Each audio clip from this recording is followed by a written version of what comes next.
From delinquency to deliverance. Dear God, I'm the dirtiest sinner in New York. I don't think you want me. If you do want me, you can have me. As Nicky talked, a hush fell over the room, for we were witnessing a miracle. Dedication. To my wife, Gwen. Chapter 1. This whole strange adventure got its start late one night when I was sitting in my study reading Life magazine and turned a page. At first glance it seemed that there was nothing on the page to interest me. It carried a pen drawing of a trial taking place in New York City, 350 miles away. I'd never been to New York, and I never wanted to go, except perhaps to see the Statue of Liberty. I started to flip the page over, but as I did, my attention was caught by the eyes of one of the figures in the drawing. A boy. One of 7 boys on trial for murder. The artist had caught such a look of bewilderment and hatred and despair in his features that I opened the magazine wide again to get a closer look. And as I did, I began to cry. "What's the matter with me?" I said aloud, impatiently brushing away a tear. I looked at the picture more carefully. The boys were all teenagers. They were members of a gang called the Dragons. Beneath their picture was the story of how they had gone into Highbridge Park in New York and brutally attacked and killed a 15-year-old polio victim named Michael Farmer. The 7 boys stabbed Michael in the back 7 times with their knives, then beat him over the head with garrison belts. They went away wiping blood through their hair, saying, "We messed him good." The story revolted me. It turned my stomach. In our little mountain town, such things seemed mercifully unbelievable. That's why I was dumbfounded by a thought that sprang suddenly into my head, full-blown, as though it had come into me from somewhere else. Go to New York City and help those boys. I laughed out loud. Me? Go to New York? A country preacher barge into a situation he knows less than nothing about? Go to New York City and help those boys. The thought was still there, vivid as ever, apparently completely independent of my own feelings and ideas. I'd be a fool. I know nothing about kids like that. I don't want to know anything. It was no use. The idea would not go away. I was to go to New York, and furthermore, I was to go at once, while the trial was still in progress. In order to understand what a complete departure such an idea was for me, it is necessary first to know that until I turned that page, mine had been a very predictable life. Predictable, but satisfying. The little mountain church which I served in Phillipsburg, Pennsylvania, had grown slowly but steadily. We had a new church building, a new parsonage, a swelling missionary budget. There was satisfaction for me in our growth because 4 years earlier, when Gwen and I first drove into Phillipsburg as candidates for the empty pulpit, the church didn't even have a building of its own. The congregation of 50 members was meeting in a private house, using the upstairs as the parsonage and the downstairs for the sanctuary. When the pulpit committee was showing us around, I remember Gwen's heel went right through the parsonage floor. "Things do need fixing up a bit," admitted one of the churchwomen, a large lady in a cotton print dress. I remember noticing that her hands had little cracks around the knuckles and that the cracks were filled with dirt from farm work. "We'll just leave you to look around." And so Gwen continued her tour of the 2nd floor alone.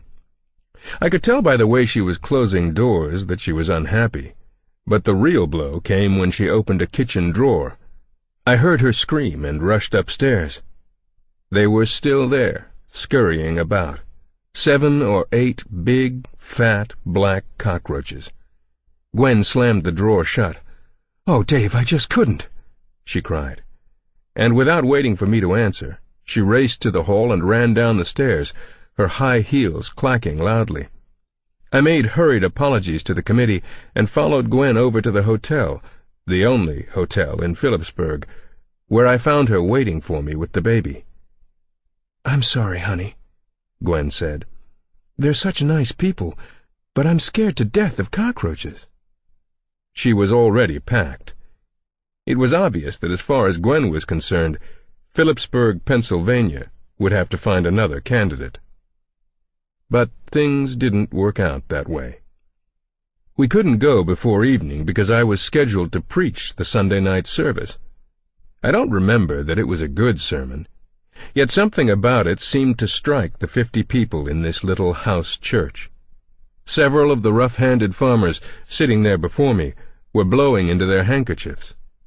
I wound up the sermon and was mentally getting into my car and driving out through the hills away from Phillipsburg, when suddenly one old gentleman stood right up in the service and said, "Reverend Wilkerson, will you come and be our pastor?" It was a rather unorthodox thing to do, and it caught everyone by surprise, including my wife and me. The people in this small Assembly of God church had been trying to choose between several candidates. They had been deadlocked for weeks, and now old Mr. Meyer was taking matters into his own hands and inviting me from the floor. But instead of drawing fire, he found himself surrounded by nodding heads and voices of approval. "You go outside for a minute and talk it over with your wife," Mr. Meyer said. "We'll join you." Outside in the dark car, Gwen was silent. Debbie was asleep in her wicker basket in the back seat. Our suitcase was propped up next to her, packed and ready to go, and in Gwen's silence was a quiet protest against cockroaches. "We need help, Gwen," I said hurriedly. "I think we should pray." "Ask him about those roaches," Gwen said darkly. "All right. I'll do just that." I bowed my head. There in the dark outside that little church I made an experiment in a special kind of prayer which seeks to find God's will through a sign. Putting a fleece before the Lord, it is called, because Gideon, when he was trying to find God's will for his life, asked that a sign be made with a fleece. He placed a lamb's fleece on the ground and asked him to send down dew everywhere but there. In the morning the ground was soaked with dew, but Gideon's fleece was dry. God had granted him a sign. "Lord," I said aloud, "I would like to put a fleece before you now. Here we are, ready to do your will, if we can just find out what it is. Lord, if you want us to stay here in Phillipsburg, we ask that you let us know by having the committee vote for us unanimously, and let them decide of their own accord to fix up the parsonage with a decent refrigerator and stove."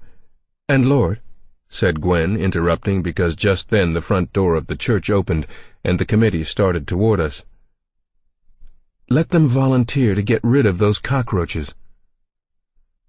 The whole congregation followed the committee outside and gathered around the car where Gwen and I now stood. Mr. Meyer cleared his throat. As he spoke, Gwen squeezed my hand in the dark. "Reverend and Mrs. Wilkerson," he said. He paused and commenced again. "Brother David, Sister Gwen, we've taken a vote and everyone agrees that we want you to be our new pastor. 100%. If you decide to come, we'll fix up the parsonage with a new stove and things, and Sister Williams says we'll have to fumigate the place." "To get rid of those cockroaches," added Mrs. Williams, addressing herself to Gwen. In the light that streamed over the lawn from the open front door of the church, I could see that Gwen was crying. Later, back in the hotel, after we'd finished with handshaking all around, Gwen said that she was very happy. And we were happy in Phillipsburg. The life of a country preacher suited me perfectly. Most of our parishioners were either farmers or coal workers, honest, God-fearing, and generous. They brought in tithes of canned goods, butter, eggs, milk, and meat. They were creative, happy people you could admire and learn from. After I'd been there a little more than a year, we purchased an old baseball lot on the edge of town where Lou Gehrig had once played ball. I remember the day I stood on home plate, looked out toward the infield, and asked the Lord to build us a church right there with the cornerstone on home plate and the pulpit at shortstop. And that's what happened, too. We built a parsonage next door to the church, and as long as Gwen was mistress of that house, no vermin had a chance. It was a pretty little 5-room pink bungalow with a view of the hills out one side and the white cross of the church out the other. Gwen and I worked hard in Phillipsburg, and we had a certain kind of success. By New Year's Day, 1958, there were 250 people in the parish, including Bonnie, a new little daughter of our own. And I was restless. I was beginning to feel a kind of spiritual discontent that wasn't satisfied by looking at the new church building on its 5 acres of hilltop land, or the swelling missionary budget, or the crowding in the pews. I remember the precise night on which I recognized it, as people do remember important dates in their lives. It was February 9, 1958. On that night, I decided to sell my television set. It was late. Gwen and the children were asleep, and I was sitting in front of the set watching The Late Show. The story somehow involved a dance routine in which a lot of chorus girls marched across the set in just visible costumes. I remember thinking suddenly how dull it all was. "You're getting old, David," I warned myself. But try as I would, I could not get my mind back on the threadbare little story and the girl, which one was it, whose destiny on the stage was supposed to be a matter of palpitating interest to every viewer. I got up and turned the knob and watched the young girls disappear into a little dot in the center of the screen. I left the living room and went into my office and sat down in the brown leather swivel chair. How much time do I spend in front of that screen each night? I wondered. 2 hours at least. What would happen, Lord, if I sold that TV set and spent that time praying? I was the only one in the family who ever watched TV anyway. What would happen if I spent 2 hours every single night in prayer? It was an exhilarating idea. Substitute prayer for television and see what happened. Right away I thought of objections to the idea. I was tired at night. I needed the relaxation and change of pace. Television was part of our culture. It wasn't good for a minister to be out of touch with what people were seeing and talking about.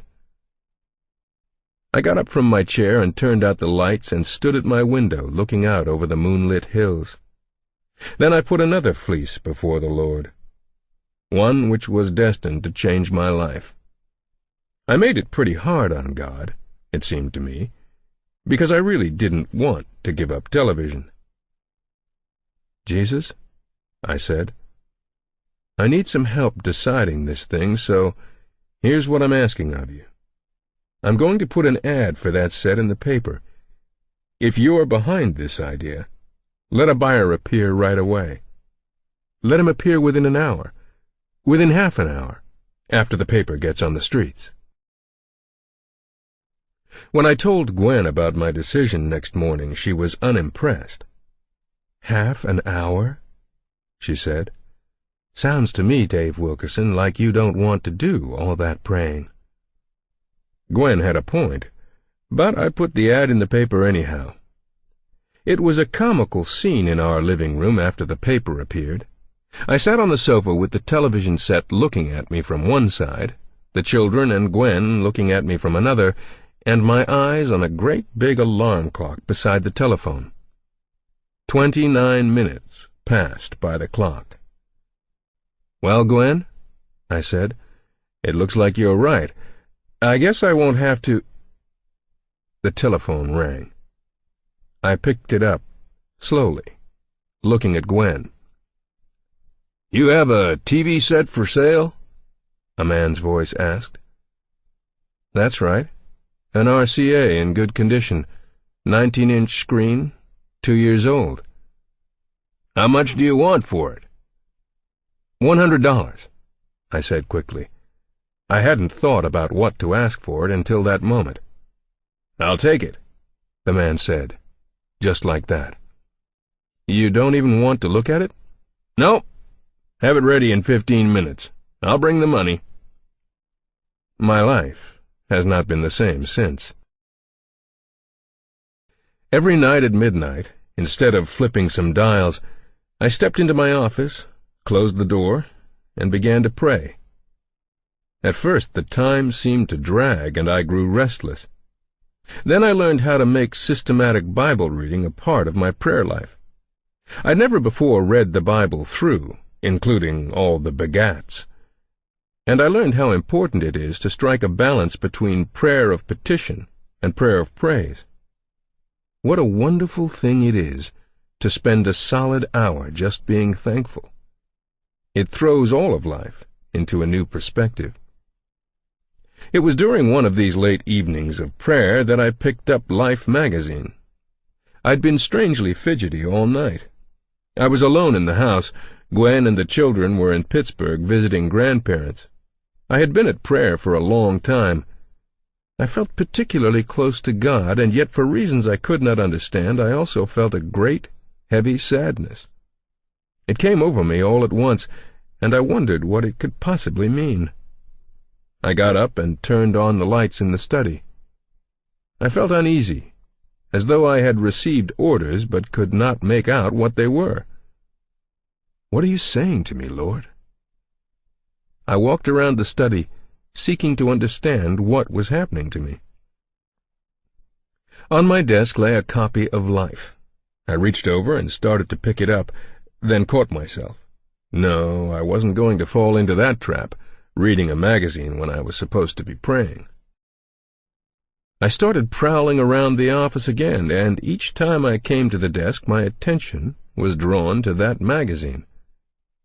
Lord, is there something in there you want me to see? I said aloud, my voice suddenly booming out in the silent house. I sat down in my brown leather swivel chair, and with a pounding heart, as if I were on the verge of something bigger than I could understand, I opened the magazine. A moment later, I was looking at a pen drawing of 7 boys, and tears were streaming down my face. The next night was Wednesday prayer meeting at church. I decided to tell the congregation about my new 12-to-2 prayer experiment and about the strange suggestion that had come out of it. Wednesday night turned out to be a cold, snowy midwinter evening. Not many people showed up. The farmers, I think, were afraid of being caught in town by a blizzard. Even the couple dozen townspeople who did get out straggled in late and tended to take seats in the rear, which is always a bad sign to a preacher.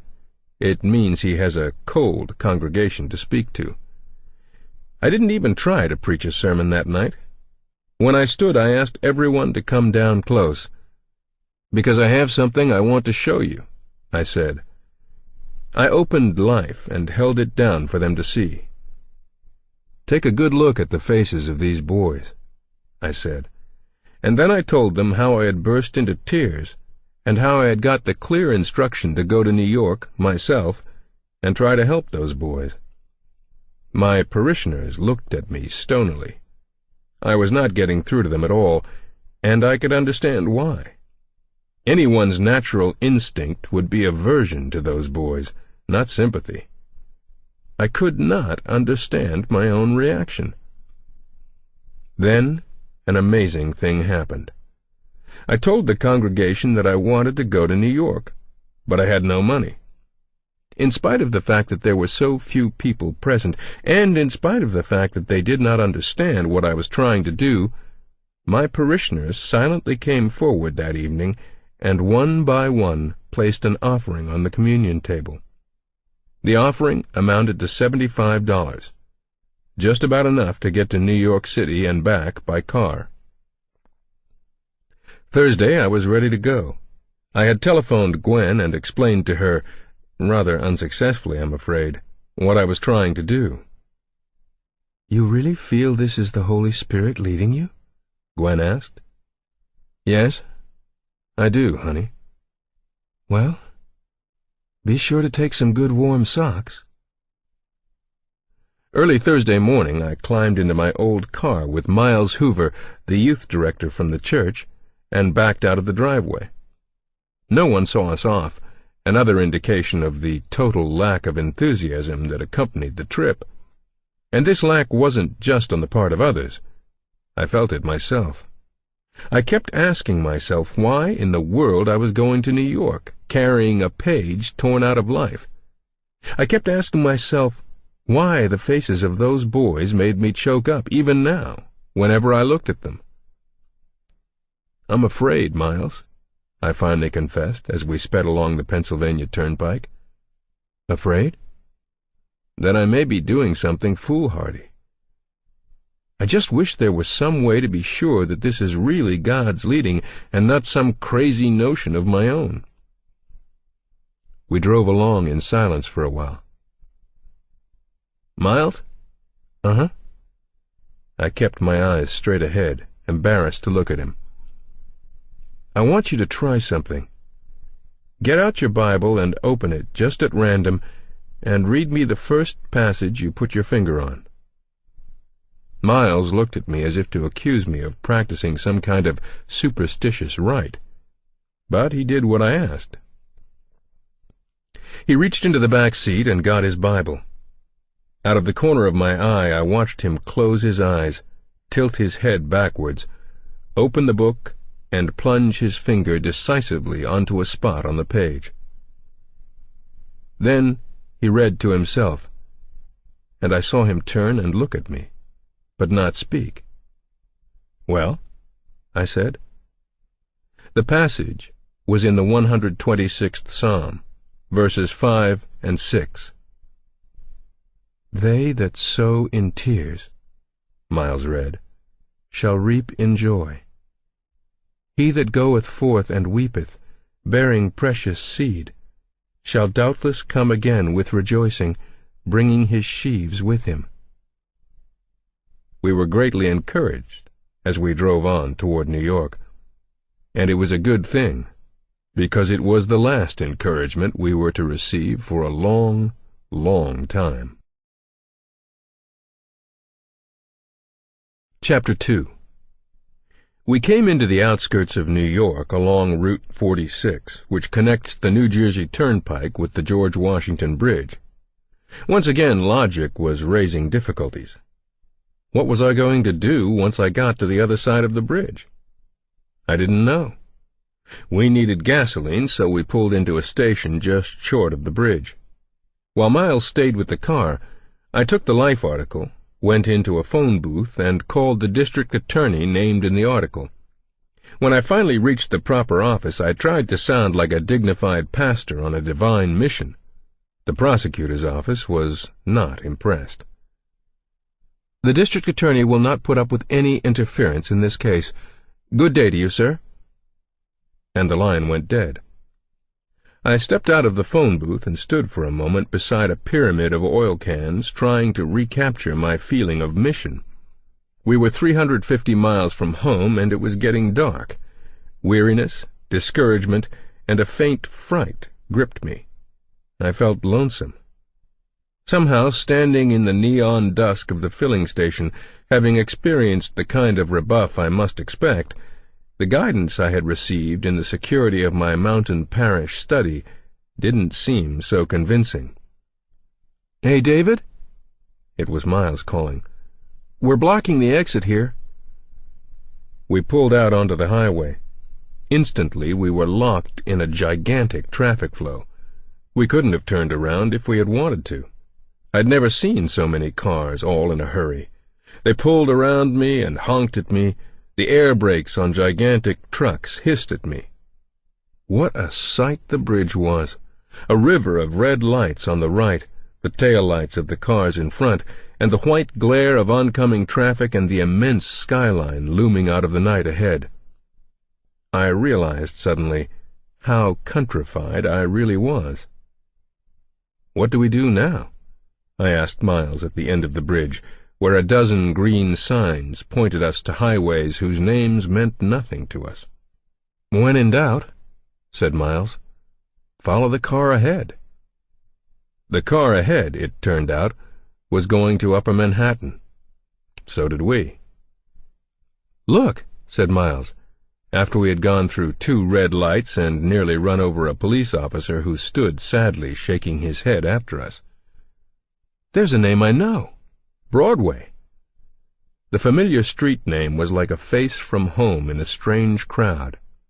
We followed Broadway past numbered street signs that worked steadily downward from over 200 to under 50, and suddenly we were in Times Square. We thought of quiet evenings in Phillipsburg as Miles read out words from the marquees. "Naked secrets, loveless love, teenage girl of the night, shame." Great white letters at one theater spelled out, "For adults only," while beneath them a man in a red uniform kept a crowd of restless, pushing children in line. A few blocks later we came to Macy's, then Gimbel's. My heart leaped at the sight of them. Here were names I knew. Gwen ordered things from these stores. The warm socks she'd made me promise to wear came, I thought, from Gimbel's. It was a point of contact with the old and tried. I wanted to stick close to those stores. "Let's look for a hotel near here," I suggested to Miles. Across the street was the Martinique. We decided on that. Now there was the problem of parking.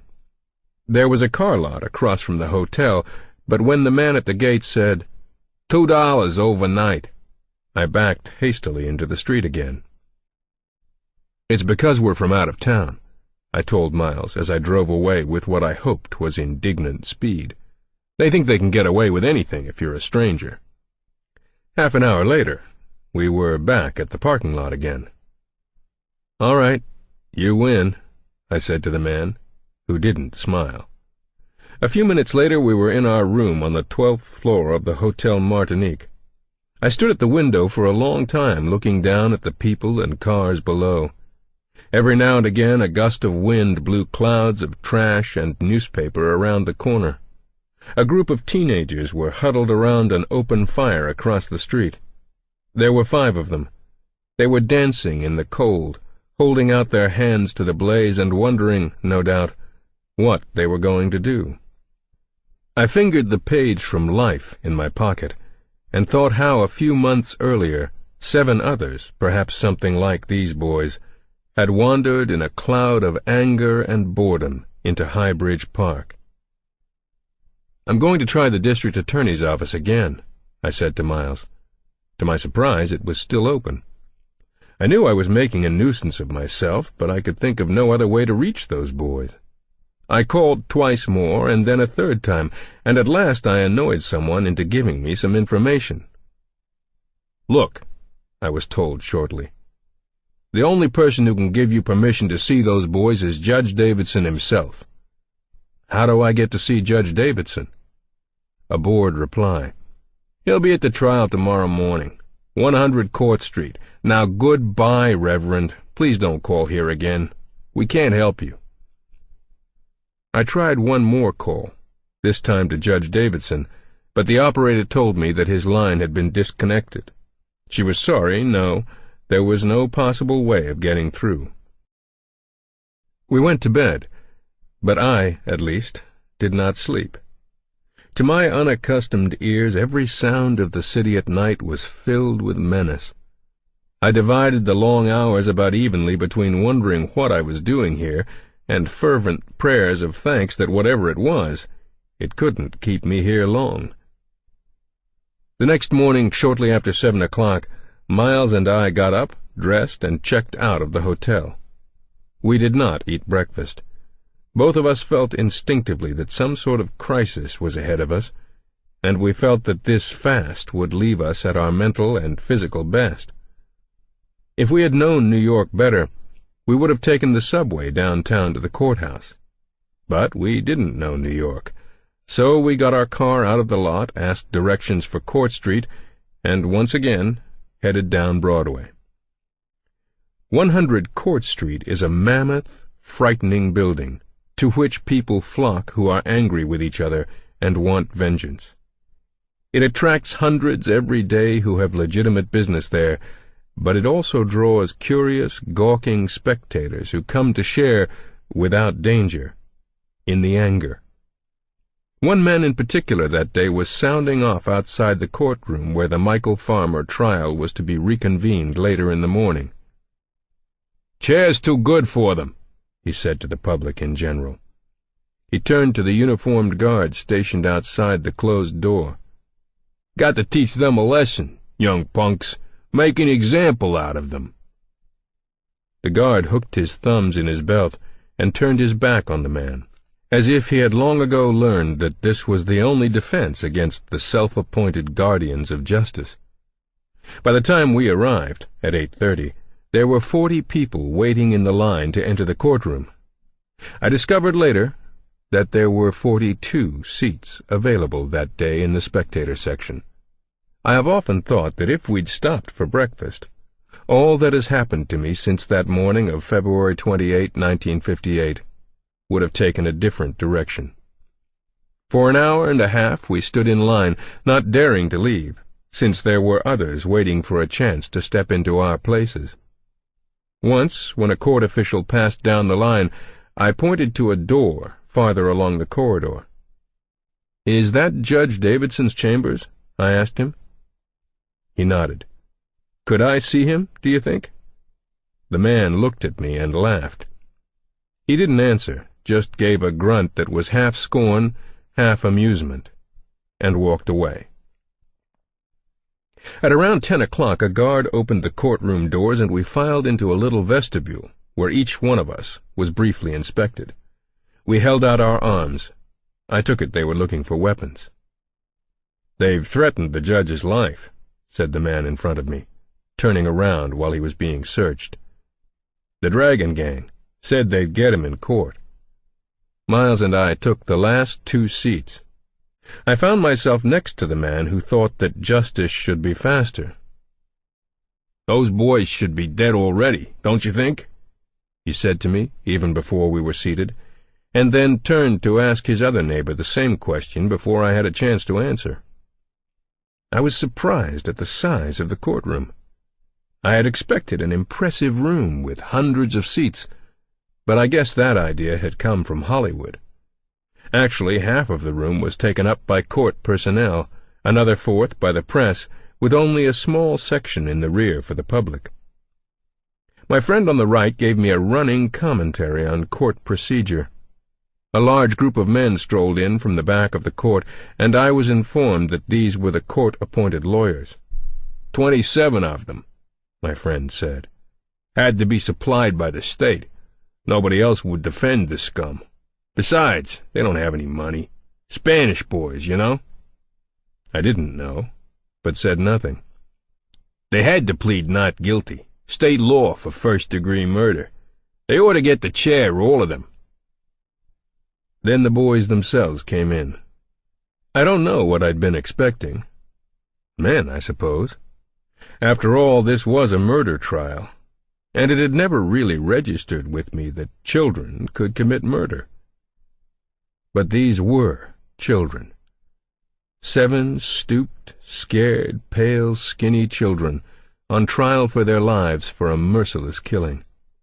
Each was handcuffed to a guard, and each guard, it seemed to me, was unusually husky, as if he had been chosen deliberately for contrast.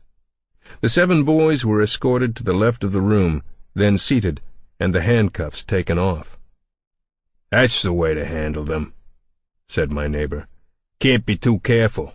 God, I hate those boys." "God seems to be the only one who doesn't," I said. "What?" Someone was pounding on a piece of wood and calling the court to order as in walked the judge, very briskly, while the entire room stood. I watched the proceedings in silence, but not my neighbor. He expressed himself so emphatically that several times people turned around to stare at us. A girl was on the stand that morning. "That's the gang's doll," I learned from next door. "A doll is a teen whore, The girl was shown a knife and asked if she had recognized it. She admitted that it was the knife from which she had wiped blood on the night of the murder. It took all morning to achieve that simple statement. And then, quite suddenly, the proceedings were over. It took me by surprise, which may, in part, explain what happened next. I didn't have time to think over what I was going to do. I saw Judge Davidson stand and announce that the court was adjourned. In my mind's eye, I saw him leaving that room, stepping through that door, and disappearing forever. It seemed to me that if I didn't see him now, I never would. "I'm going up there and talk to him," I whispered to Miles. "You're out of your mind. If I don't—" The judge was gathering his robes together, preparing to leave. With a quick prayer, I grasped my Bible in my right hand, hoping it would identify me as a minister, shoved past Miles into the aisle, and ran to the front of the room. "Your Honor," I called. Judge Davidson whirled around, annoyed and angry at the breach of court etiquette. "Your Honor, please, would you respect me as a minister and let me have an audience with you?" But by now the guards had reached me. I suppose the fact that the judge's life had been threatened was responsible for some of the roughness that followed. Two of them picked me up by the elbows and hustled me up the aisle, while there was a sudden scurrying and shouting in the press section as photographers raced each other to the exit trying to get pictures. The guards turned me over to two blue uniforms out in the vestibule. "Close those doors," ordered one officer. "Don't let anyone out of there." Then, turning to me, "All right, mister, where's the gun?" I assured him that I didn't have a gun. Once again I was searched. "Who were you with? Who else is in there?" "Miles Hoover, he's our youth director." They brought Miles in. He was shaken, more with anger and shame, I think, than with fear. Some of the press managed to get into the room while the police were questioning us. I showed the police my papers of ordination so they'd know I was a bona fide clergyman. They were arguing among themselves about what charges to book me on. The sergeant said he'd find out Judge Davidson's wishes, and while he was gone the reporters pumped me and Miles with more questions. Where were we from? Why had we done it? Were we with the Dragons? Had we stolen those church letters or forged them? The sergeant came back saying that Judge Davidson didn't want to prefer charges, and that they would let me go this time if I agreed never to come back. "Don't worry," said Miles. "He won't come back." They escorted me brusquely out to the corridor. There a semicircle of newsmen were waiting with their cameras cocked. One man asked me, "Hey, Reverend, what's that book you got there?" "My Bible." "You ashamed of it?" "Of course not." "No? Then why you hiding it? Hold it up where we can see it." And I was naive enough to hold it up. Flashbulbs popped, and suddenly I knew how it would come out in the papers. A Bible-waving country preacher with his hair standing up on his head interrupts a murder trial. Just one of the reporters was more objective. He was Gabe Pressman, NBC News. He asked me some questions about why I was interested in boys who had committed such a heinous crime. "Have you ever looked at those boys' faces?" "Yes." "Sure." "And you can still ask that question?" Gabe Pressman smiled ever so slightly. "I see what you mean. Well, Reverend, you're different from the curiosity seekers anyway." I was different, all right. Different enough to think I had some special divine errand when all I was doing was playing the fool. Different enough to bring shame to my church, my town, and my family. As soon as they let us go, we hurried to the parking lot where our car had earned another $2 charge. Miles didn't say a word.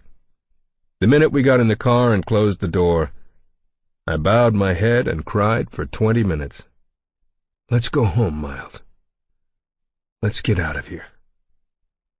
Going back over the George Washington Bridge, I turned and looked once more at the New York skyline.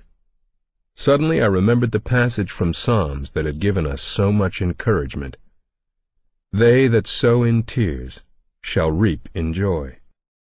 What kind of guidance had that been? I began to doubt there was such a thing as getting pinpointed instructions from God. How would I face my wife, my parents, my church? I had stood before the congregation and told them that God had moved on my heart. And now I must go home and tell them that I had made a mistake, and that I did not know the heart of God at all. Chapter 3. "Miles," I said, when the bridge was 50 miles behind us, "do you mind very much if we drive home by way of Scranton?" Miles knew what I was referring to. My parents lived there. I wanted, frankly, to cry on their shoulders a bit. By the time we reached Scranton next morning, the story was in the newspapers. The Michael Farmer trial was well covered by the press, but news items on it had begun to run scarce. The grisly aspects of the murder had been explored and editorially shuddered at until the last ounce of horror had been wrung from them. The psychology, sociology, and penology of the case were long since exhausted. Now, just as the flow of ink was threatening to falter, here appeared a bizarre sidelight to warm an editor's heart, and the papers made the most of it. We were in the outskirts of Scranton before it occurred to me to wonder how my parents would be affected by all this. I'd been as eager to see them as a little boy with a hurt, but now that I was actually here, I dreaded the moment of meeting. After all, the name that I had exposed to ridicule was theirs also. "Maybe," said Miles as we turned into their driveway, "they won't have seen it." They had seen it. A newspaper was spread out on the kitchen table, turned to the UP account of the wild-eyed, Bible-waving young preacher who had been thrown out of the Michael Farmer murder trial. Mother and Dad greeted me politely, almost formally. "David," Mother said, "what a pleasant surprise." "Hello, son," said Dad. I sat down. Miles had tactfully gone for a little stroll, knowing that those first few moments should be private ones. "I know what you're thinking." I nodded my head toward the newspaper.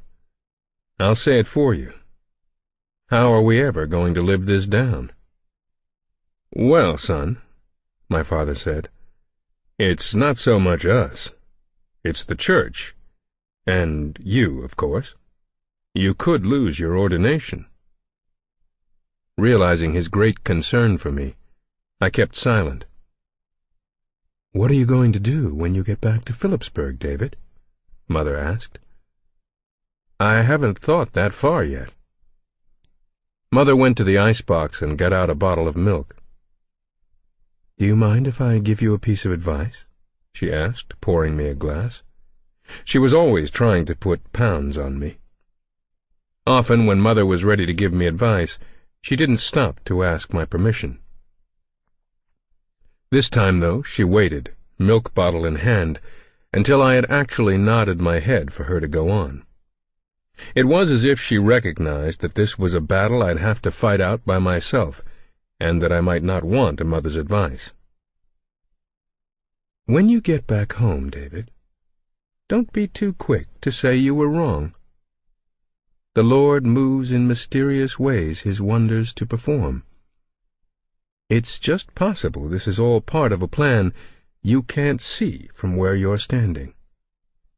I've always believed in your good judgment." All the way back to Phillipsburg, I mulled over Mother's words. What good could possibly come out of this fiasco?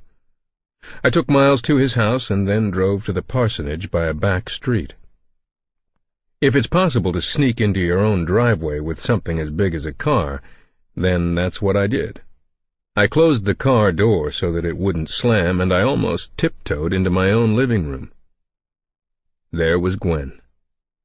She came over and put her arms around my neck. "Poor David," she said. It was only after a long, silent time just being together that she finally asked, "What went wrong?" I told her in detail what had happened since I'd seen her last, And then I told her of my mother's thought that perhaps nothing had gone wrong. "You're going to have a hard time convincing this town of that, David. The telephone's been ringing." And it kept on ringing for the next 3 days. One of the town officials called to bawl me out. Fellow ministers didn't hesitate to tell me they thought it was cheap publicity. When I finally dared to walk downtown, heads turned to follow me all along the street. One man, who was always trying to bring more business into town, pumped my hand and slapped me on the back and said, "Say, Reverend, you really put old Phillipsburg on the map." Hardest of all was meeting my own parishioners that Sunday. They were polite and silent. From the pulpit that morning I looked at the problem as squarely as I could. "I know that all of you must be asking yourselves questions," I said, talking to 200 stony faces. "First of all, you feel for me, and I appreciate that. But then you must be saying to yourselves, what kind of egoist do we have for a preacher? A man who thinks that every whim he gets is a mandate from God. This is a legitimate question. It would surely look as though I had confused my own will for God's. I've been humbled and humiliated. Perhaps it was to teach me a lesson. And yet let's ask ourselves honestly, if it is true that the job of us humans here on earth is to do the will of God, can we not expect that in some way He will make that will known to us? Stony faces still. No response. I wasn't making a very good case for the life of guidance. But the congregation was remarkably kind. Most of the people said they thought I had acted foolishly, but that they knew my heart was in the right place. One good lady said, "We still want you even if nobody else does." After that memorable statement, she did spend a long time explaining that she hadn't meant it to sound like that. Then a strange thing happened. In my nightly prayer sessions, one particular verse of Scripture kept occurring to me. It came into my mind again and again. "All things work together for good, to them that love God and are called according to His purpose." It came with great force, and a sense almost of reassurance, though to the conscious part of my mind nothing reassuring was conveyed. But along with it came an idea so preposterous that for several nights I dismissed it as soon as it appeared. Go back to New York. When I had tried ignoring it 3 nights in a row and found it as persistent as ever, I set about to deal with it. This time I was prepared. New York, in the first place, was clearly not my cup of tea. I just did not like the place, and I was manifestly unsuited for life there.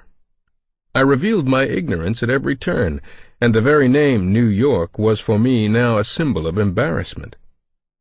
It would be wrong from every point of view to leave Gwen and the children again so soon. I was not going to drive 8 hours there and 8 hours back for the privilege of making a fool of myself again. As for going back to the congregation with a new request for money, it was out of the question. These farmers and mine workers were already giving more than they should. How would I explain it to them, when I myself did not begin to understand this fresh order to return to the scene of my defeat? I had no better chance than before to see those boys. Less, because now I was typed in the eyes of city officials as a lunatic. Wild horses couldn't drag me to my church with such a suggestion. And yet, so persistent was this new idea that on Wednesday night I stood in the pulpit and asked my parishioners for more money to get me back to New York. The response of my people was truly amazing. One by one, they again got up on their feet, marched down the aisle, and placed an offering on the communion table. This time, there were many more people in the church, perhaps 150. But the interesting thing is that the offering was almost exactly the same. When the dimes and quarters and the very occasional bills were all counted, there was just enough to get to New York again. $70 had been collected. The next morning, Miles and I were on our way by 6. We took the same route, stopped at the same gas station, took the bridge into New York. Crossing the bridge, I prayed, "Lord, I don't have the least idea why you let things happen as they did last week, or why I'm coming back into this mess. I do not ask to be shown your purpose, only that you direct my steps." Once again we found Broadway and turned south along this only route we knew. We were driving slowly along when suddenly I had the most incredible feeling that I should get out of the car. "I'm going to find a place to park," I said to Miles. "I want to walk around for a while." We found an empty meter. "I'll be back in a while, Miles. I don't even know what it is I'm looking for." I left Miles sitting in the car and started walking down the street. I hadn't gone half a block before I heard a voice. "Hey, Davy!" I didn't turn around at first, thinking some boy was calling a friend. But the summons came again. "Hey, Davy! Preacher!" This time I did turn around. A group of 6 teenage boys were leaning against the side of a building beneath a sign saying, "No loitering. Police take notice." They were dressed in tapered trousers and zippered jackets. All but one of them were smoking, and all of them were bored. A 7th boy had separated himself from the group and walked after me. I liked his smile as he spoke. "Aren't you the preacher they kicked out of the Michael Farmer trial?" "Yes." "How'd you know? Your picture was all over the place. Your face is kind of easy to remember." "Well, thank you. It's no compliment. You know my name, but I don't know yours. I'm Tommy. I'm the president of the Rebels." I asked Tommy, president of the Rebels, if those were his friends leaning against the no loitering sign, and he offered to introduce me. They kept their studiously bored expressions until Tommy revealed that I had had a run-in with the police. That was magic with these boys. It was my carte blanche with them. Tommy introduced me with great pride. "Hey, fellas," he said, "here's the preacher who was kicked out of the Farmer trial." One by one the boys unglued themselves from the side of the building and came up to inspect me. Only one boy did not budge. He flicked open a knife and began to carve an unprintable word in the metal frame of the no loitering sign. While the rest of us talked, 2 or 3 girls joined us. Tommy asked me about the trial, and I told him I was interested in helping teenagers, especially those in the gangs. The boys, all but the carver, listened attentively, and several of them mentioned that I was one of us. "What do you mean, I'm one of you?" I asked. Their logic was simple. The cops didn't like me. The cops didn't like them. We were in the same boat, and I was one of them. This was the first time, but by no means the last time, that I heard this logic. Suddenly I caught a glimpse of myself being hauled up that courtroom aisle, and it had a different light on it. I felt the little shiver I always experience in the presence of God's perfect planning. I didn't have time to think more about it just then, because the boy with the knife at last stepped up to me. His words, although they were phrased in the language of a lonesome boy on the streets, cut my heart more surely than his knife would have been able to do. "Davy?" the boy said. He hiked his shoulders up to settle his jacket more firmly on his back. When he did, I noticed that the other boys moved back a fraction of a step. Very deliberately, this boy closed and then opened his knife again. He held it out and casually ran the blade down the buttons of my coat, flicking them one by one. Until he had finished this little ritual, he did not speak again. "Davy?" he said at last, looking me in the eye for the first time. "You're all right. But, Davy, if you ever turn on boys in this town—" I felt the knife point press my belly lightly. "What's your name, young man?" His name was Willie, but it was another boy who told me. "Willie, I don't know why God brought me to this town. But let me tell you one thing. He is on your side. That I can promise you." Willie's eyes hadn't left mine, but gradually I felt the pressure of the knife point lessen, and then his eyes broke away. He turned aside. Tommy adroitly turned the subject. "Davy, if you want to meet the gangs, why don't you start right here? These guys are all rebels, and I can show you some GGIs, too." GGIs? Grand Gangsters Incorporated. I hadn't been in New York half an hour, and already I was being introduced to my second street gang. Tommy gave me street directions, but I couldn't follow them. "Boy, you are a rube, aren't you? Nancy," he called one of the girls standing nearby, "take the preacher down to the GGIs, will you?" The GGIs met in a basement on 134th Street. To reach their clubroom, Nancy and I walked down a flight of cement stairs, weaving our way past garbage pails that were chained to the building, past thin cats with stiff, filthy fur, past a pile of vodka bottles, until finally Nancy stopped and rapped, 2 quick, 4 slow, on a door. A girl opened it. I thought at first that she was playing a joke. She was the perfect, cliched stereotype of a tramp. She had no shoes on. She held a can of beer. A cigarette hung sideways from her lips. Her hair was unkempt, and the shoulder of her dress was pulled down in a deliberately revealing way. 2 things kept me from laughing. This girl's face showed no signs of amusement, and she was a child, a little girl in her teens. "Maria," said Nancy, "can we come in? I want you to meet a friend." Maria shrugged one shoulder, the one holding her dress up, and opened the door wider. The room inside was dark, and it took me a while to realize that it was filled with couples. Boys and girls of high school age sat together in this cold and ill-smelling room, and I realized with a jolt, Tommy was right, I was a rube, that Maria had probably not taken off her own shoes nor pulled down her own dress. Someone switched on a wan overhead light bulb. The kids slowly untangled themselves and looked up with the same bored eyes I'd seen in the faces of the rebels. "This is that preacher that was kicked out of the farmer trial," said Nancy. Immediately, I had their attention. More important, I had their sympathy. That afternoon I had a chance to preach my first sermon to a New York gang.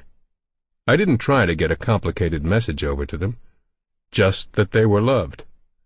They were loved as they were, there, amid the vodka bottles and the weary, searching sex.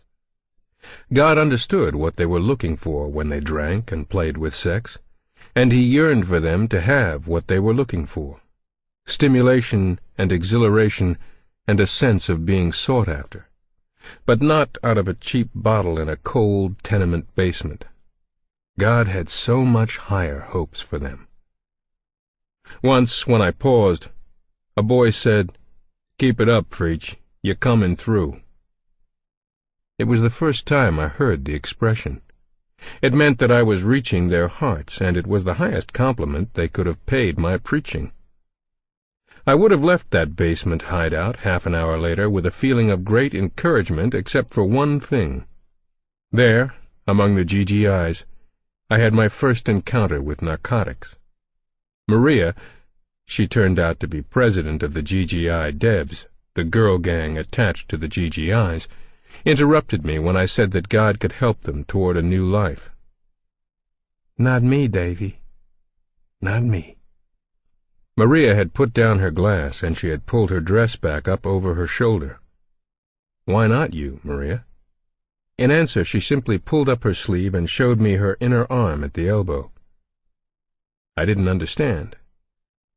"I don't follow you, Maria." "Come here." Maria walked over beneath the light bulb and held out her arm. I could see little wounds on it, like festered mosquito bites. Some were old and blue, some were fresh and livid. I suddenly knew what this teenage girl was trying to say to me. She was a dope addict. "I'm a mainliner, Davy. There's no hope for me. Not even from God. I looked around the room to see if I could catch in the other youngster's eyes a sense that Maria was being melodramatic. No one was smiling. In that one fleeting glance into the faces of a circle of kids, I knew what I was later to find out in police statistics and hospital reports. Medicine does not have an answer to drug addiction. Maria had expressed the opinion of the experts. There was virtually no hope for the mainline addict, the one who injects heroin directly into the bloodstream. Maria was a mainliner.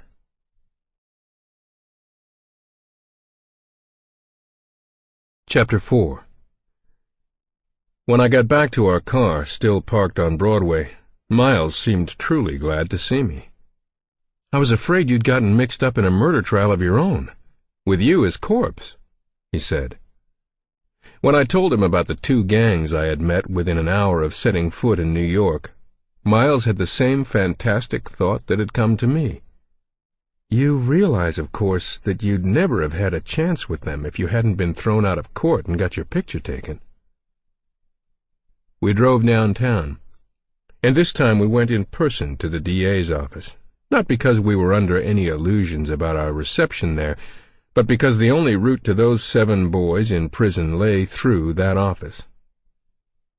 "I wish there was some way," I said, "to convince you that I have no other motive than those boys' welfare in asking to see them." "Reverend, if every word you're saying came straight from that Bible of yours, we still couldn't let you see them. The only way you can see those boys without Judge Davidson's permission is to get a signed permission from each of the parents." Here was another avenue opened up. "Could you give me their names and addresses?" "I'm sorry. That we would not be at liberty to do." Back on the street, I pulled the now tattered page from Life out of my pocket. Here was the name of the leader of the gang, Luis Alvarez. While Miles stayed with the car, I went into a candy store and changed a $5 bill. It was almost our last money, into dimes. Then I started to call all the Alvarezes in the telephone book. There were over 200 of them in Manhattan alone. "Is this the residence of Luis Alvarez, the one who was in the Michael Farmer trial?" I would ask. An offended silence. Angry words. A receiver slammed in my ear. I had used up 40 of the dimes, and it was clear that we would never reach our boys this way. I went outside and joined Miles in the car. We were both discouraged. We didn't have the faintest idea of what to do next. There in the car, with the skyscrapers of Lower Manhattan towering over us, I bowed my head. "Lord," I prayed, "if we are here on your errand, you must guide us. We have reached the limit of our own humble ideas. Lead where we must go, for we do not know." We started to drive aimlessly in the direction the car was headed, which happened to be north. We got caught in a mammoth traffic jam at Times Square. When, finally, we extricated ourselves from this, it was only to get lost in Central Park. We drove round and round before we realized that the roads there form a circle. We took an exit, any exit, just to be out of the park. We found ourselves on an avenue that led to the heart of Spanish Harlem. And suddenly I had that same incomprehensible urge to get out of the car. "Let's look for a parking place," I said to Miles. We pulled into the first empty space we found. I got out of the car and took a few steps up the street. I stopped, confused. The inner urging had gone away. A group of boys were sitting on a stoop. "Where does Luis Alvarez live?" I asked one of them. The boys stared at me sullenly and did not answer. I walked on a way, aimlessly. A young Negro boy came running up the sidewalk after me. "You looking for Luis Alvarez?" "Yes." He looked at me strangely. "Him that's in jail for the cripple kid?" "Yes. Do you know him?" Still, the boy stared at me. "Is that your car?" he said. I was getting tired of questions. "That's my car. Why?" The boy shrugged. "Man," he said, "you parked right in front of his house." I felt bumps form on my flesh. I pointed at the old tenement house in front of which I had parked. "He lives there?" I asked, almost in a whisper. The boy nodded. I have questioned God sometimes when prayers have gone unanswered, but answered prayer is still harder to believe. We had asked God to guide us, and he had set us down on Luis Alvarez's doorstep. "Thank you, Lord." I said it aloud. "What did you say?" "Thank you," I answered, addressing the boy. "Thank you very much indeed." The name Alvarez was on the mailbox in the dingy vestibule, 3rd floor. I raced up the stairs. The 3rd-floor hall was dark and smelled of urine and dust. The deep brown walls were made of tin into which a waffle design had been pressed. "Mr. Alvarez?" I called, finding a door with the name painted in neat block letters. Someone called out in Spanish from the interior of the apartment, and hoping it was an invitation to come in, I pushed the door open a foot and peered through. There, seated in a red overstuffed chair, was a slender man, dark-skinned, holding a rosary. He looked up from his beads, and his face lit up. "You Davy." He spoke very slowly. "You are the preacher. The cops. They throw you out." "Yes," I said. I walked in. Mr. Alvarez stood. "I pray that you come," he said. "You will help my boy?" "I want to, Mr. Alvarez, but they won't let me in to see Luis. I have to have written permission from you and from the other parents." "I give that." Senor Alvarez got out a pencil and paper from the kitchen drawer. Slowly he wrote that I had his permission to see Luis Alvarez. Then he folded the paper and handed it to me. "Do you have the names and addresses of the other boys' parents?" "No," said Luis's father, and he turned his head slightly. "You see, that's the trouble. I don't keep so close touch on my son. God, he brought you here. He will bring you to the others." So, just a few minutes after we had parked at random on a Harlem street, I had my first signed permission. I stepped out of Mr. Alvarez's apartment, wondering if it was possible that God had literally steered my car to this address in answer to this father's prayer. My mind grasped for another explanation. Perhaps I had seen the address in a newspaper somewhere, and retained it in my subconscious. But even while I was brooding over this, on my way down the dark, tin-lined stairs, another event occurred which could not be explained by subconscious memory. Rounding a corner, I nearly collided with a young boy about 17, who was running full tilt up the stairs. "Excuse me," I said, without stopping. The boy looked at me, mumbled something, and started to run on, but as I passed beneath an overhanging light, he stopped and looked at me again. "Preacher?" I turned. The boy was peering through the darkness to have a better look. "Aren't you the guy who was thrown out of Luis's trial?" "I'm David Wilkerson, yes." The boy thrust out his hand. "Well, I'm Angelo Morales, Reverend. I'm in Luis's gang. You been up to see the Alvarezes?" "Yes."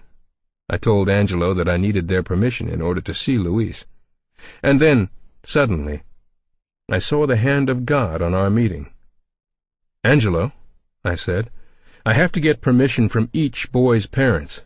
Mr. Alvarez didn't know where the other boys live, but you do, don't you?" Angelo drove all over Spanish Harlem with us, locating the families of the 6 other defendants in the Michael Farmer trial. As we drove, Angelo told us a little about himself.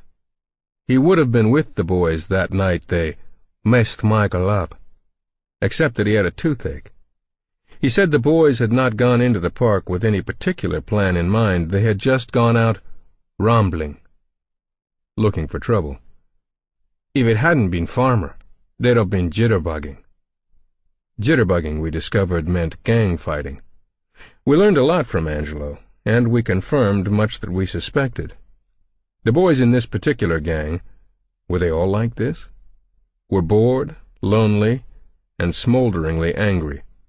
They craved excitement, and they took it where they could find it. They craved companionship, and they took that where they could find it.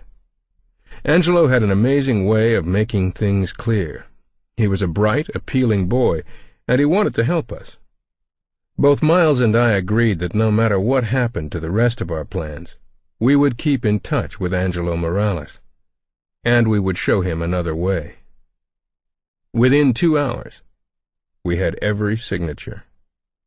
We said goodbye to Angelo after getting his address and promising to keep in touch with him. We drove back downtown. Our hearts were singing. In fact, we did sing as we struggled once again through the traffic snarls of Broadway. We rolled the windows up tight and shouted out the good old gospel songs we had learned in childhood. The undeniable miracles that had taken place within the last hours gave us a fresh assurance that, when we stepped out on Christ's promise to lead, doors would swing open all along the way. How could we know, as we wove our way downtown singing, that a few minutes later the doors would slam shut again with a thud? Because even those signatures did not get us in to see the 7 boys. The district attorney was very much surprised at seeing us again so soon, and when we produced the required signatures, he looked like a man who beholds the impossible. He called the jail and said that if the boys would see us, we must be allowed in. It was at the jail itself that a strange and totally unexpected block was thrown in our way, not by the boys, nor by the city officials, but by a fellow clergyman. The prison chaplain who had the boys in his care apparently considered that it would be disturbing to their spiritual welfare to introduce a new personality. Each of the boys had signed a form saying, "We will talk with Reverend David Wilkerson." The chaplain struck out the "will" and wrote in "will not," and no amount of pleading would persuade the city that his decision should be overruled. Once again we headed back across the George Washington Bridge, very, very puzzled. Why was it that we had received such dramatic encouragement only to have the road end again at a blank wall? It was while we were driving along the Pennsylvania Turnpike late that night, about halfway back to our little country town, that suddenly I saw a ray of hope in the darkness around us. "Ha!" I said aloud, and woke Miles abruptly from a nap. "Ha, what?" "That's what I'll do." "Well, I'm glad it's settled," said Miles, curling up and closing his eyes again. The ray of hope was in the form of a man, a remarkable man, my father's father.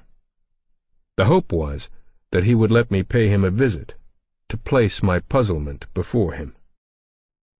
End of Disc 1.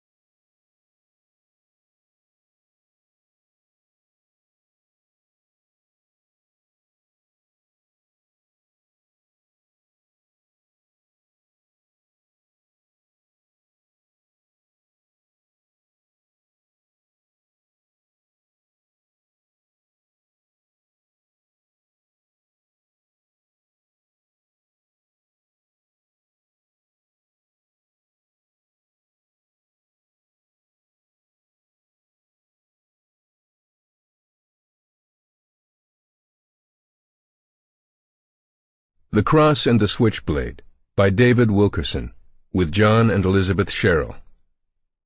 Disc 2, Chapter 5. "Do you know what I think you're doing?" asked Gwen. We were having a cup of tea together in the kitchen before I set out for my grandfather's farm. I think you need to feel you're a part of some great tradition, and not out on a limb all by yourself. I think you want to get in touch with the past again, and furthermore, I think you were right. Reach back as far as you can, David. That's what you need just now." I'd phoned Grandpap to say I wanted to see him. "You come right on, son," he said. "We'll have us a talk." My grandfather was 79 years old and as full of vinegar as ever. Grandfather was known all over the country in the early days. He was of English, Welsh, Dutch descent, and he himself was the son and the grandson, and perhaps the great-grandson of a preacher. The tradition is lost in the early history of the Protestant Reformation in Western Europe and the British Isles. As far as I know, since the days when clergymen first started to marry in the Christian church, there has been a Wilkerson in the ministry, and usually in a fiery ministry too. It was a long drive from Phillipsburg to the farm outside Toledo, Ohio, where Grandpap was resting in his retirement. I spent most of the drive getting back in touch with my past, as Gwen said. It was a lively set of memories, especially when Grandfather came into view. Grandpap was born in Cleveland, Tennessee. By the time he reached his 20s, he was already a preacher. It's a good thing that he was young, because his life was rigorous. Grandfather was a circuit rider, which meant he had to spend a good part of his ministry in the saddle. He'd ride Nellie from one frame church building to another, and usually he was preacher, choir director, and sexton all in one. He'd be the first one at the church. He'd light the fire and sweep out the mouse nests and air the place. Then the congregation would arrive, and he'd lead them in some old-time singing like Amazing Grace and What a Friend We Have in Jesus. And then he'd preach.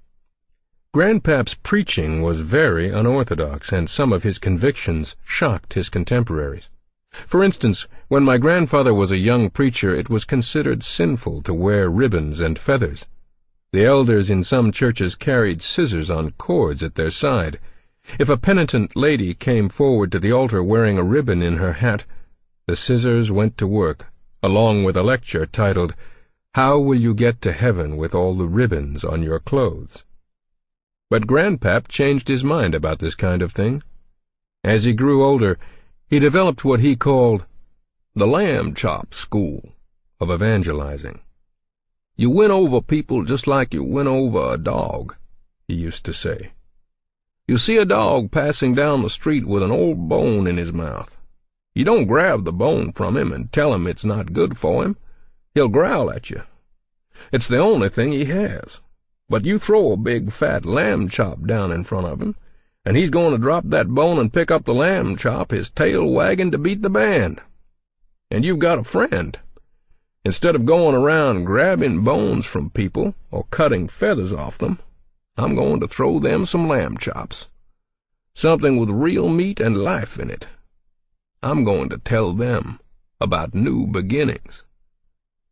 Grandpap preached at tent meetings as well as churches, and to this day, when I go around the country, I hear tales of the way old J. Wilkerson used to keep those meetings hopping. One time, for instance, he was preaching in a tent in Jamaica, Long Island. He had a good crowd because it was the 4th of July weekend, and a lot of people were on holiday. That afternoon, my grandfather had been visiting a friend in the hardware business. Grandpap's friend showed him some new sparkler material that snapped and sparkled and smoked when you stepped on it. He hoped this would be a big item for the 4th. Grandpap was intrigued and bought some. He put it in a paper bag, then stuck it in his pocket and forgot all about it. My grandfather talked about the new life in Christ, but he also talked about hell, and he was sometimes pretty vivid in his descriptions of what this place was going to be like.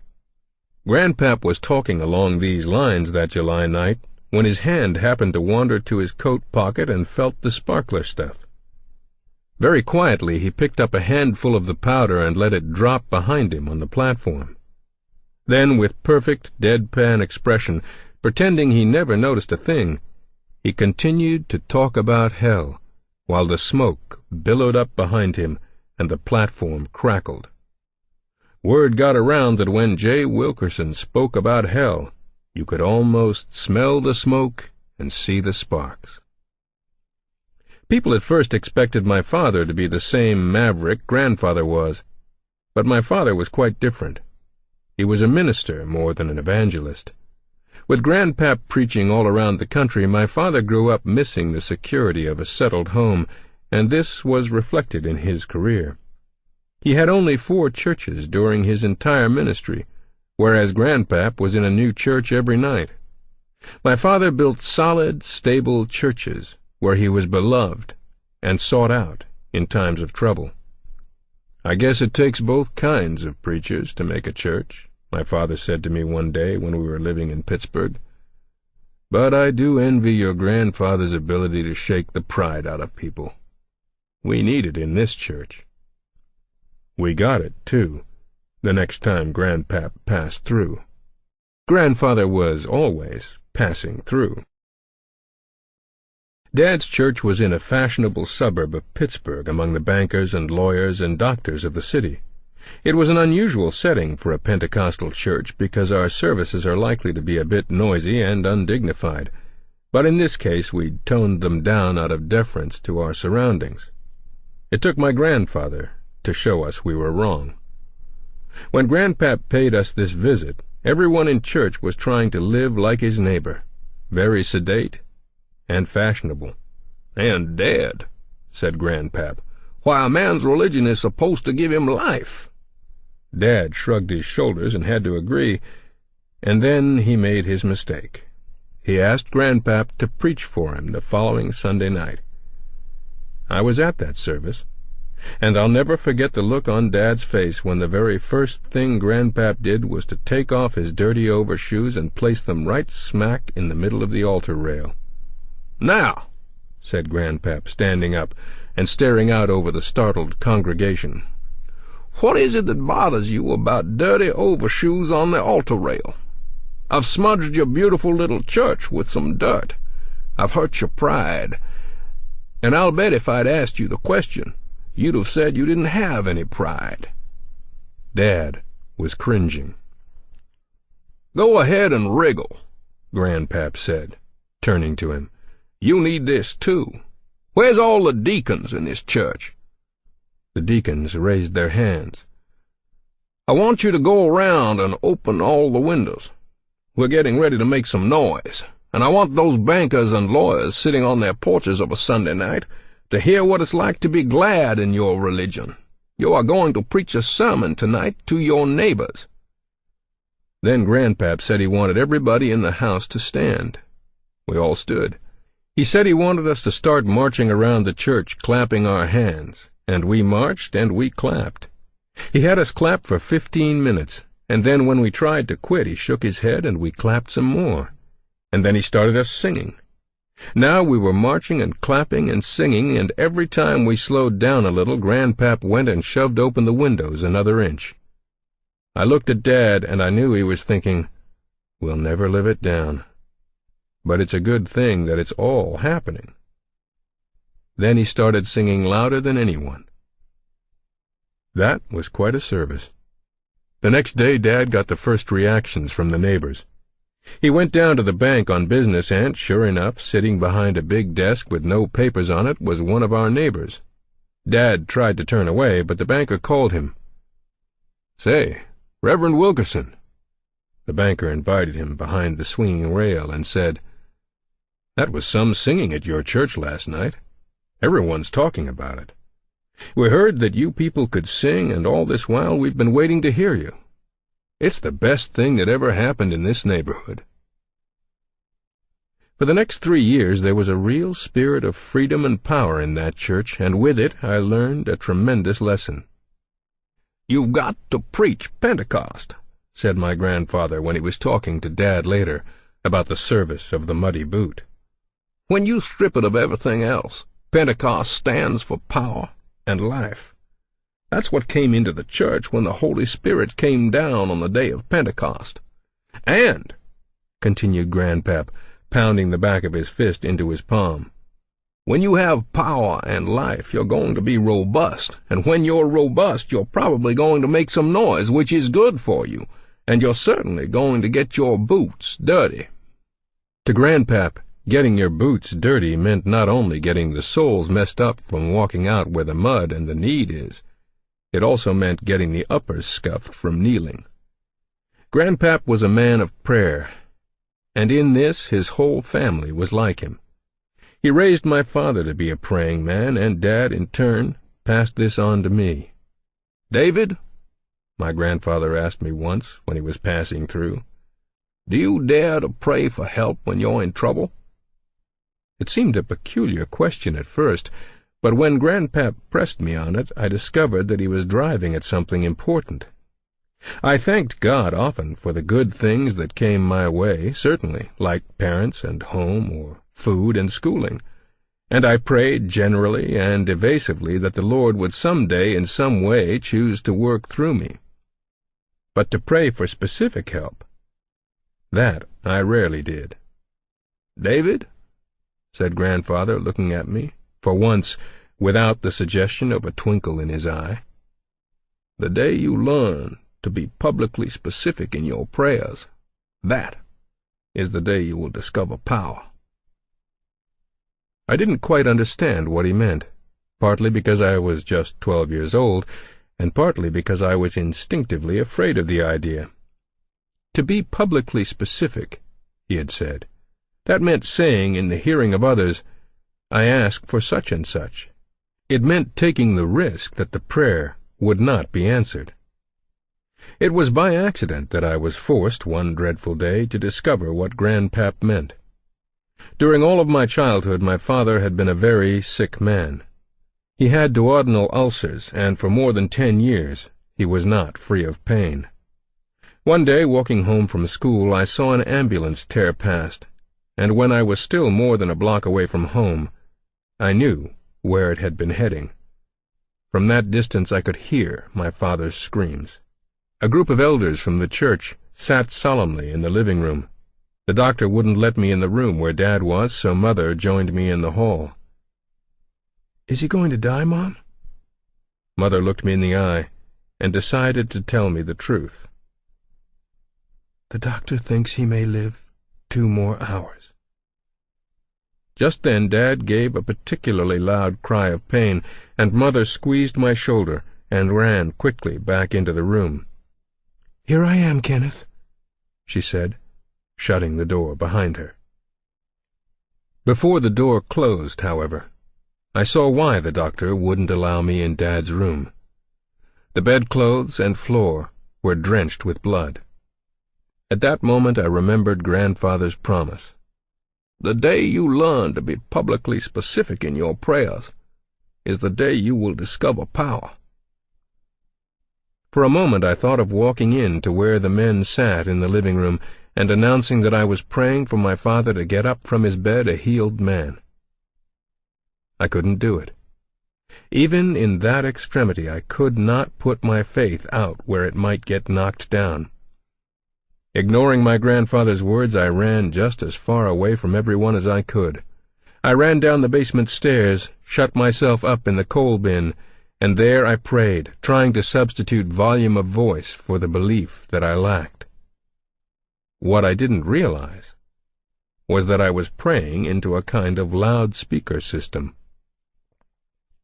Our house was heated by hot air, and the great trumpet-like pipes branched out from the furnace beside the coal bin into every room of the house. My voice was carried up those pipes, so that the men from the church, sitting in the living room, suddenly heard a fervent voice pouring out of the walls. The doctor upstairs heard it. My father, lying on his deathbed, heard it. "Bring David here," he whispered. So I was brought upstairs, past the staring eyes of the elders, and into my father's room. Dad asked Dr. Brown to wait in the hall for a moment. Then he told Mother to read aloud the 22nd verse of the 21st chapter of Matthew. Mother opened the Bible and turned the pages until she came to the right passage. "And all things, whatsoever ye shall ask in prayer," she read, "believing, ye shall receive." I felt a tremendous excitement. "Mother, can't we take that for Dad now?" So while my father lay limp on his bed, Mother began to read the same passage over and over again. She read it a dozen or so times, and while she was reading, I got up from my chair and walked over to Dad's bed and laid my hands on his forehead. "Jesus," I prayed, "Jesus, I believe what you said. Make Daddy well." There was one more step. I walked to the door and opened it and said loud and clear, "Please come, Dr. Brown. I have—" It was hard. "I have prayed believing that Daddy will get better." Dr. Brown looked down at my 12-year-old earnestness and smiled a warm and compassionate and totally unbelieving smile. But that smile turned first to puzzlement and then to astonishment as he bent to examine my father. "Something has happened," he said. His voice was so low I could hardly hear. Dr. Brown picked up his instruments with fingers that trembled and tested Dad's blood pressure. "Kenneth," he said, raising Dad's eyelids and then feeling his abdomen and then reading his blood pressure again. "Kenneth, how do you feel?" "Like strength is flowing into me." "Kenneth," said the doctor, "I have just witnessed a miracle." My father was able to get up from his bed in that miraculous moment, and in that same moment I was delivered of any doubts about the power of getting out on a limb in prayer. Driving down to Grandfather's farm that day so many years later, this was one of the memories I brought with me. Grandfather, I was glad to see, was as alert as ever. He was a little slower in his movements, but as quick of mind and as full of penetrating wisdom. He sat in an old straight chair, straddling it backwards, and listened intently as I told him about my strange experiences. He let me talk for an hour, interrupting only to ask questions. I finished my narrative with a question of my own. "What do you make of it, Grandpap? Do you think I had a real call to help the boys in the murder trial?" "No, I don't," said Grandfather. "But so many things," I began. "I think," he went on, that door's slammed just about as tight as you'll ever find a door shut, David. I don't think the Lord's going to let you see those 7 boys for a long, long time. And I'll tell you why. Because if you see them now, you may figure you've done your duty among the teenage boys in New York. And I think there are bigger plans for you." "How do you mean?" "I've got a feeling, David, son, that you were never intended to see just 7 boys, but thousands of boys just like them." Grandpap let that sink in. Then he went on. "I mean all the mixed up and frightened and lonely boys of New York who might end up murdering for kicks unless you can help them.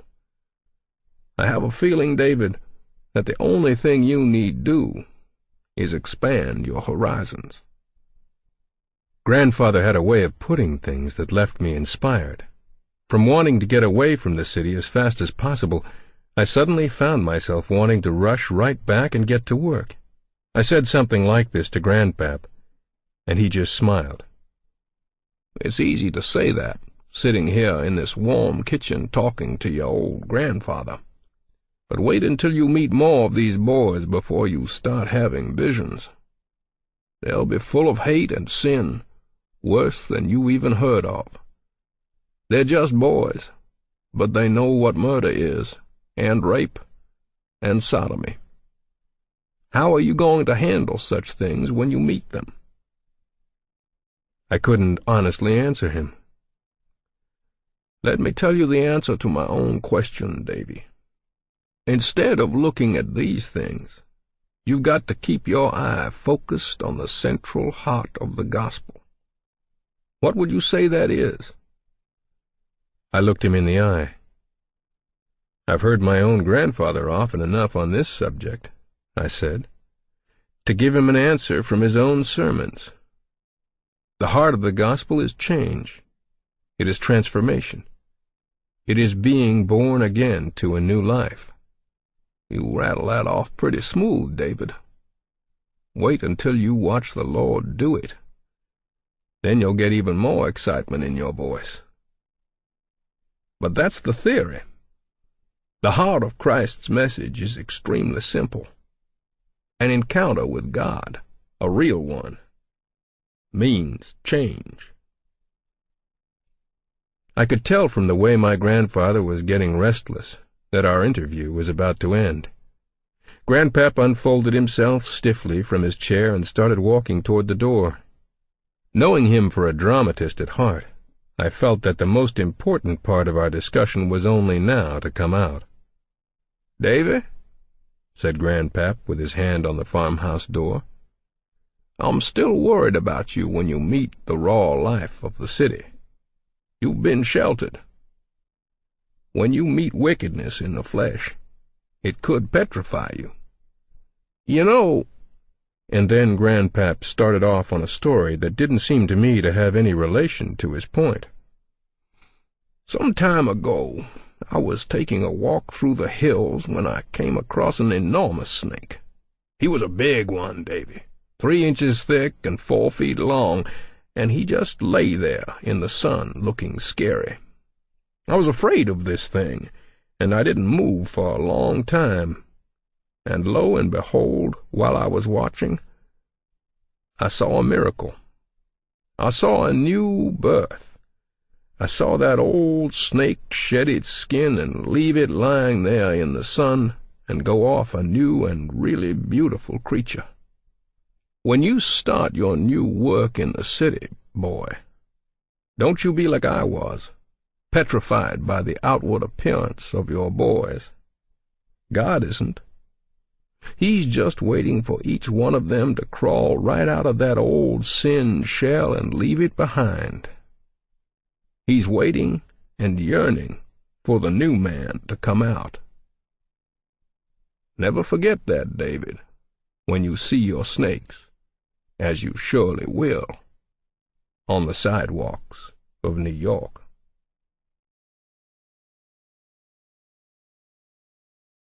Chapter 6.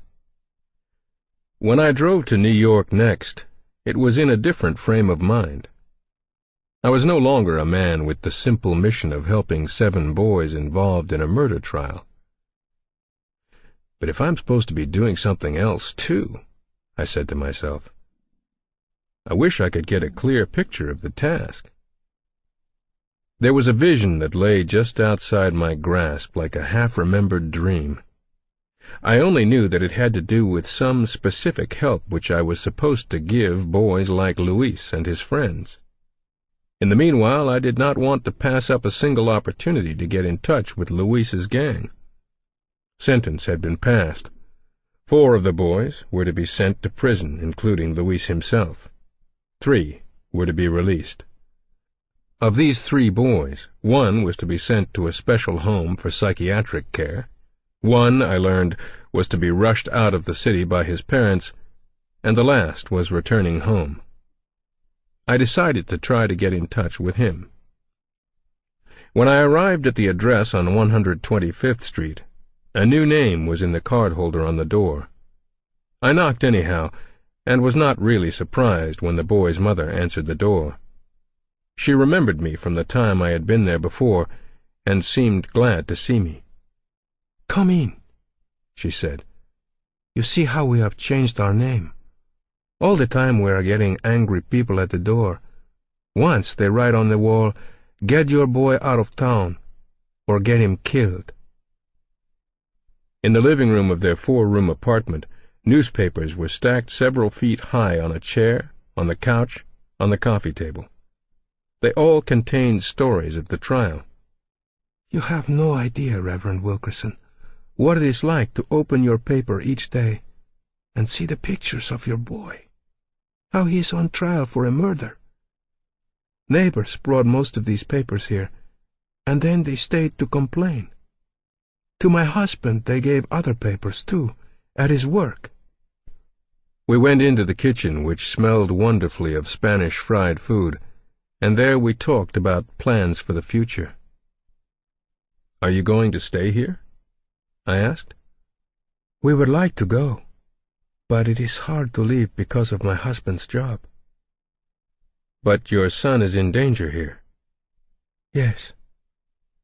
"Would you like to send him to live with my family for a while in Pennsylvania? He would be welcome." "No," said this poor woman, turning her food. "No. When my boy comes home from that jail, we will probably send him away from here. But it will be with his own people. No one will see him. He will be like one who has never lived." When I left her half an hour later, I turned to say goodbye at the door and saw the writing she had mentioned, scrawled in yellow chalk on the wall. Someone had tried to rub it out, but you could still read, "Or get him killed." So once again I was prevented from making contact with the boys in Luis's gang. Perhaps I should just assume that there was a purpose in these closed doors. Perhaps it lay in the emerging dream which was haunting me. Unlikely as it seemed, unprepared and even unwilling as I was beginning to face the possibility that somewhere along these streets I would inevitably find what the Quakers call my bundle of responsibility. "Lord," I said again as I left the 125th Street area and headed back toward my car, "if you have work for me in this place, teach me what it is."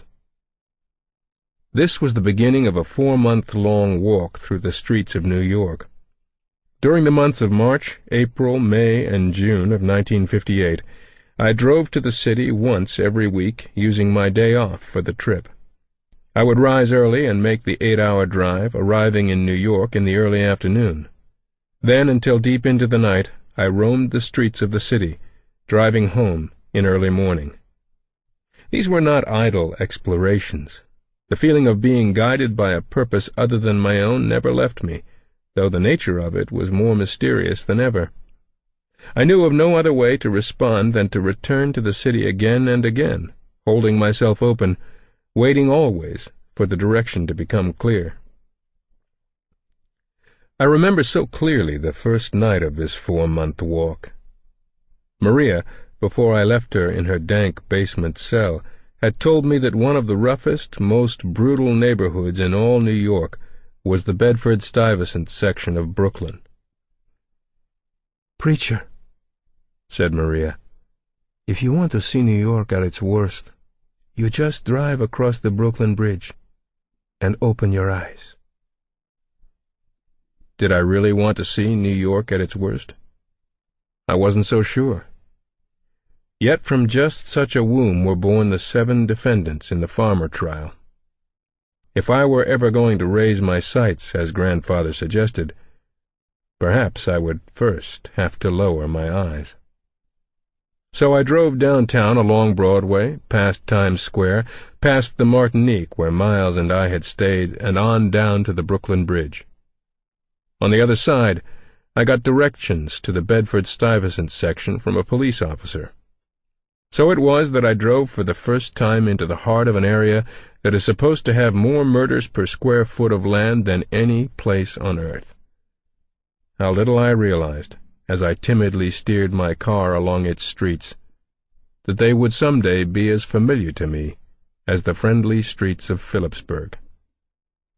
Bedford-Stuyvesant was once the home of responsible middle-class families who lived in trim 3-story houses with gardens in the rear. It is now a Negro and Puerto Rican ghetto. It was a blistering cold March night when I pulled into the area. I had to drive around many blocks before I could find a place to park, because the city was slow clearing the streets through here, and most of the cars were frozen to the curb between gray mounds of snow. Walking was a hazardous progress through ankle-deep slush and over slippery piles of refuse.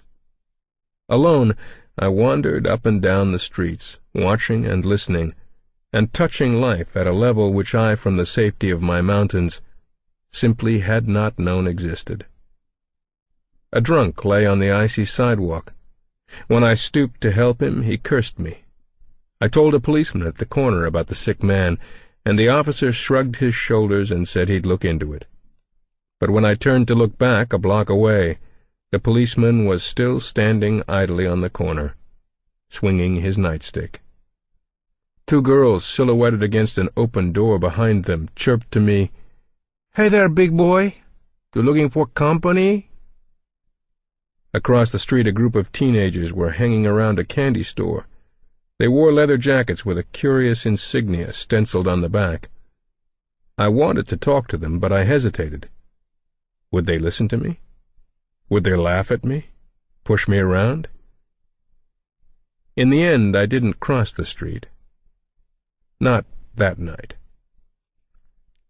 I just walked some more, past bars and overflowing garbage cans, past storefront churches and police stations, and on into an immense housing project with broken windows and broken lights and a broken "Keep Off the Grass" sign buried in the sooty snow. On the way back to my car, I heard what sounded to me like 3 quick shots. Then I thought I must have been mistaken, because no one on the busy street seemed excited or even interested. Within minutes a police car roared by, siren screaming, to pull nose forward into the curb with its light flashing red. Only 6 people stopped to watch as they brought a man out of a rooming house with his arm hanging limply at his side, dripping blood. It took more than a shot in the shoulder to draw a crowd in Bedford-Stuyvesant. I went back to my car, and after hanging an old shirt in the window as a symbol of privacy, I lay down, pulled a car rug over me, and finally went to sleep. I wouldn't do that today. I know better. It isn't so much the danger of adult thugs or even teenagers. It's the little people. These are the 8, 9, and 10-year-olds who travel on the periphery of the teenage gangs. These little ones are truly dangerous, because they cultivate violence for its own sake. They have the knives and the guns of their older heroes, and they think they achieve manliness by using them. It's the little people I'd be afraid of today if I had to sleep in a car on the streets. But in the morning I woke up safe. Was it my very innocence that kept me? Or was it the words from the 91st Psalm that I said over and over again as I fell asleep? Because you have made the Lord your refuge, and the Most High your habitation, no disaster will befall you, nor calamity come near your tent. For he will give his angels charge over you to guard you in all your ways. They will bear you up upon their hands, lest you strike your foot upon a stone. Upon the lion and the adder you may tread. Upon the young lion and the dragon you may trample. Bit by bit, during this 4-month walk, I got to know the streets. Maria and Angelo were very helpful in this. I had kept in close touch with Angelo after our first encounter on the stairs of Luis Alvarez's apartment house. "Angelo," I said to him one day as we were walking down a Harlem street together, "what would you say was the greatest problem boys have in this city?" "Lonesomeness," said Angelo quickly. It was a strange answer. Lonesomeness in a city of 8 million people. But Angelo said the feeling came because nobody loved you, and that all of his friends in the gangs were basically very lonely boys. The more I came to know New York, the more I grew certain that Angelo was right. Before I became personally involved with the problems of these boys, I had no real idea what a teenage street gang was. We had gangs of a sort when I was growing up in Pittsburgh. The kids used to get together after school to build a clubhouse in the vacant lot. What went on inside these clubhouses varied somewhat depending on the age and personality of the kids, but the activity never ranged far from simple talk. Talk about girls, talk about automobiles, talk about sports, talk about parents. I suppose it is basic to childhood to want to gang together to explore the adult world out of adult earshot. There are gangs like this in New York, too, simple social congregations that never move beyond that function. But there's another kind of teenage gang in New York that is something else again. This is the fighting gang, the bopping or jitterbugging gang. These boys are never far from violence. I know of one instance when a fight took 2 months to plan.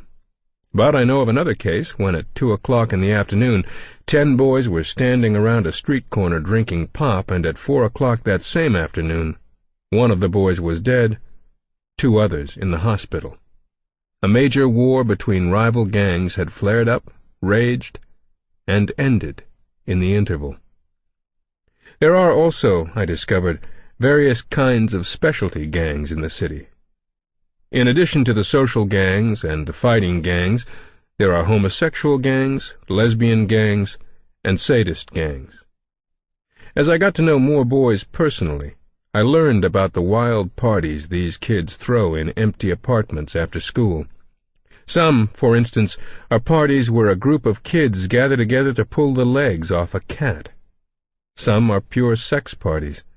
Often the boys told me they would gather in a dark corner of a park and circle around a couple, practicing mutual masturbation while the couple went through the sexual act on the ground. Feeding this side of teenage gang life is a flood of pornography. Many of the boys showed me samples extracted from hidden pockets in their wallets. This is not the girly picture that is sold on the street corner.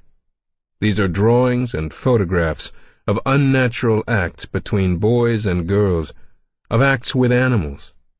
The children told me that they sometimes spend their afternoons in a basement clubhouse using these pictures as guides. Grim as fighting and promiscuity and unnaturalness are to encounter among teenagers, there is one depravity which surpasses them all: dope addiction. I quickly reached the point where I myself could spot peddlers of marijuana around the schoolyards. They were bold and pushy. They talked with freedom about their trade and told me I ought to try smoking pot myself if I was interested in knowing what it was all about. When I showed one man a newspaper picture of a boy doubled up in pain on a hospital bed in the throes of withdrawal, he laughed at me. "Don't worry," he said. "That guy was on heroin. A little marijuana won't hurt you at all. It ain't much different than a cigarette. Have one?" It won't hurt you? Marijuana isn't addicting by itself, but it quickly leads to the use of heroin, which is one of the most cruelly addicting drugs known to man. Once, during my long walk, there was a panic, as the user says, a time when drugs were in scarce supply because of a major arrest of smugglers. I was exploring through the Bedford-Stuyvesant section during this time. As I walked down one street, I heard a high, piercing scream. No one paid the slightest attention. The screaming went on and on and on. "That sounds like someone in pain," I said to a woman who was resting her arms on a first-floor windowsill in the same building. She lifted her head, listened a minute, and shrugged her shoulders. "3rd floor," she said. "It's terrible. He's 20 years old. It's heroin. He's really hooked and can't get a fix." "You know who it is?" "Since he was in diapers." "Can't we do something to help him?" "What, for instance? Death is what would help him now." "Can't we take him to a hospital?" The woman just looked at me.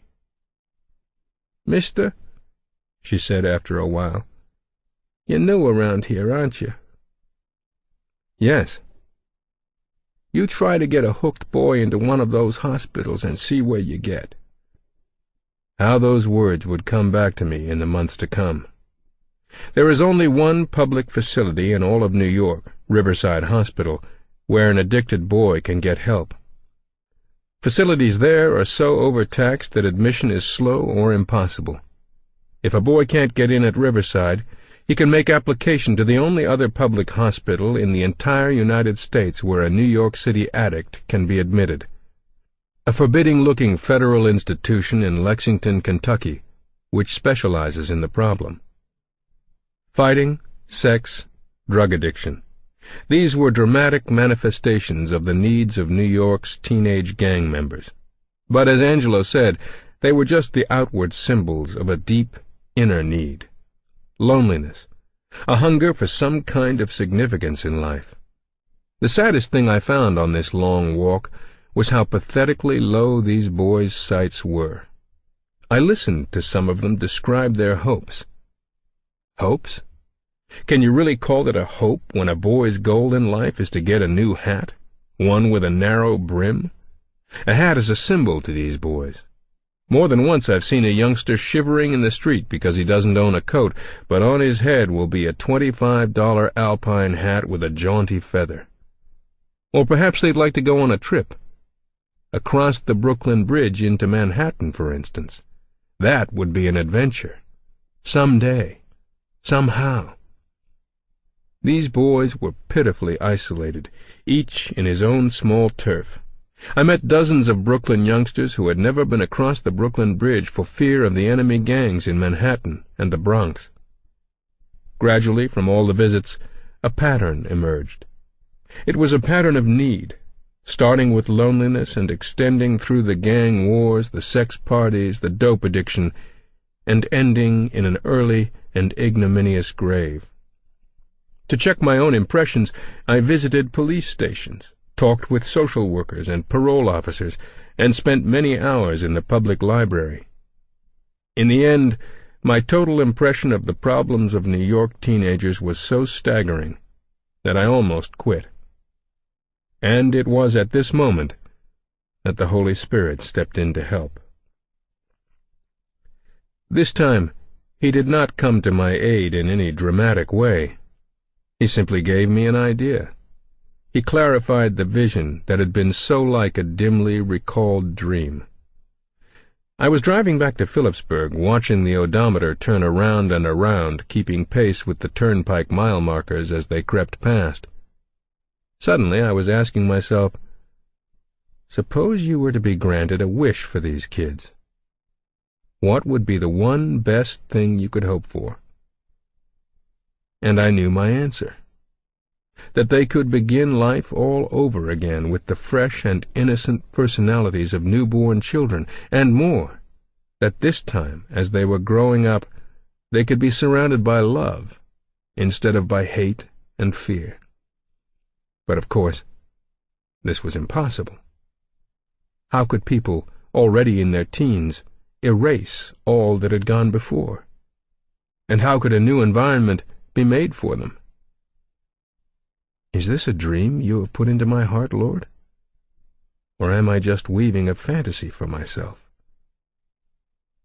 They've got to start over again, and they've got to be surrounded by love. The idea came to mind as a complete thought, as clearly as the first order to go to New York, and along with it came into my mind the picture of a house where these new kids could come. A really nice house, all their own, where they would be welcomed and loved. They could live in their house any time they wanted to. The door would always be open. There would always be lots and lots of beds and clothes to wear, and a great big kitchen. "Oh, Lord," I said aloud, "what a wonderful dream this is. But it would take a miracle, a series of miracles such as I've never seen." Chapter 7. I made my next trip to New York a week later, in a strange state of mind. In part I was elated by my new dream, and in part I was deeply depressed and thoroughly confused. The more I learned about the nature of the enemy in the big town, the more my own lack of qualifications to combat him stood out in sharp relief. The enemy lurked in the social conditions that make up the slums of New York, ready to grab lonesome and love-starved boys. He held out easy promises of security and freedom, of happiness and of retribution. He called his promises by innocent names. Clubs, not murderous gangs. Pot, not narcotics. Fish jumps, not an anger-filled, unsatisfying sex stimulation. And jitterbugging, not a desperate fight to death. He built in his victims personalities that were almost impossible to reach. He threw around these boys a wall of thick, protective hardness. He made them proud of being hard. Against his strength, I considered my own weakness. I had none of the usual weapons. I had no experience. I had no money. I had no organization backing me. I was afraid of the fight. And suddenly I found myself remembering another occasion when I'd seen a fight coming and had been afraid. It happened years ago when I was a boy, and we had just moved to Pittsburgh. I didn't win any Most Likely to Succeed awards when I was growing up. I was always pretty frail and even skinnier than I am now, if such a thing is possible. The very idea of a fist fight left me shaking. Still, the funny thing is that all through my high school years, I never had to fight because I had a reputation for being extremely tough. That ridiculous situation came about in a peculiar way, and the more I thought about it, the more I wondered if it did not have significance for me now. There was a boy in school named Chuck, who was a bully. He was the first boy I heard about when we got to Pittsburgh. Before we'd unpacked our trunks, I learned that Chuck always beat up the new kids, and that I had better be particularly careful because he was especially tough on preachers' kids. Chuck had me shaking before I ever saw him. What was I going to do when we finally did meet? I asked God this question, and an answer came quickly and clearly. Not by might, nor by power, but by my Spirit. I knew it was a Bible quotation, and I looked it up just to check on my recollection of the passage. Zechariah 4:6 it was, and then and there I took it for my motto. When the time came to face Chuck, I decided I would simply lean on this promise. God would give me a holy boldness that would be equal to any bully. All too soon I had a chance to test my theory. One spring afternoon I started home from school alone. I was wearing new clothes, I remember, which made it particularly important that I should not get into a fight. New clothes in our family were too carefully budgeted to be ruined in a street brawl. Suddenly, ahead, I saw a boy walking toward me. I knew in an instant that this would be Chuck. He was strutting down the opposite side of the street. But the instant he saw me, he crossed over and bore down on me like a heavy, snorting, angry bull. Chuck was an enormous boy. He must have weighed 50 pounds more than I, and he towered above me so that I had to bend my neck to look him in the eye. Chuck stopped dead in my path, legs spread, and hands on hips. "You're the preacher's kid." It wasn't a question. It was a challenge, and I'll admit that in that moment all my hopes of holy boldness vanished. I was scared to the core of me. Not by might, nor by power, but by my Spirit. Not by might, nor by power, but by my Spirit, saith the Lord of hosts. I kept repeating this sentence over and over to myself while Chuck commenced to give his opinion of me.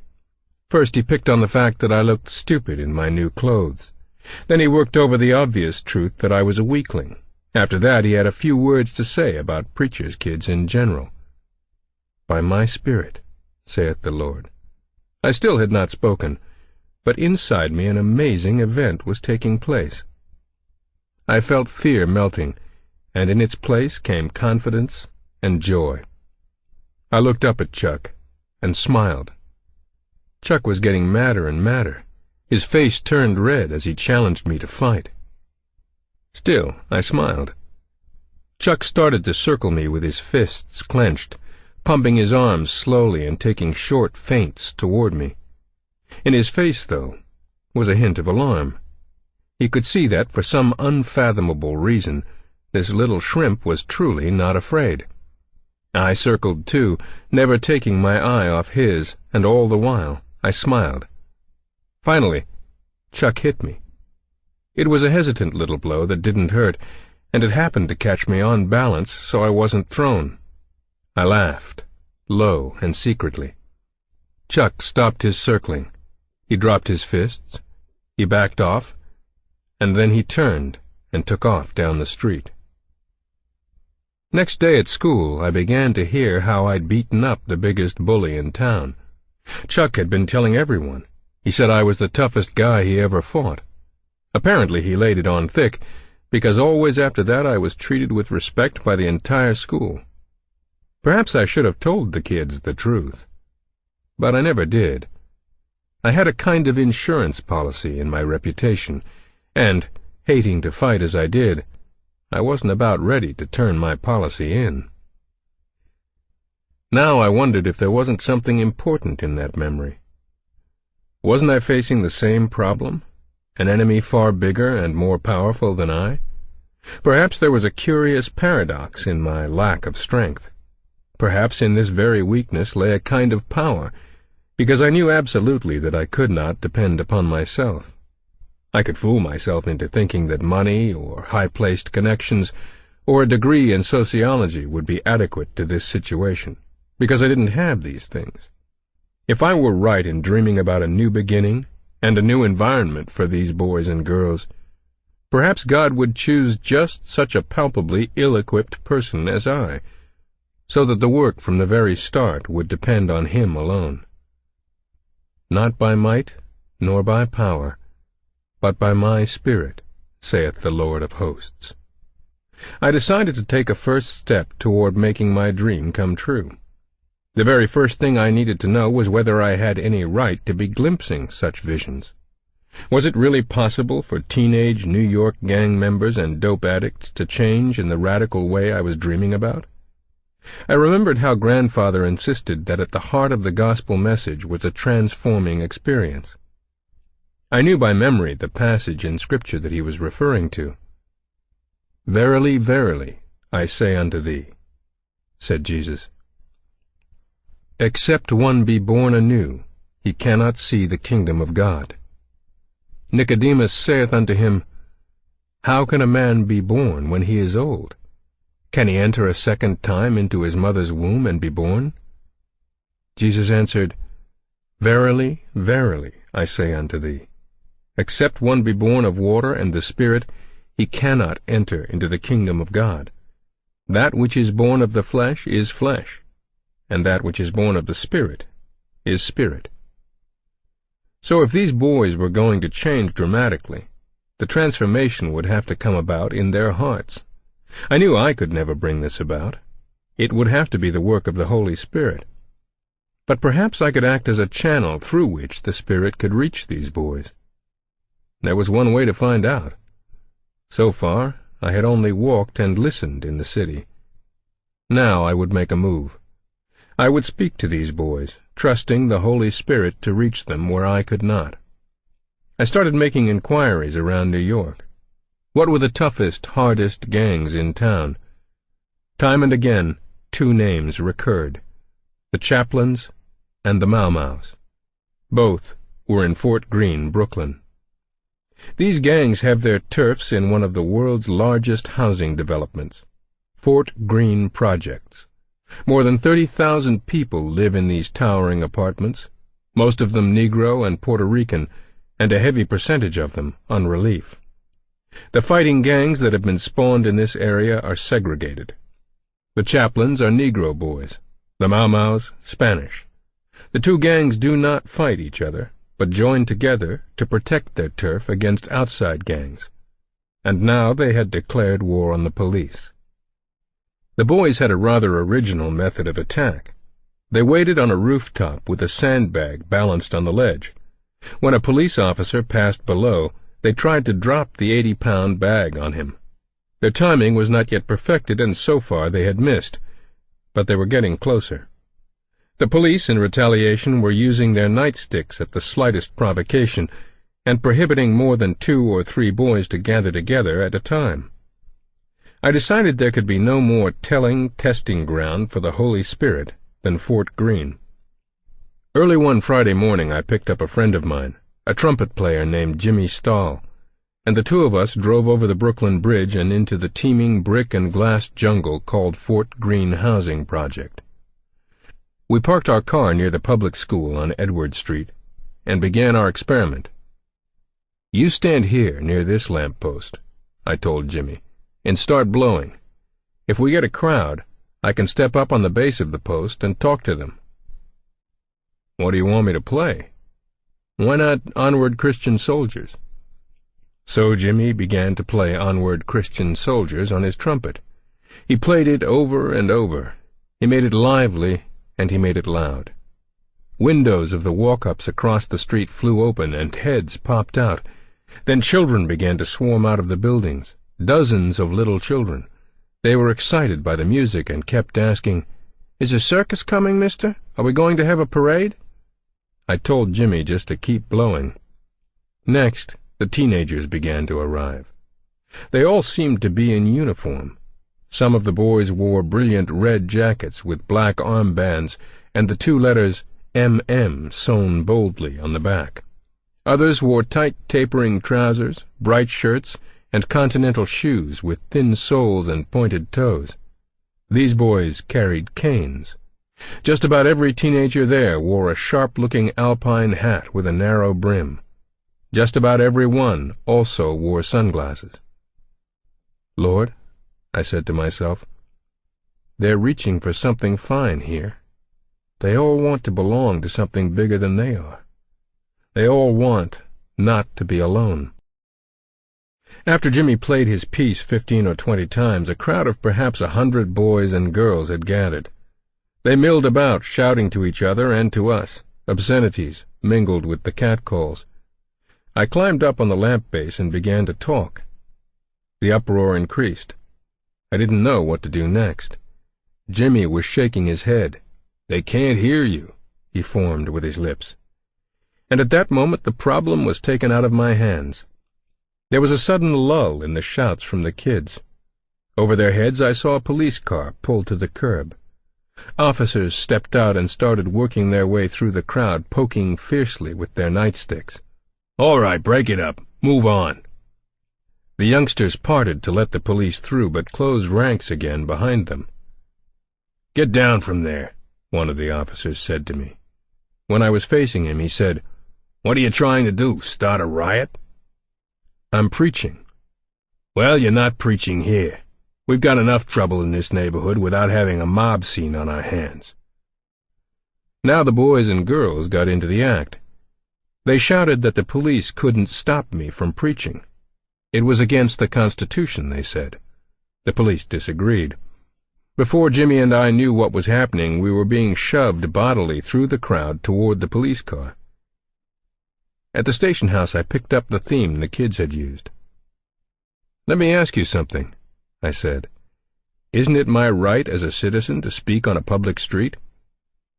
"You can," admitted the police, "as long as you speak under an American flag." So, half an hour later, Jimmy started to blow Onward Christian Soldiers again. This time we had an enormous American flag floating behind us, borrowed from the sympathetic principal of the school. And this time, instead of preaching from a lamp-post base, I had a piano stool. Jimmy blew to the north and to the south, to the east and to the west. Again windows flew open and small children swarmed around us. And again we were faced a few minutes later with a hooting, cat-calling mob. The only difference was that now we were heroes, because once again we had been tapped by the arm of the law. Our new popularity, though, did not improve the manners of our audience. I stood on my stool and once again tried to raise my voice above the din. "I am a country preacher," I told them, 300 miles from home, and I have a message for you. Nobody was listening. Directly in front of me, a boy and girl were doing the fish, the grinding hips that brought whistles and clapping from onlookers. Others picked it up, cigarettes hanging sideways from their mouths, bodies quivering with excitement. It was hardly the setting for a sermon. In despair, I bowed my head. "Lord," I said, "I can't even get their attention. If you are doing a work here, I will have to ask you, even for this." While I was still praying, the change began. It was the smallest children who settled down first. But when I opened my eyes, I noticed that a lot of the older boys who had been leaning up against the school fence, smoking, had straightened up, taken their hats off, and were now standing with heads slightly bowed. I was so startled by the sudden silence that I was at a loss for words.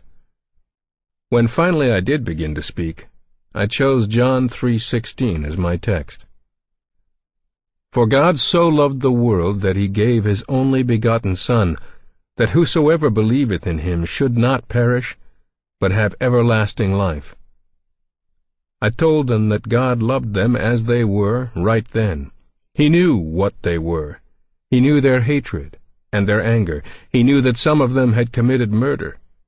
But God also saw what they were going to be in the future, not only what they had been in the past. That was all. I had said what I had to say, and I stopped. A heavy, eloquent silence hung over the street. I could hear the flag flapping in a light breeze. I told the boys and girls then that I was going to ask for something special to happen to them. I was going to ask for a miracle, that in the next moment their lives be completely changed. I bowed my head again and prayed that the Holy Spirit do his work. I raised my head. Nobody moved. I asked if there was anyone who wanted to come up front, where we could talk. No response. It was an awkward situation. I had made an experiment in letting the Spirit lead, and he didn't seem to be leading anywhere. And then suddenly I heard myself saying, without any intention on my part, "All right now. They tell me that you've got a couple of pretty tough gangs here in Fort Greene. I want to talk to your presidents and your vice presidents.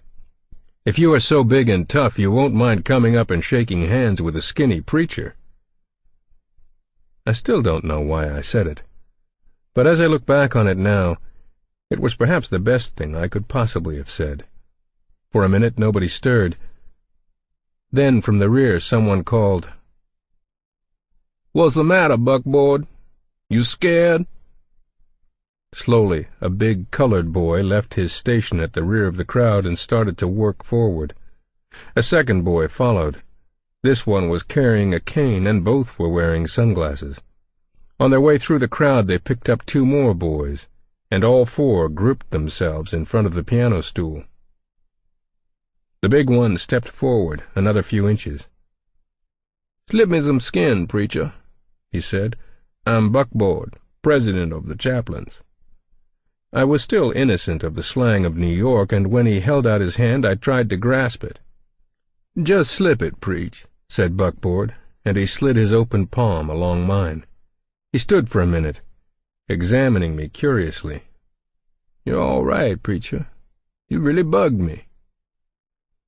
Buckboard then introduced me to his vice president, Stagecoach, and to his two warlords. What was I going to do now? With my heart pounding, I nodded to Jimmy, and we walked with the four boys a few yards away from the crowd. Stagecoach kept saying that our message was coming through. "You know, Davy," he said, "there's a little old lady comes around here with a black cape and a basket of candy bars, and she's always after the boys to stop bopping. She's okay, but she never comes through." I told the four boys it wasn't I who was coming through, but the Holy Spirit. I told them he was trying to reach inside their pride. "And your arrogance, too," I said, looking directly in their eyes. "And your complacency. That's all just a shell to hide the real, scared, lonely you. The Holy Spirit wants to get inside that shell and help you start all over again." "What we supposed to do, man?" I looked at Jimmy, but his expression didn't help me. In a church I might have asked these boys to come forward and kneel at the altar. But how could you ask anyone to do that on a public street in front of friends? Still, maybe it was just such a bold step that was needed. The change in their lives that we were asking was drastic, so maybe the symbol had to be drastic too. "What are you supposed to do?" I said. "Why, I want you to kneel down right here on the street and ask the Holy Spirit to come into your lives so that you will become new men. New creatures in Christ is what the Bible says. This can happen to you, too." There was a long pause. For the first time I was vaguely aware of the crowd that was waiting very quietly to see what was going to happen. Finally Stagecoach said in a voice that was strangely hoarse, "Buckboard, you want to? I will if you will." And before my astonished eyes these two leaders of one of the most feared fighting gangs in all of New York slowly dropped to their knees. Their warlords followed their lead. They took their hats off and held them respectfully in front of them. Two of the boys had been smoking. Each took his cigarette out of his mouth and flipped it away, where it lay smoldering in the gutter, while I said a very short prayer. "Lord Jesus," I said, "here are 4 of your own children doing something that is very, very hard. They are kneeling here before everyone and asking you to come into their hearts and make them new. They want you to take away the hate and the fighting and the loneliness. They want to know, for the first time in their lives, that they are really loved. They are asking this of you, Lord, and you will not disappoint them. Amen." Buckboard and Stagecoach got up. The 2 warlords followed. They did not lift their heads. I suggested they might want to get off by themselves for a while, maybe find a church somewhere. Still without speaking, the boys turned and started to make their way through the crowd. Someone called out, "Hey, Buckboard, what's it like when you got religion?" Buckboard told them to lay off, and he was taunted no more. I suppose if someone had really rubbed him the wrong way, he wouldn't have been saved enough to take it non-violently.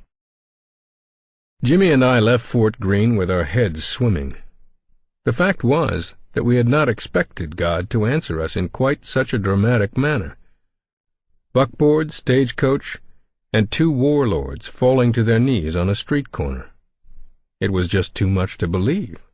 Frankly, we'd been better prepared for the reaction of the Mau Mau leaders. They were there in the crowd, too, watching the transformation in Buckboard and Stagecoach with mingled contempt and fascination. After the chaplains had departed, the crowd began to call for them. "Israel, Nicky, you're next. Come on, them niggers weren't afraid. You going to chicken out?" Such shouts urged them forward. Israel, the president of the gang, was as nice a boy as I've met. He stuck out his hand and shook mine like a gentleman. Nicky was something else. I remember thinking, as I looked at him, "That's the hardest face I have ever seen." "How do you do, Nicky?" I said. He left me standing with my hand outstretched. He wouldn't even look at me. He was puffing away at a cigarette, shooting nervous little jets of smoke out the side of his mouth. "Go to hell, preacher," he said. He had an odd, strangled way of speaking, and he stuttered badly over some of his sounds. "You don't think much of me, Nicky," I said, "but I feel different about you. I love you, Nicky." I took a step toward him.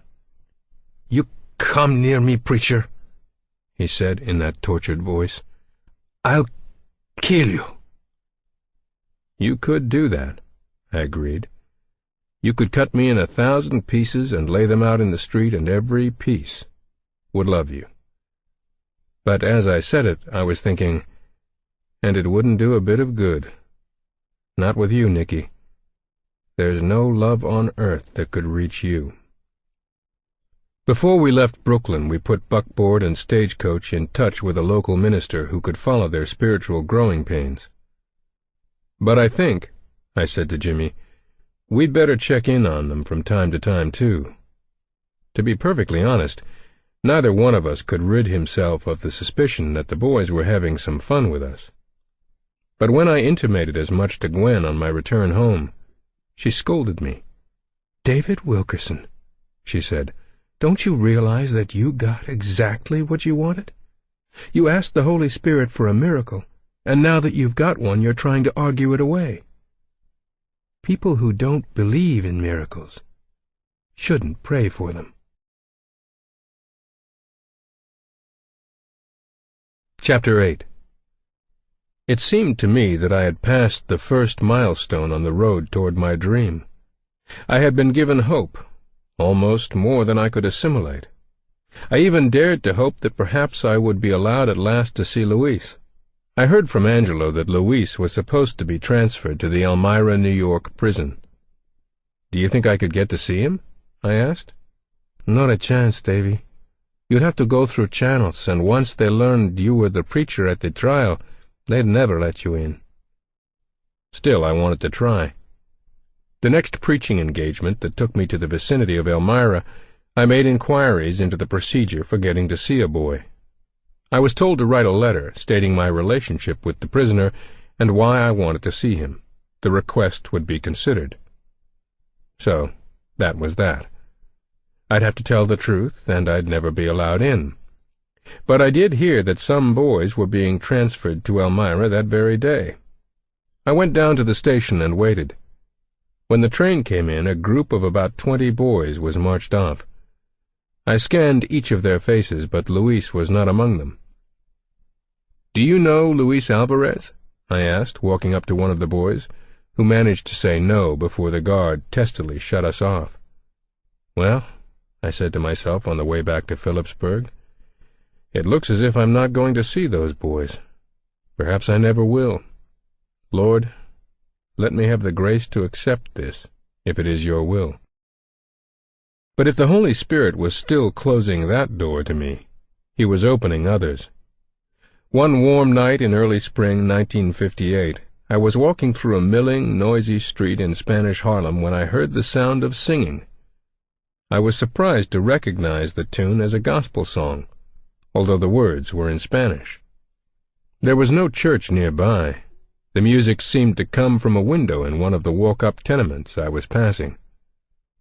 "Who is that singing?" I asked a young man who was sitting on the fender of an automobile, smoking a cigarette. The boy cocked his head to listen, as if the music had become such a part of the background noises of the city that he no longer heard it.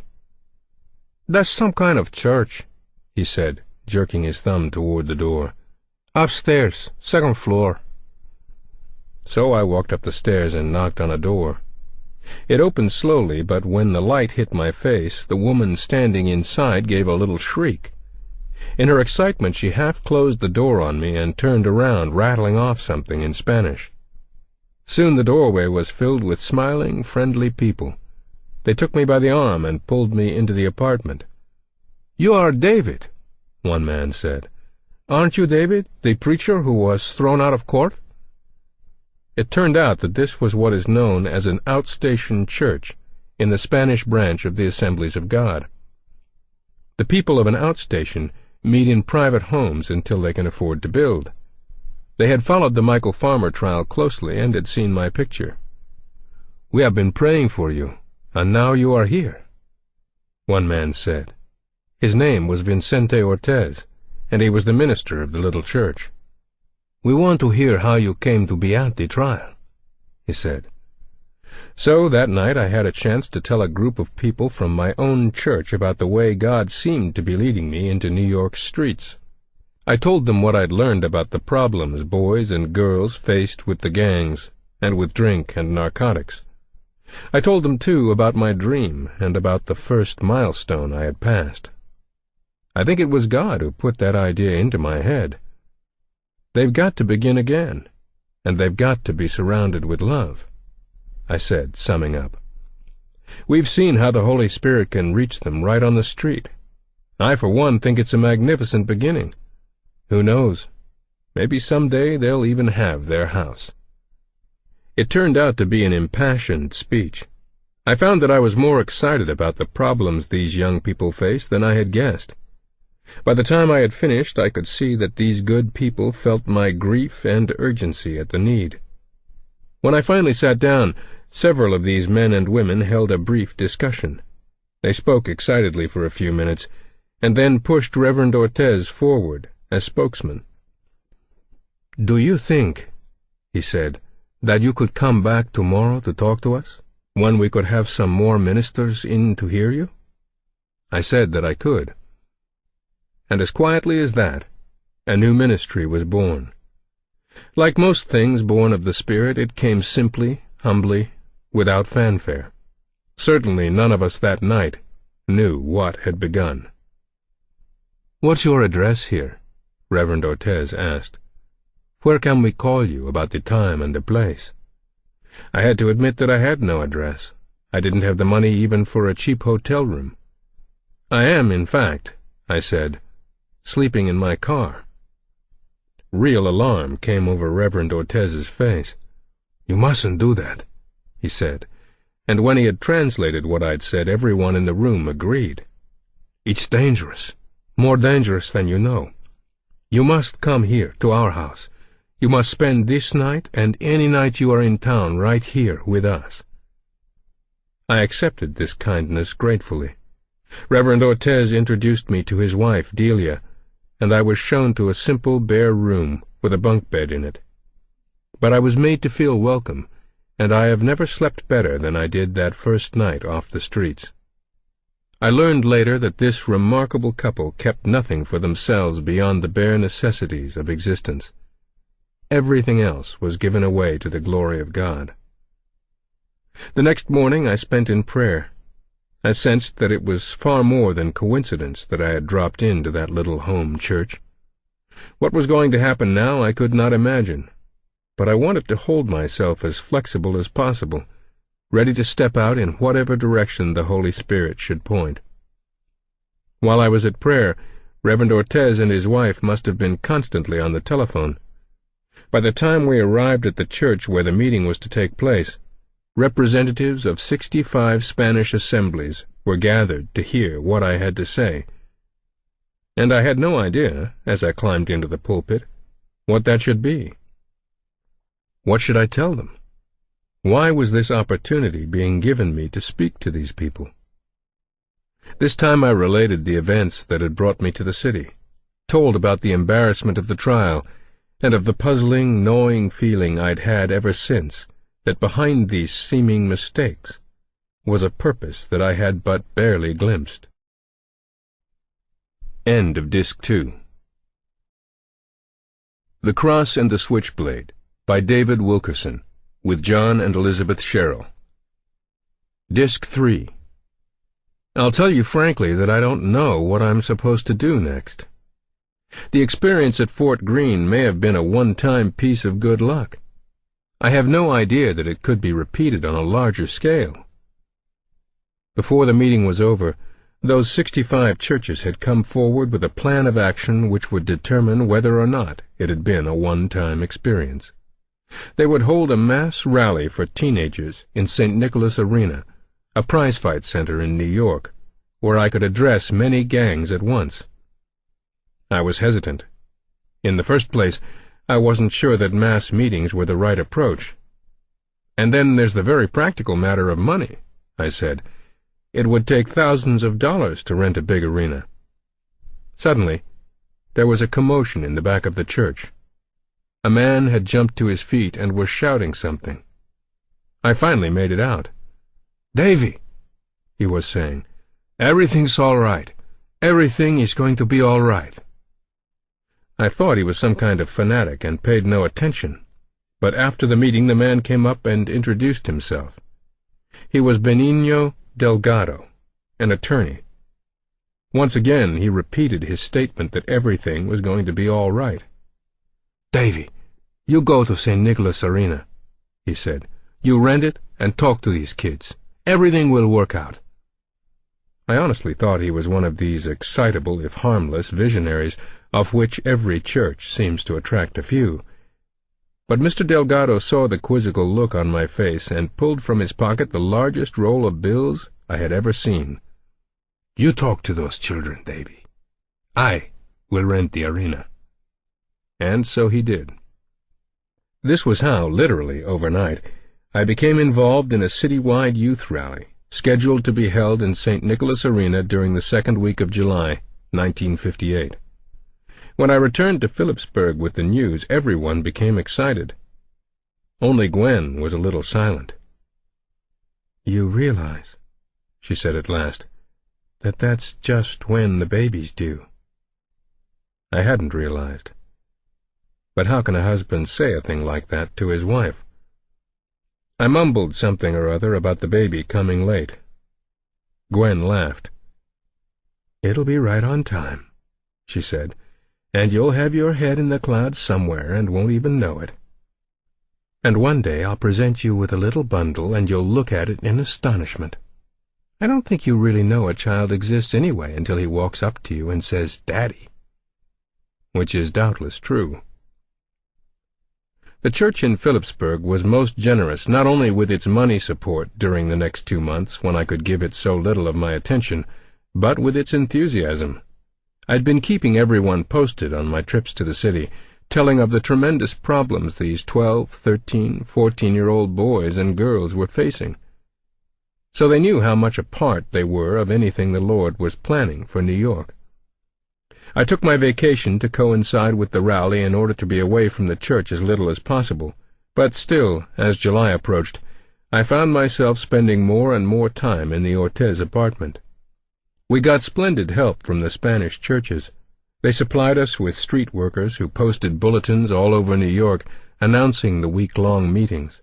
They trained batteries of counselors to be available in the dressing rooms of the arena for boys and girls who might decide to try a new beginning.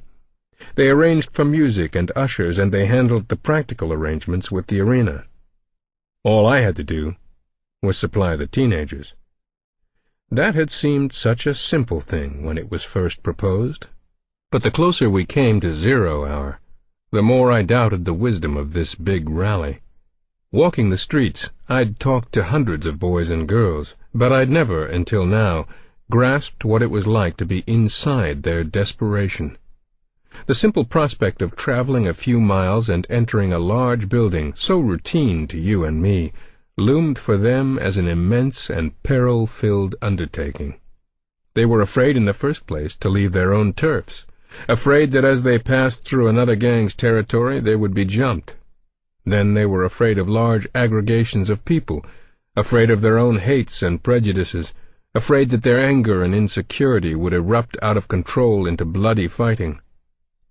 Strangest of all, they were afraid that something in the rally might make them cry. Bit by bit I came to realize the horror these young people have of tears. What is it about tears that should be so terrifying? I asked them again and again, and each time got the impression that tears to them were a sign of softness, of weakness and childishness in a harsh world where only the tough survive. Yet I knew from my work in the church how important a role tears play in making a man whole.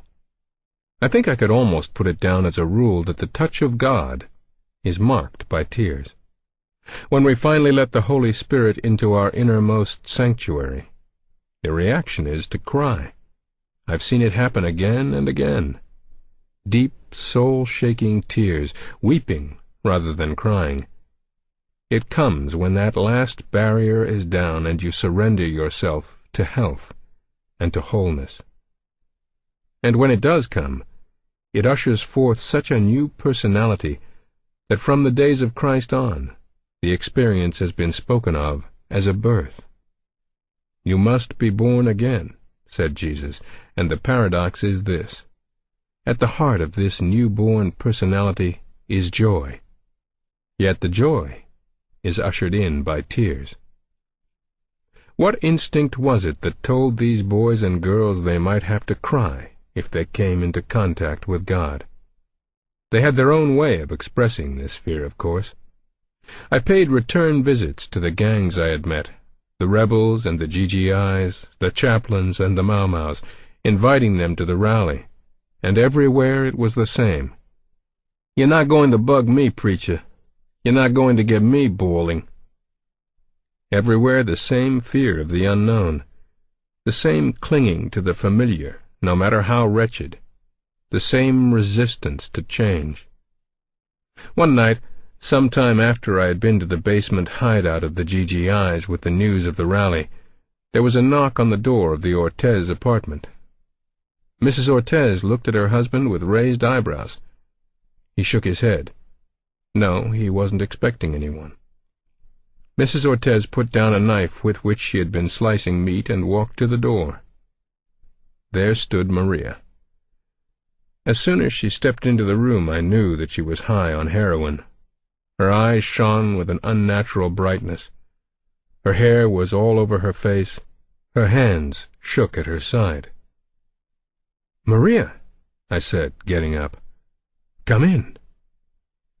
Maria came into the center of the room and demanded, in a brusque, belligerent manner, to know why we were trying to break up her old gang. "How do you mean, Maria?" said Delia Ortiz. "Coming down and trying to get the kids to a church service. I know you. You want to break us up." Maria began to curse us roundly. Vicente Ortiz half rose in his chair in protest, then settled back down again in a gesture that said, "Go ahead, Maria. I'd rather you express it here than out on the street." One of the Ortiz children came into the room, and Delia moved instinctively to stand next to the child. In that moment, Maria rushed to the table where Delia had laid the butcher knife. One sweeping movement and the knife was in her fist, its long blade flashing. Delia jumped quickly between Maria and the child. Vicente leapt to his feet and started across the room. "Stand back!" yelled Maria. Vicente stopped because the girl had lifted the knife to her own neck. "Ha!" she said. "I'm going to cut my throat. I'm going to stick myself like a pig, and you're going to watch." All of us in that room knew enough about the despair of the narcotic addict to know this was no dramatic and idle pose. Delia started talking rapidly about the long and wonderful life Maria had ahead of her. "God needs you, Maria," said Delia over and over again. Slowly, over a 5-minute period, while Delia never stopped talking, Maria's knife slipped lower and lower, until finally it hung from her hand down at her hip. Still talking, Delia was inching closer, and at last, with one beautiful and agile leap, she knocked the knife from Maria's hand. It clattered to the floor. It spun, round and round.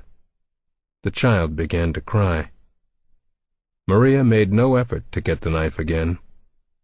She simply stood in the center of the room, the most forlorn bundle of dejection I had ever encountered.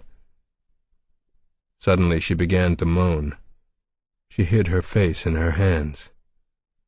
"There's no out for me," she said.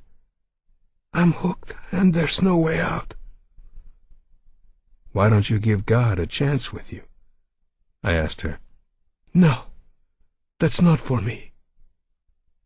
"Well, at least let the other kids come. Think. Maybe they can find the way out before it's too late." Maria straightened up. She seemed to have gotten back her composure. She shrugged her shoulders. "It depends if you've got a good show," said Maria. And with that, she turned and walked out of the Ortiz apartment, head high and hips swinging.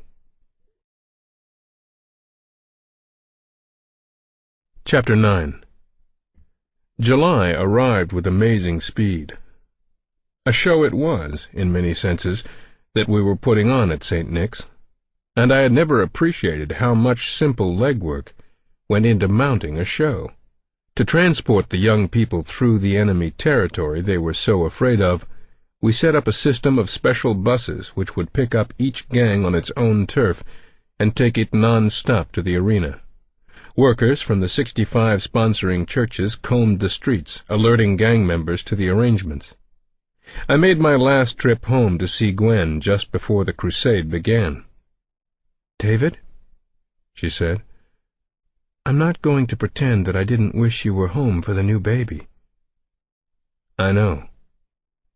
It was a subject we didn't mention often. My mother-in-law was provoked at me for going away just when the baby was due. She told me that we men were all the same, and that true Christianity started at home, and that if I didn't have better respect for my wife, I didn't deserve her. Which remarks stung all the more because they contained an element of truth. "But, Dave," Gwen went on. "Babies have been born before without the father's assistance. The doctor wouldn't let you hold my hand anyhow, and that's what I'd want. So I'd miss you even if you were in the next room. You feel you've got to go, don't you?" "Yes."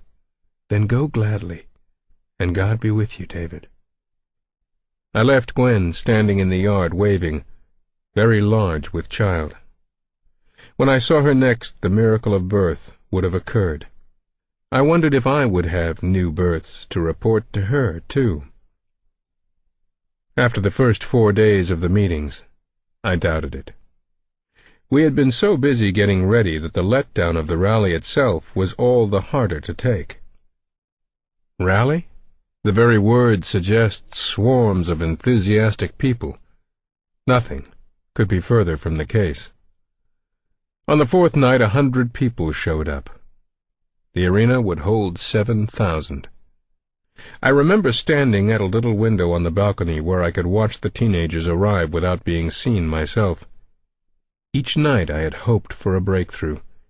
Each night only a handful of people straggled off the special buses and made their way into the arena. I went backstage. The counselors and youth workers from the churches were all standing around on one foot and then the other, trying to find encouraging words. "You know it isn't numbers that count, Davy. It's quality, not quantity." But we all knew we were getting neither quality nor quantity. The teenagers who did come came for a show. It was difficult talking to an empty auditorium with the youngsters blowing smoke rings in your face and making lewd remarks. The worst of it was what the kids call breaking up. Whenever they didn't understand something or didn't believe it, they began to laugh. I got so I dreaded to go out on the platform for fear of that laughter. The fourth night was the worst I'd ever known it. I did my best to build the meeting to a certain pitch of dignity and solemnity, and then, all of a sudden, one of the ringleaders snickered. Someone else picked it up, and, before I could stop it, the whole bunch of them were holding their sides with laughter. I cut the meeting short that night and went home broken-hearted and ready to quit. "Lord," I said, in real anger, "we're not even beginning to reach these boys and girls. What am I supposed to do?" And, as always, why is it I have to learn this again every time? When I really asked, I was really answered. I met little Jojo the next day in Brooklyn. Jojo was pointed out to me as the president of the Coney Island Dragons, one of the largest street gangs in the city. The boy who pointed him out wouldn't introduce us. "Little Jojo might not like it, Dave." So I walked up to this boy alone and stuck out my hand. Jojo's first act was to slap me across the palm. Then he leaned over and spit in my shoes. In the gangs, this is the highest sign of contempt. He walked away and sat down on a bench with his back to me. I walked over and sat beside him. I said, "Jojo, where do you live?" "Preacher, I don't want to talk to you. I don't want to have anything to do with you." "But I want to have something to do with you," I said. "I'm going to stay here until I find out where you live." "Preacher," said Jojo, "you're sitting in my parlor." "Well, where do you go when it rains?" He said, "I moved down to my suite in the subway." Jojo had on a pair of old canvas shoes. His toe was sticking out on the right foot, and he had a dirty black shirt on and a too big pair of khaki trousers. He looked down at my shoes. They were brand new, and right then I was remembering Grandpap's muddy boots and kicking myself for being a fool. Jojo said, "Look, rich man, it's all right for you to come here to New York and talk big about God changing lives. You've got new shoes, and you've got a suit of clothes that match. Look at me. I'm a bum. There are 10 kids in my family. We're on relief. They kicked me out. There wasn't enough food to go around." Jojo was right. Then and there, on the public park bench, I took off my shoes and asked him to try them on. "What's the gimmick? What are you trying to prove? And you got hot or something? I'm not going to put your stinking shoes on." "You've been griping about shoes. Put them on." Jojo said, "I ain't never had new shoes." "Put them on." So, sullenly, Jojo put on the shoes. Then I got up and walked away. I walked down the street in my stocking feet about 2 blocks to the car. It was quite a circus, people looking and laughing. And just as I got to the car, little Jojo came up behind me and said, "You forgot your shoes." "They're your shoes." I got in the car. "Preacher," Jojo said, reaching inside the open window, "I forgot to shake your hand." So we shook. Then I said, "Look, you don't have any place to live. I'm bumming a bed myself right now. But there's a couch out in the living room. Maybe the folks who took me in will take you in too. Let's go ask them." "Okay," said Jojo, just like that. Jojo got in and we drove to the apartment. "Mrs. Ortez," I said a little hesitantly, "this is the president of the Coney Island Dragons. Jojo, I'd like you to meet the lady who is putting me up for a while since I can't afford any place to sleep, just like you." Then I asked Mrs. Ortez if Jojo could stay with me a few days in her home. She looked at her 2 little children, and she looked at the switchblade sticking out of Jojo's pocket, and she very kindly went over and put her arm around him and said, "Jojo, you can sleep on the couch." It was a brave thing, as anyone knows who has worked with these potentially violent boys. I took Jojo aside and said, "Your clothes stink. We're in a home now, and we're going to have to do something. I've got $8. We'll go to an Army-Navy store and get you a shirt and a pair of trousers." So I put on my old pair of shoes and took Jojo downstairs and into the nearest Army-Navy store we could find. He went into the back room of the store to change and simply left his old clothes where he stepped out of them. On the way back home, Jojo looked at his reflection in every store window. "Not bad, not bad," he said over and over. So far, what I'd done with Jojo was similar to what any social agency might have done, and it was no doubt a good thing that this boy at last had a pair of shoes and a shirt, and that night he didn't have to sleep in the subway. But at heart, Jojo was very much the same boy. It took a change in me to bring about a change in Jojo, and this change has affected both our lives ever since. That evening at St. Nick's was as bad as ever. There was the usual breaking up, laughing, jeering. There was the usual fistfights and threats. There were the same suggestive gestures on the part of the girls and the same lewd responses on the part of the boys. Jojo was there watching it all. He came out of curiosity, but he wanted me to know that he thought the whole thing was a lot of rot. Afterwards, on the way back to the Ortez apartment, I was silent. I'd been hurt by the lack of response, and, actually, behind the wheel of the car, I was sulking. "Preach, you're trying too hard." It came just like that, without warning. And from a homeless boy who pretended to be callous through and through came a penetrating, wonderful piece of insight. The impact of those words was immense. They went through me as if they had been spoken by God himself. I turned to stare at Jojo so abruptly he thought I was angry and raised his arm in defense. Of course! I had been out there trying to change lives. I wasn't bringing the Holy Spirit to the gangs. I was bringing Dave Wilkerson. Even in giving Jojo a pair of shoes, I had been out in front. I knew in that moment that I would never be able to help Jojo. I would never be able to help the gangs. All I could do was make an introduction, then step aside. You're trying too hard. The sudden insight brought a great burst of laughter which seemed to unsettle Jojo. "Cut it out, preacher." "I'm laughing, Jojo, because you've helped me. From now on, I'm not going to try so hard. I'm going to step aside and let the Spirit come through." Jojo was silent for a while. He cocked his head. "I don't feel nothing," he said. "Nothing at all. I don't expect to feel nothing either." We didn't speak again until we got upstairs to the Ortez apartment. Then suddenly again, with that direct way he has, little Jojo was making me a deal. "Look, Davy, you got a kid coming, right?" I had told Jojo that Gwen would be going to the hospital. The baby might be born any time. "And you say there is a God and he loves me, right?" "That's right," I said. "All right. If there is a God, and if I pray to him, he'll hear my prayers, right?" "Absolutely."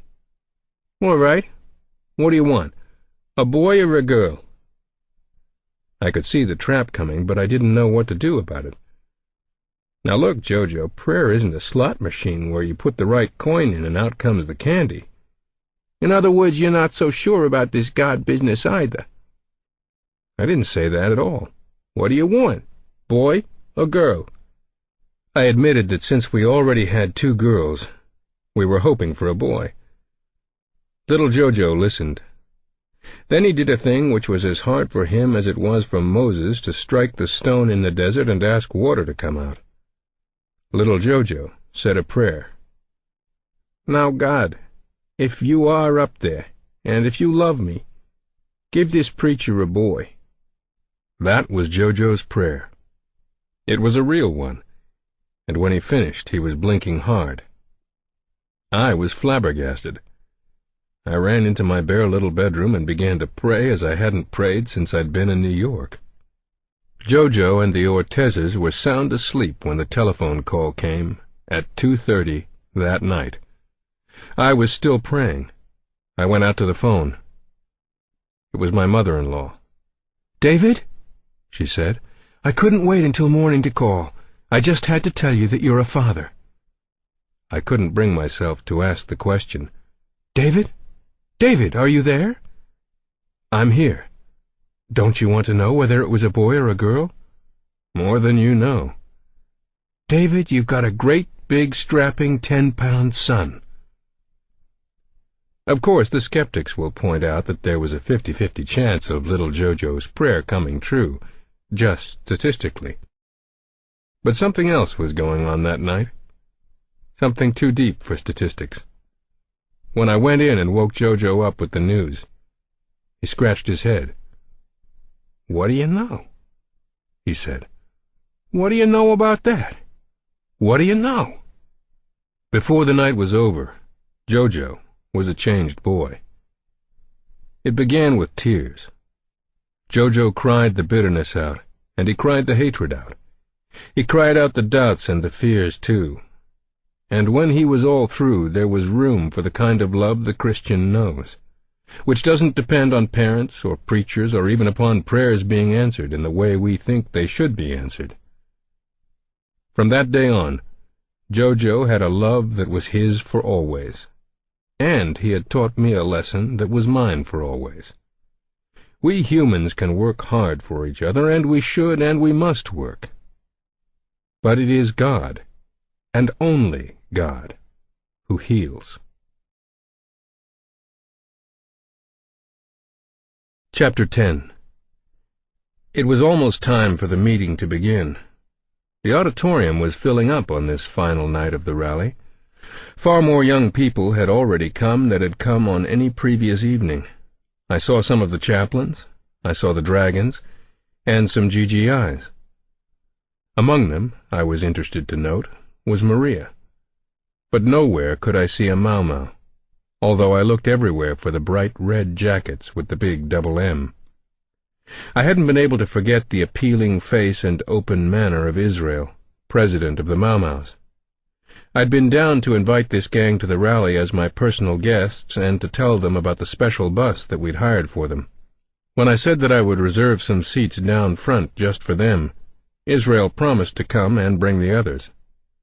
But it was the last night, and they weren't here, and I thought I knew why. Nicky. He had stood seething and silent while Israel and I talked, exuding hatred for me and everything I stood for. I wandered to a window overlooking the street. A bus was arriving.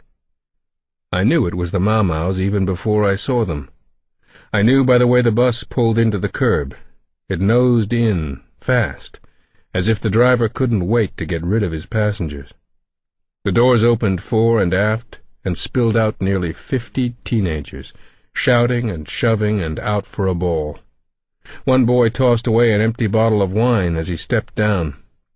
In the short distance between the bus stop and the arena entrance, they picked up several teenage girls who were standing around outside in very brief shorts and halters.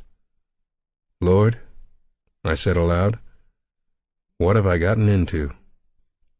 I'd asked the ushers to reserve the first 3 rows in the arena, but had not revealed who the seats were for.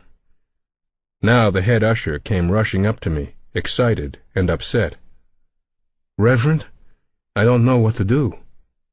He drew me out onto the balcony and pointed down into the arena where Israel and Nicky were tapping their way down the aisle with their canes, whistling and jeering as they came.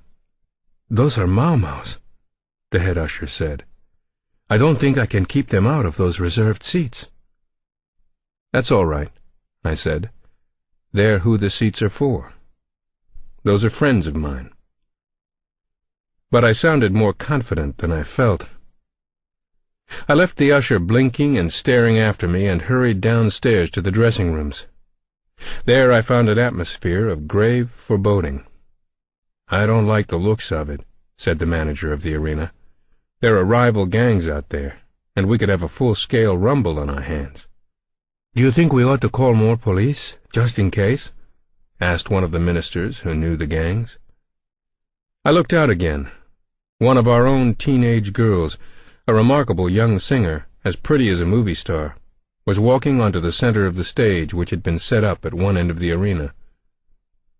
"Let's see how Mary does," I said. "Maybe we won't have to call more police. Maybe we can soothe the savage beast with song." But as Mary Arginzoni began to sing, the hollering and whistling doubled. "Hey, babe, watch out for the curves.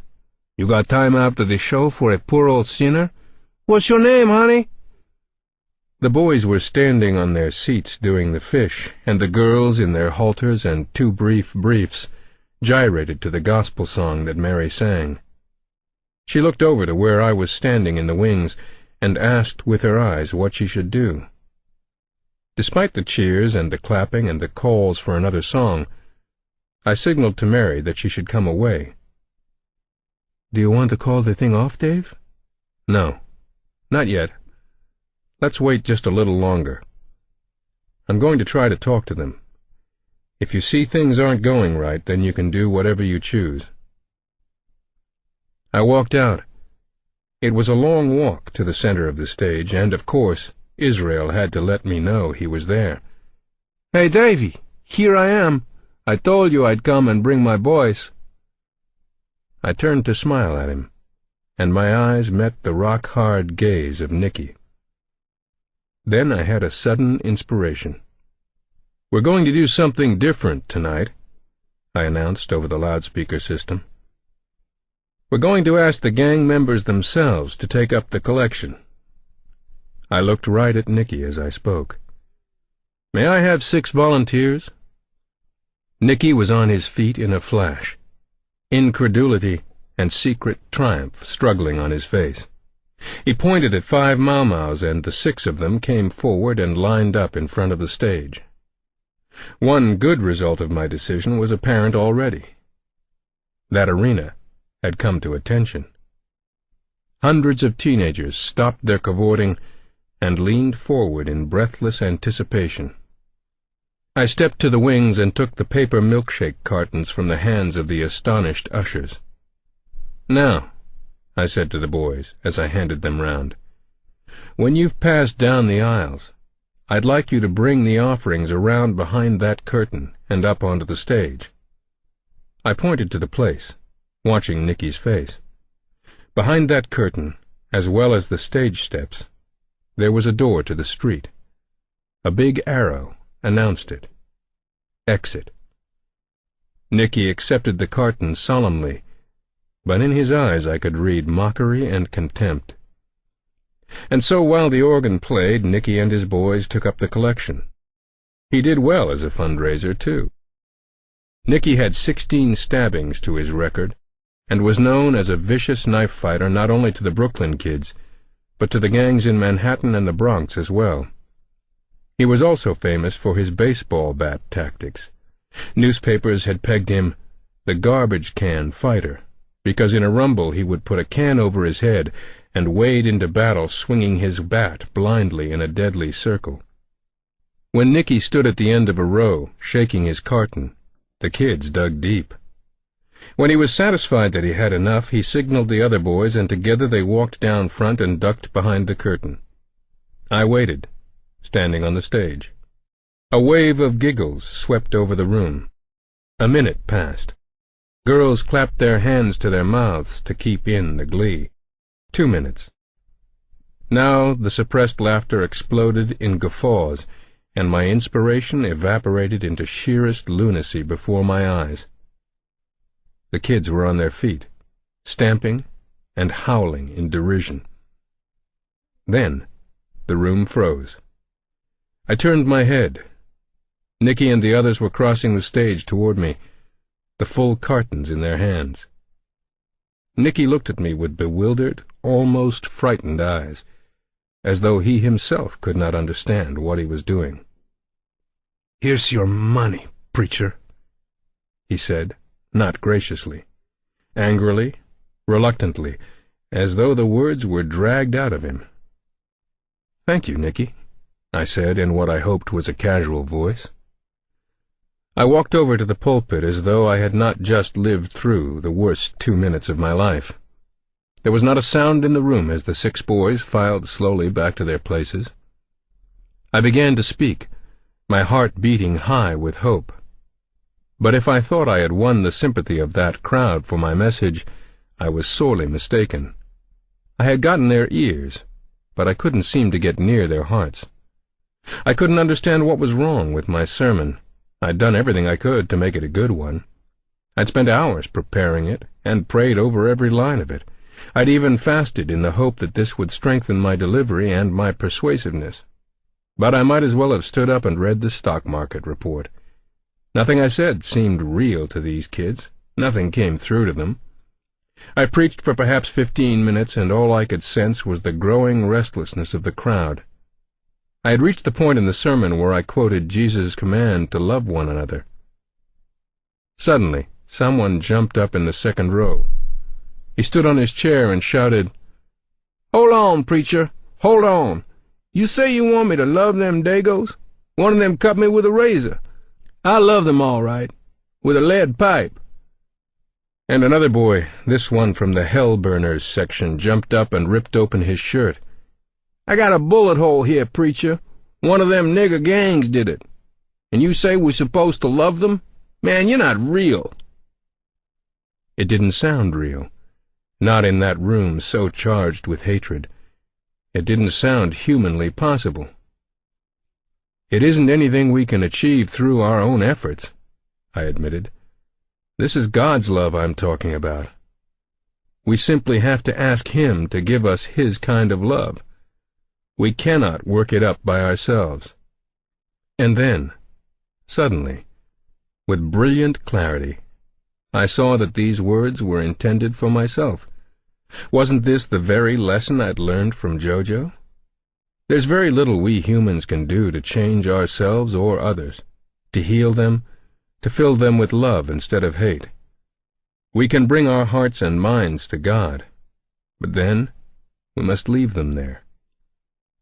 I bowed my head, as I had done on the street. Right there I turned the meeting over. "All right, Jesus," I prayed. "There is nothing more that I can do. I invited these young people here. Now I'm going to step out of the picture. Come, Holy Spirit. If you want to reach the hearts of any of these boys and girls, it will have to be through your presence. Have your own way, Lord. Have your own way." 3 minutes can be an incredibly long period of time. I stood before that crowd with my head bowed for 3 minutes. I did not say a word. I did not move. I prayed, quietly and yieldingly. It didn't bother me any more that some of the kids were laughing, nor did it surprise me when slowly the great hall began to quiet down. First it was the front 3 rows. I recognized Israel's voice. "All right, you guys. Can it?" The quiet spread backwards through the house and up to the balconies. Before the 3 minutes were up, that prize-fight area was totally silent. And then I heard the sound of someone crying. I opened my eyes. In the front row, Israel was tugging at a handkerchief in his hip pocket. He pulled it out and blew his nose very loudly, then blinked and sniffed. I continued praying. Lord, sweep over this whole group. And while I prayed, Nicky got out his handkerchief. I couldn't believe my eyes, and took another look. There he was, leaning on his cane, snorting and blinking and angry with himself for crying. One of the boys put a hand on his shoulder. Nicky shrugged him off. I knew the time had come to speak out. In a loud voice I said, "All right.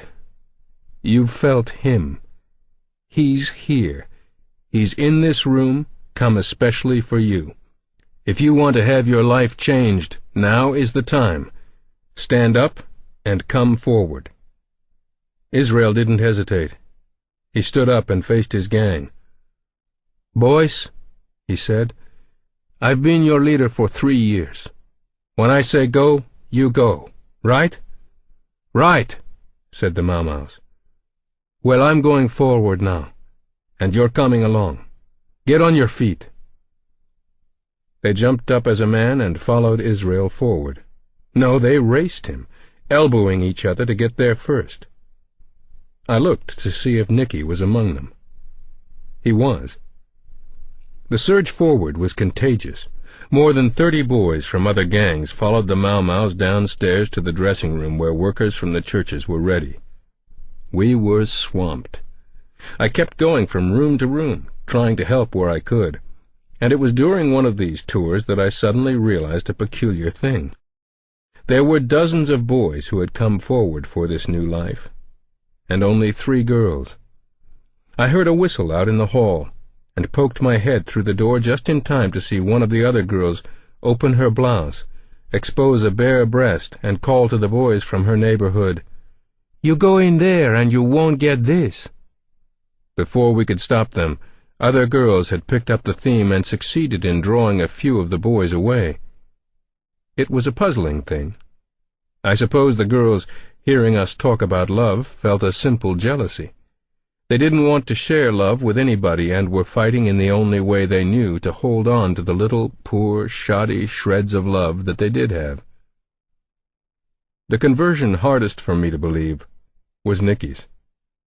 There he stood, a great grin on his face, saying in his strained, stammering way, "I am giving my heart to God, Davy." I couldn't believe him. The change was too sudden. He was puffing his perpetual cigarette, the little jets of smoke streaming out the side of his mouth, telling me that something new had happened in his heart. What about the narcotics addiction? What about the stealing and the mugging, the heavy drinking, the stabbings and the sadism? Nicky must have read my thoughts, because he defended himself by the only technique he knew, cursing. "Damn it, Davy.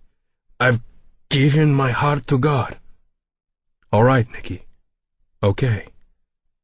I wanted to do something to give him confidence, so I asked him and Israel to come with me, and I found them and each of the Mau-Maus who had come forward copies of the Bible. There were 2 sizes, little pocket editions and much larger ones. The boys didn't want the little ones.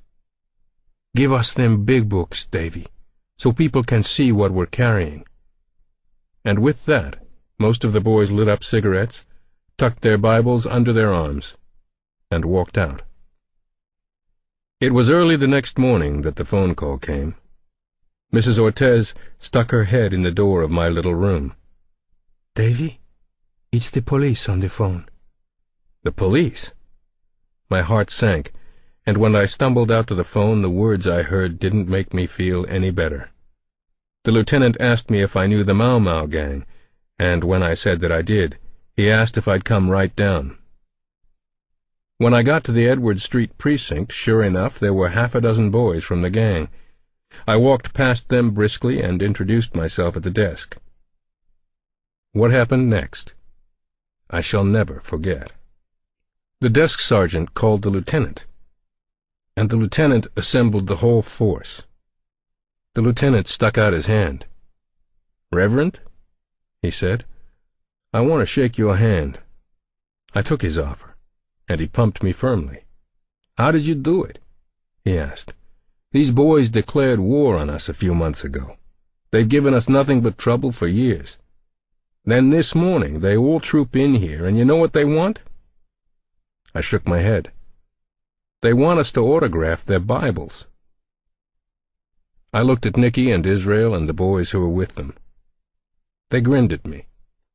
"Any time we can help you set up another street meeting, Reverend, just let us know," said the lieutenant. And as we all stepped out onto the sidewalks of Brooklyn, I saw the sergeant sitting at his desk, shaking his head in wonder. The boys, I learned, had been reading their Bibles most of the night. They were fascinated with the Old Testament stories particularly. "Davy," said Israel, "I mean the Bible. Look, here's my name all over the place." That night when I called Gwen at the hospital, I was so full of the meetings I could hardly talk of anything else.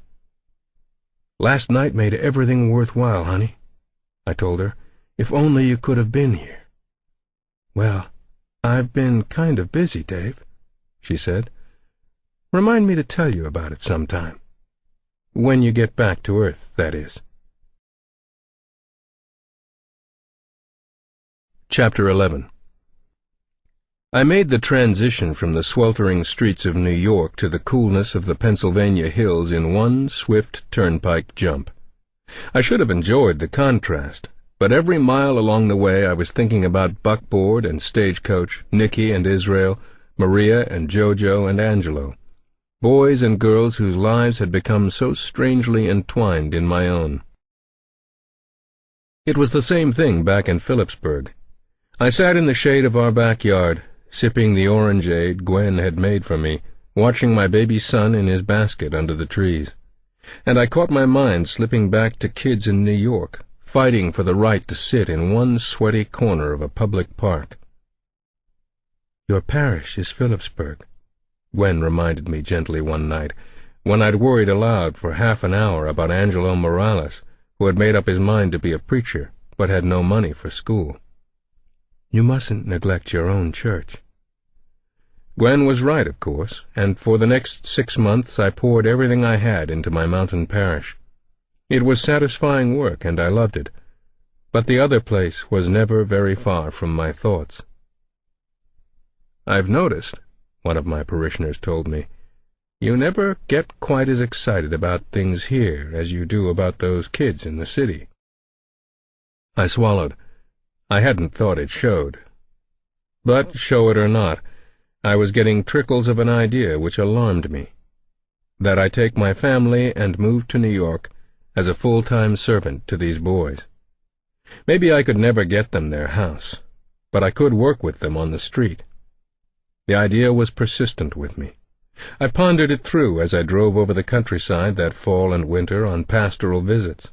I preached sermons on knowing God's will, hoping to learn something about how to get guidance. But most of all, I thought about it on a certain hilltop. Ever since I was a boy, I've taken my deepest perplexities to the hills. One in particular heard my complaints as a child. Old Baldy, a knobby little mountain near our home in Barnesboro, Pennsylvania. From Old Baldy, I could look down on our house and watch Mother and Dad and the other children running around the neighborhood trying to find me. Sometimes I would stay up there for the better part of a day, thinking through the problems a boy has to conquer. When I got back, I always got a licking, but Dad's switch never kept me from making my journey again, because up there I found an aloofness and a detachment that I needed. And I needed it badly now, too. Not far from our church there was an abandoned strip mine. I chose this spot for my adult version of Old Baldy. I could see the church from this hill, and if I parked the car in a certain spot, Gwen could see it and not worry about me when I was gone for a long time. Up there on my hill, I considered the matter. Was it possible, I wondered, that this urging to go to New York came from God? Was I truly supposed to abandon this parish and move Gwen and our 3 small children into the dirty city with all its problems for daily living? A definite and clear answer did not come right away. Like most guidance, it came to me one step at a time. The first step was a return visit to New York. "Do you realize that a year has passed since I was thrown out of the farmer trial?" I asked Gwen one February morning. "Uh-oh," said Gwen. "What do you mean by that?" "You're getting ready to go back to New York, aren't you?" I laughed. "Well, I had been thinking of a very brief visit. Just overnight." "Mm-hmm." It felt good to drive over the George Washington Bridge again, and later over the Brooklyn Bridge. It was good to walk through the streets again, jumping over piles of snow as I had done when I first came to the city. I was surprised at how much at home I felt. I wanted to look up old friends. I wanted to revisit sites where miracles had happened in the hearts of boys. One of these sites was the Fort Greene projects. I was walking down the street, reliving the scene Jimmy Stahl and I had enacted there, when suddenly I heard my name called. "Davy! Preacher!" I turned and saw 2 fine-looking Negro soldiers approaching me at a run. They were wearing neat, freshly pressed uniforms, and their shoes shone till it hurt the eye. I stared at them. Buckboard? Stagecoach? I hardly recognized them. They must have put on 20 pounds each. "Yes, sir," they said together, coming to a snappy attention. "Look good, eh, Davy?" Getting into the Army is a kind of ultimate for many boys from the housing projects. The literacy and health requirements are stiff enough so that it is considered a certificate of worth to be able to wear a uniform. Buckboard, Stagecoach, and I had a great reunion. They told me they were doing real well. They told me they quit the gang after our street meeting and never went back. "In fact, Preach," said Stagecoach, "the Chaplain gang broke up for the rest of the summer. Nobody felt like fighting." I left Buckboard and Stagecoach with real regret. I was surprised at the strength of my own reactions to this unexpected meeting. I had liked these boys and missed them more than I had known. But the great surprise was ahead for me. I set out down Edward Street, past the lamp-post where Jimmy and I had preached, looking for Israel and Nicky. I saw a young Spanish lad I thought I recognized and asked him if he knew the whereabouts of Nicky and Israel of the Mau-Maus. The boy looked at me oddly. "You mean those jitterbuggers who turned saints?" He meant it as a joke, but my heart leaped. Glory to God, I thought. They're holding on. But the next piece of news left me reeling. Not only were they holding on, but Nicky, at any rate, was going places. "Nicky, huh?" said the boy, with a disdainful snort. "He's crazy. He's going to be one of these nutty preachers." I stood on the street with my mouth hanging open. Did I hear you right? Nicky wants to become a preacher? That's what he says. Where could I find him? I wanted to know. When had he talked about preaching? Who had he talked to? Had he taken any first steps? The boy couldn't answer me, so I took off and looked for Nicky myself. I found him a little later, sitting on some apartment house steps and talking to another boy. "Nicky?" I said. Nicky turned around, and I stared into a face I didn't know. Where the hard, defensive exterior had been, there was openness and animation, a charming and eager boy's face. Now his eyes lit up with real joy. "Preacher!" He hopped up and ran toward me. "Davy!" He turned to the boy who was with him. "Look, man, this is the preacher I told you about. This is the one who bugged me." It was wonderful to see him. After introductions and polite talk, I asked Nicky if it was true that he wanted to go into the ministry. Nicky looked down at the sidewalk. "I never wanted anything so bad, Davy," he said. "This is terrific news," I said. "Tell me, have you done anything about it yet?" "I don't know how to start." I was overflowing with ideas. I offered to write to some theological schools. I wanted to sponsor him myself. I wanted him to go to a voice clinic for his impeded speech. I even had some thoughts about raising the necessary money for all this. I had been invited to speak to a church group in Elmira, New York, a few weeks from then, on the problems of young people in the cities. It struck me as ironic that in that same city, Luis Alvarez had been imprisoned. The boys don't stay long in Elmira. Luis would be transferred by now. I had no idea where he was. "Nicky," I said, "will you come with me to Elmira? Will you tell your story to the people there? It could be that they'll be able to help you." I had no sooner made the suggestion than I began to have qualms about it. Nicky's story, as it had come to me in bits and pieces, was an exceedingly ugly one, full of a brutality and a strange irrationality that might be well-nigh incomprehensible in Elmira, New York. I was accustomed by now to chilling sights and sounds on New York's streets, and even I found his story shocking. Still, I argued with myself, the Elmira Church had expressed a desire to learn about the gangs. Here indeed would be a speedy introduction. For me it would mean a chance to hear Nicky's story from start to finish as I had not yet done, and best of all, a chance to see the St. Nick experience from the other side. So that was how Nicky came to be standing on a platform in Elmira, New York, a few weeks later, to relate the story of his life. I had spent some time on his introduction, stressing the poverty and loneliness that spawned boys like this, so that the audience would not judge him too harshly before they heard him through. My precautions were unnecessary. From the moment he began to speak, that room full of people was with him. His own words, the pathetic narrowness of his experience. For all he was so knowing, the flat staccato recital by a boy who had not learned to exaggerate or embellish, told more than volumes of sociology about the world he came from.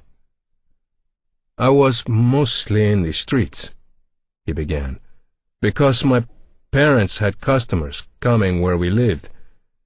They would come at night or in the day, and then all of us kids had to go out. They were spiritualists, my parents. They advertised in the Spanish papers that they would talk with the dead and cure sickness, and they would also give advice about money and family problems.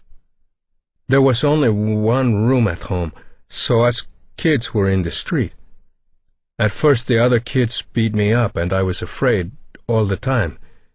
Then I learned how to fight, and they were scared of me, and they left me alone. After a while I got so I liked it better in the street than I did at home. At home I was the youngest one. I was nothing, but in the street they knew who I was.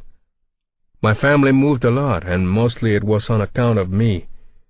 If there was any trouble, the police would come around asking questions, and then the superintendent, wherever we lived, would go to my parents and say we had to move. They didn't want their building to have trouble with the police. It was that way if the police just asked the Puerto Rican boy a question. It didn't matter if he did anything. The minute the police came around asking about him, he and his family had to get out. I didn't know why I acted like I did. There was a thing inside me that scared me. It worried me all the time, but I couldn't stop it. It was this feeling I got if I saw a cripple. It was a feeling like I wanted to kill him. It was that way with blind people, too, or real little kids, anyone weak or hurt. I would hate them. One day I told my old man about this thing. We never talked or anything, but this thing scared me, so I told him, and he said I had a devil. He tried to call the devil out of me, but it wouldn't come. The crazy thing in me got worse and worse. If someone had crutches, I would kick them, or if an old man had a beard, I would try to pull it out, and I would rough up little kids. And all the while I would be scared and wanting to cry. But the thing inside me was laughing and laughing. The other thing was blood. The minute I saw blood, I would begin to laugh, and I couldn't stop it. When we moved into the Fort Greene projects, I went in with the Mau-Maus. They wanted me to be president, but in a rumble the president has to direct traffic, give orders, and I wanted to fight. So they made me vice president. I was also sergeant at arms. That meant I was in charge of the arsenal. We had garrison belts and bayonets and switchblades and zip guns. I liked to go in and just look at those things. You steal a car, Ariel, to make the zip guns. You use a door latch for the trip hammer, and they shoot .22 caliber shells. But for rumbling, I liked a baseball bat. I'd cut a hole in a garbage can to see out, then I'd put it over my head and swing the bat. The Mau-Maus would never fight alongside me because when I got crazy like that, I would beat on anybody. I also learned how to stick with a knife, which is when you cut someone but don't kill him.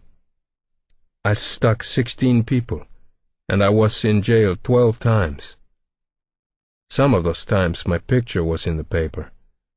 When I walked down the street, everyone knew me, and the mothers would call their little kids. The gangs knew me too. One day when I was waiting for a subway, 5 guys came up behind me. They got a leather belt around my neck and kept twisting it. I didn't die, but I used to wish I had, because after that I could never talk right. There was a funny noise in my throat. I had this hate of people who had anything wrong with them. And now, it was me. I had to bop all the time after that to keep respect. Our gang controlled the turf as far as Coney Island and Ralph Avenue. We had red jackets with M on them, and we wore Continental heels, which are good in a fight. One day we were in a candy store on Flatbush Avenue. There were 6 of us, drinking soda, when 7 bishops walked in. The bishop gang was at war with the Mau-Maus. One of the bishops went up to the candy counter like he owned it. My boys were watching me. I walked over and I shoved him. He shoved back, and then everyone was fighting. The owner's wife started screaming. All the other customers ran out on the sidewalk.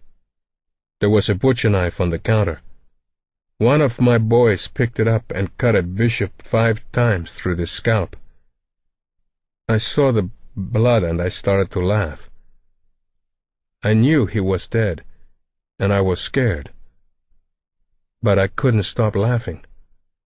The owner's wife was telephoning the police. Another one of my boys picked up that butcher knife and hit her right in the stomach. Then we ran.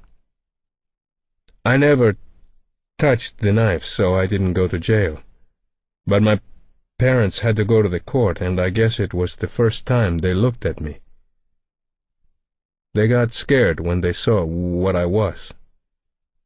They decided to get out of New York and go back to Puerto Rico.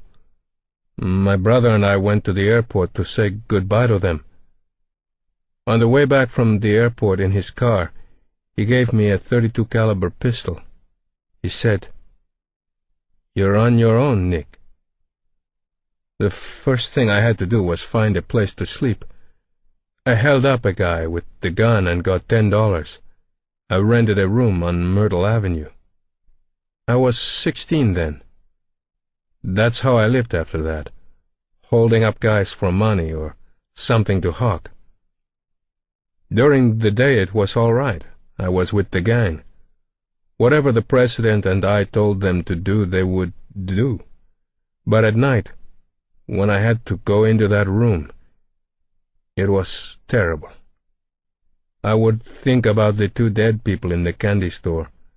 I would bang my head on the floor to stop thinking about them. I started waking up in the middle of the night crying for my mother. We never talked or anything before she left, but suddenly I felt like she should come and take care of me. I turned 18 in July 1958. That month the Dragons from the Red Hook Projects killed one of our boys. We were going down on this subway to get one of them. That's gang law. If one Mau Mau dies, one dragon dies. We were walking down Edward Street on our way to the subway station when we saw a police car stopped and a whole bunch of chaplains hanging around. The chaplains are the nigger gang in Fort Greene. We had a treaty with them that we wouldn't fight, and we'd work together if another gang invaded us. It looked like action, so we went over. The chaplains were all standing around 2 guys I never seen. One had a bugle, and the other was a real skinny guy. Then somebody brought an American flag and the police car drove away. All it was, the 2 guys wanted to hold a street meeting. As soon as the flag came, the skinny guy got up on a chair, opened the book, and this is what he read out of it. For God so loved the world, that he gave his only begotten Son, that whosoever believeth in him should not perish. Now, the preacher said, I'm going to talk to you about whosoever. Whosoever means Negroes and Puerto Ricans, and especially it means gang members. Do you know that when they crucified Jesus, they crucified gang members too, one on each side of him? I'd had enough. I said, come on, you guys, we got business. Not one of them moved. It was the first time they didn't follow me. Then I got scared and I called that preacher every filthy name I knew. He paid no attention, just kept on talking, a long time. And the next thing you knew, the president of the chaplains flopped down on his knees right on Edward Street and started crying. The vice president and 2 warlords got down beside him and they cried. One thing I couldn't stand was crying. I was glad when the chaplains left. I figured we would go too. But then this preacher comes up to Israel. He was president of the Mau Mau's, and starts shaking his hand. I figured he was trying to bust us up, and I went up and shoved the preacher. Israel stared at me like he'd never seen me before. So that preacher heads for me. Nicky, he says, I love you. No one in my life ever told me that. I didn't know what to do. You come near me, preacher, I said, I'll kill you. And I meant it. Well, Israel and the preacher talked some more, but at last he left, and I thought it was over. Only we never went after the dragons. But later this preacher came back, and he talked about this big meeting for gangs they were going to have up in Manhattan, and how we should come. We'd like to come preach, says Israel. But how we going to get through Chinktown? I'll send a bus for you, says the preacher. So then Israel said we'll come. Well, I said, not me. I felt like I'd rather die than go to that meeting. But when the gang went, it turned out I was with them. I was scared not to be with the gang. I figured I would fix his little prayer meeting for him. When we got there, here were 3 rows of seats right down front, roped off for us. That surprised me some. The preacher said he'd save us seats, but I never figured he'd do it. A lady was playing the organ, and I got the guys stamping and shouting for action. Then a little girl came out on the stage and began to sing. I whistled at her and everyone laughed. It was all going my way and I was feeling good. Finally the preacher came out and said, "Before the message tonight, we're going to take up a collection." Well, I figured I saw his angle. I'd been wondering all along what was in this for him. Now I saw he was a money grabber like everyone else. "We're going to ask the gang members themselves to take it up," he says. "They'll bring the money around behind this curtain and up onto the stage." I figured he didn't have any good sense. Anyone could see there was a door back there.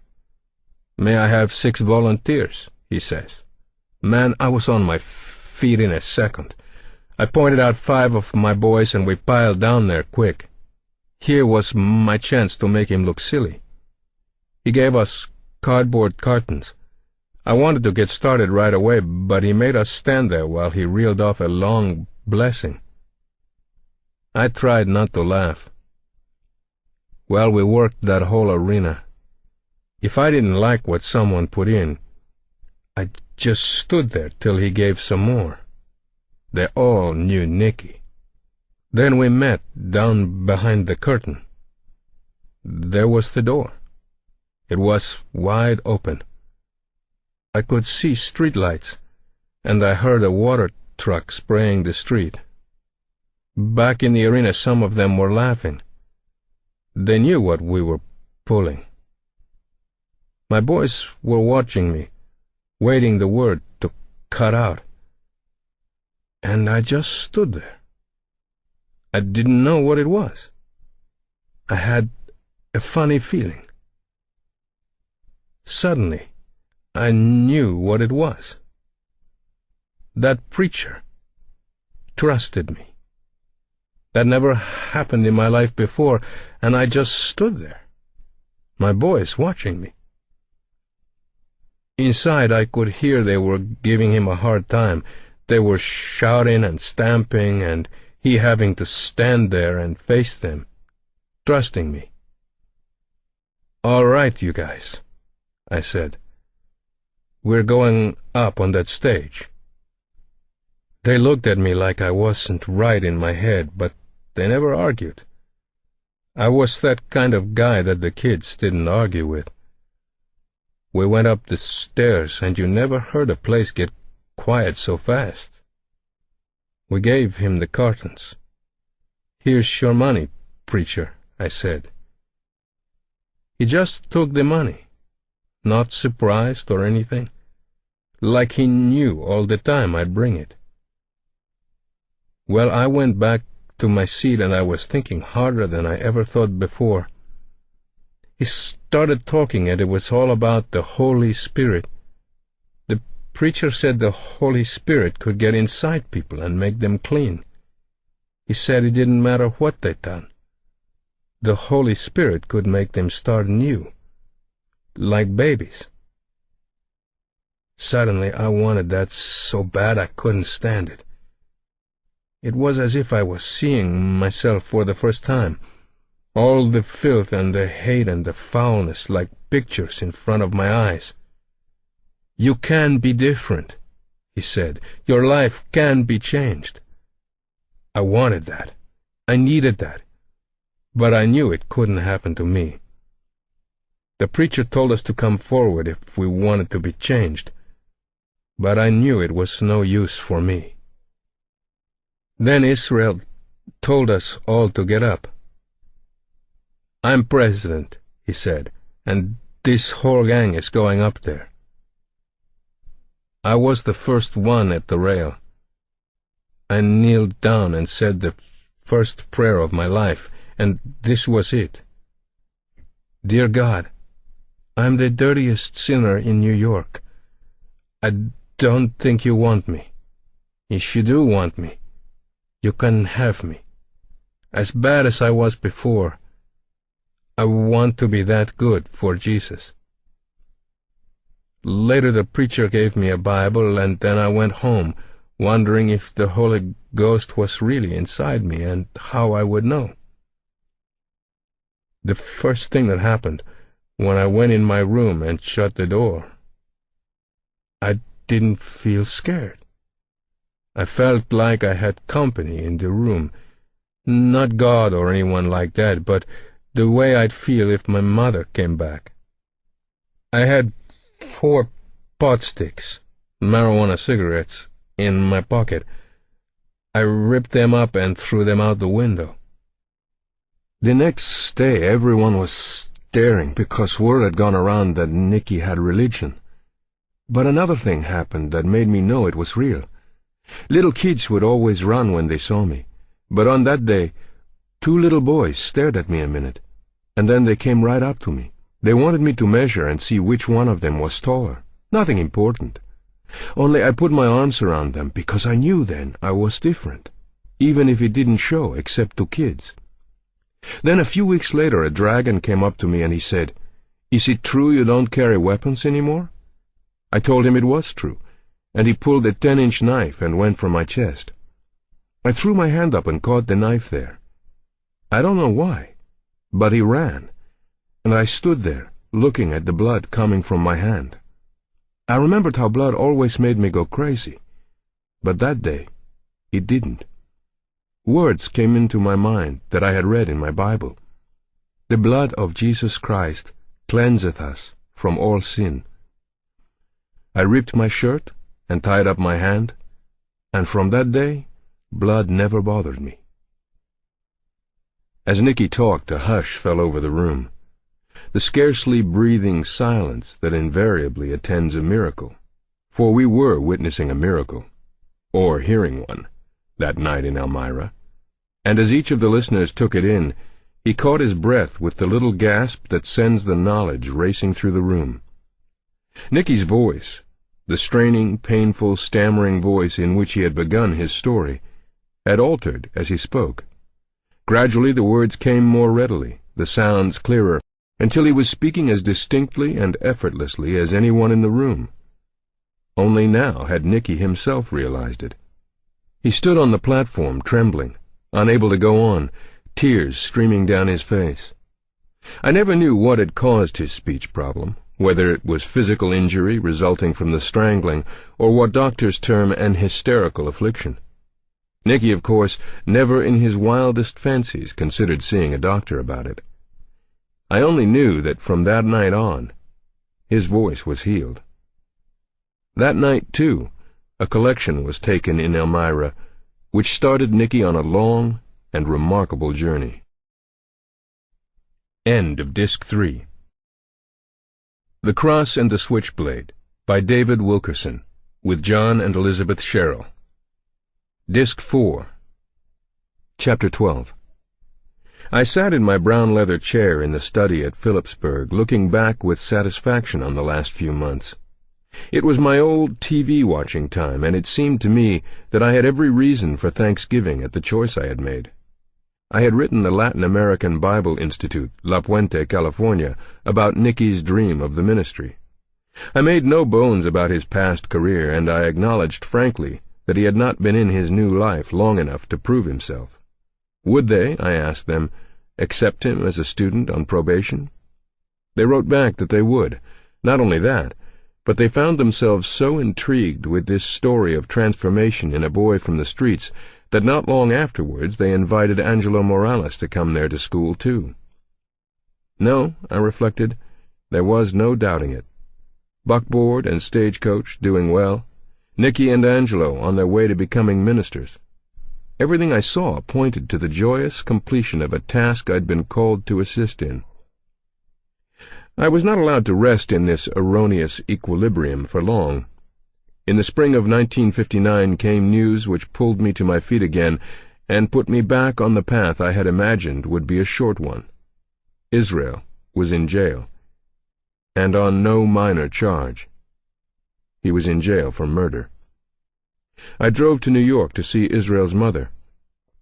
"My boy, he was so good for a while," said Israel's mother, rocking from side to side in her distress. "He settled down, and when school started, he do his studies. But then the gang is start up again. Do you know what it is? The draft, Mr. Wilkerson? I did know what the draft was. When gangs were just starting, or when their ranks were depleted for one reason or another, any boy in the neighborhood was subject to one of the most vicious inventions of the fighting gang. He was simply drafted. He was stopped on the street and told that as of that moment he was a gang member and was expected to take part in the rumbles and obey all gang orders. If he refused, first, a simple beating followed. If he still refused, his thumbs or an arm was broken. If he refused again, his life was threatened. No one who knows the gangs takes such a threat lightly. Most boys join up. Israel was actually fired at a number of times before he went back to the gang. My boy, he's so scared, said Israel's mother. He go back. One night there was a big fight. One of the other boys got killed. Nobody even tried to say that Israel was the one who shoot him. But he was with those killers, so they put him in jail. Israel's mother showed me a letter from him, much handled and spotted with tears. He said he was sorry about the tragedy for her sake. He didn't seem bitter. He talked about the day when he would be getting out. He even spoke about me, saying that he would be sad for the preacher when he finds out. Tell Davy I'd like to hear from him. What could we have done? How could we have kept Israel out of jail? Would it have helped to have me nearer, to give advice and friendship? Would it have helped to take him away from this neighborhood, away from the gang that drafted him and the life that poisoned him? I asked Israel's mother this, and she shook her head, moaning a little with grief. Maybe, she said. I don't know. My boy was good for a while. Then he went back. He wanted to be good. Help him, Mr. Wilkerson. I promised her that I would do everything I could. To begin with, I said, I could at least send Israel some correspondence courses at the prison. Night and day he was on my mind. I talked to Gwen about him. I found myself asking people at the church what they would have done for him where I failed. I wrote him, but found that he could not write back. He could write only to his immediate family. Even his correspondence courses had to be sent through the prison chaplain. By early summer, when our Pennsylvania fields had turned green again, Israel was more in my mind than ever. At every opportunity I went up to my mountain to pray for him. Further, I could find nothing to do. As I write this, Israel is still in jail. This favorite of all the boys I met, this one that I loved on sight. My sense of frustration is as torturing today as it was when I first realized my impotence in the face of his crime and his punishment. I am waiting. That is all.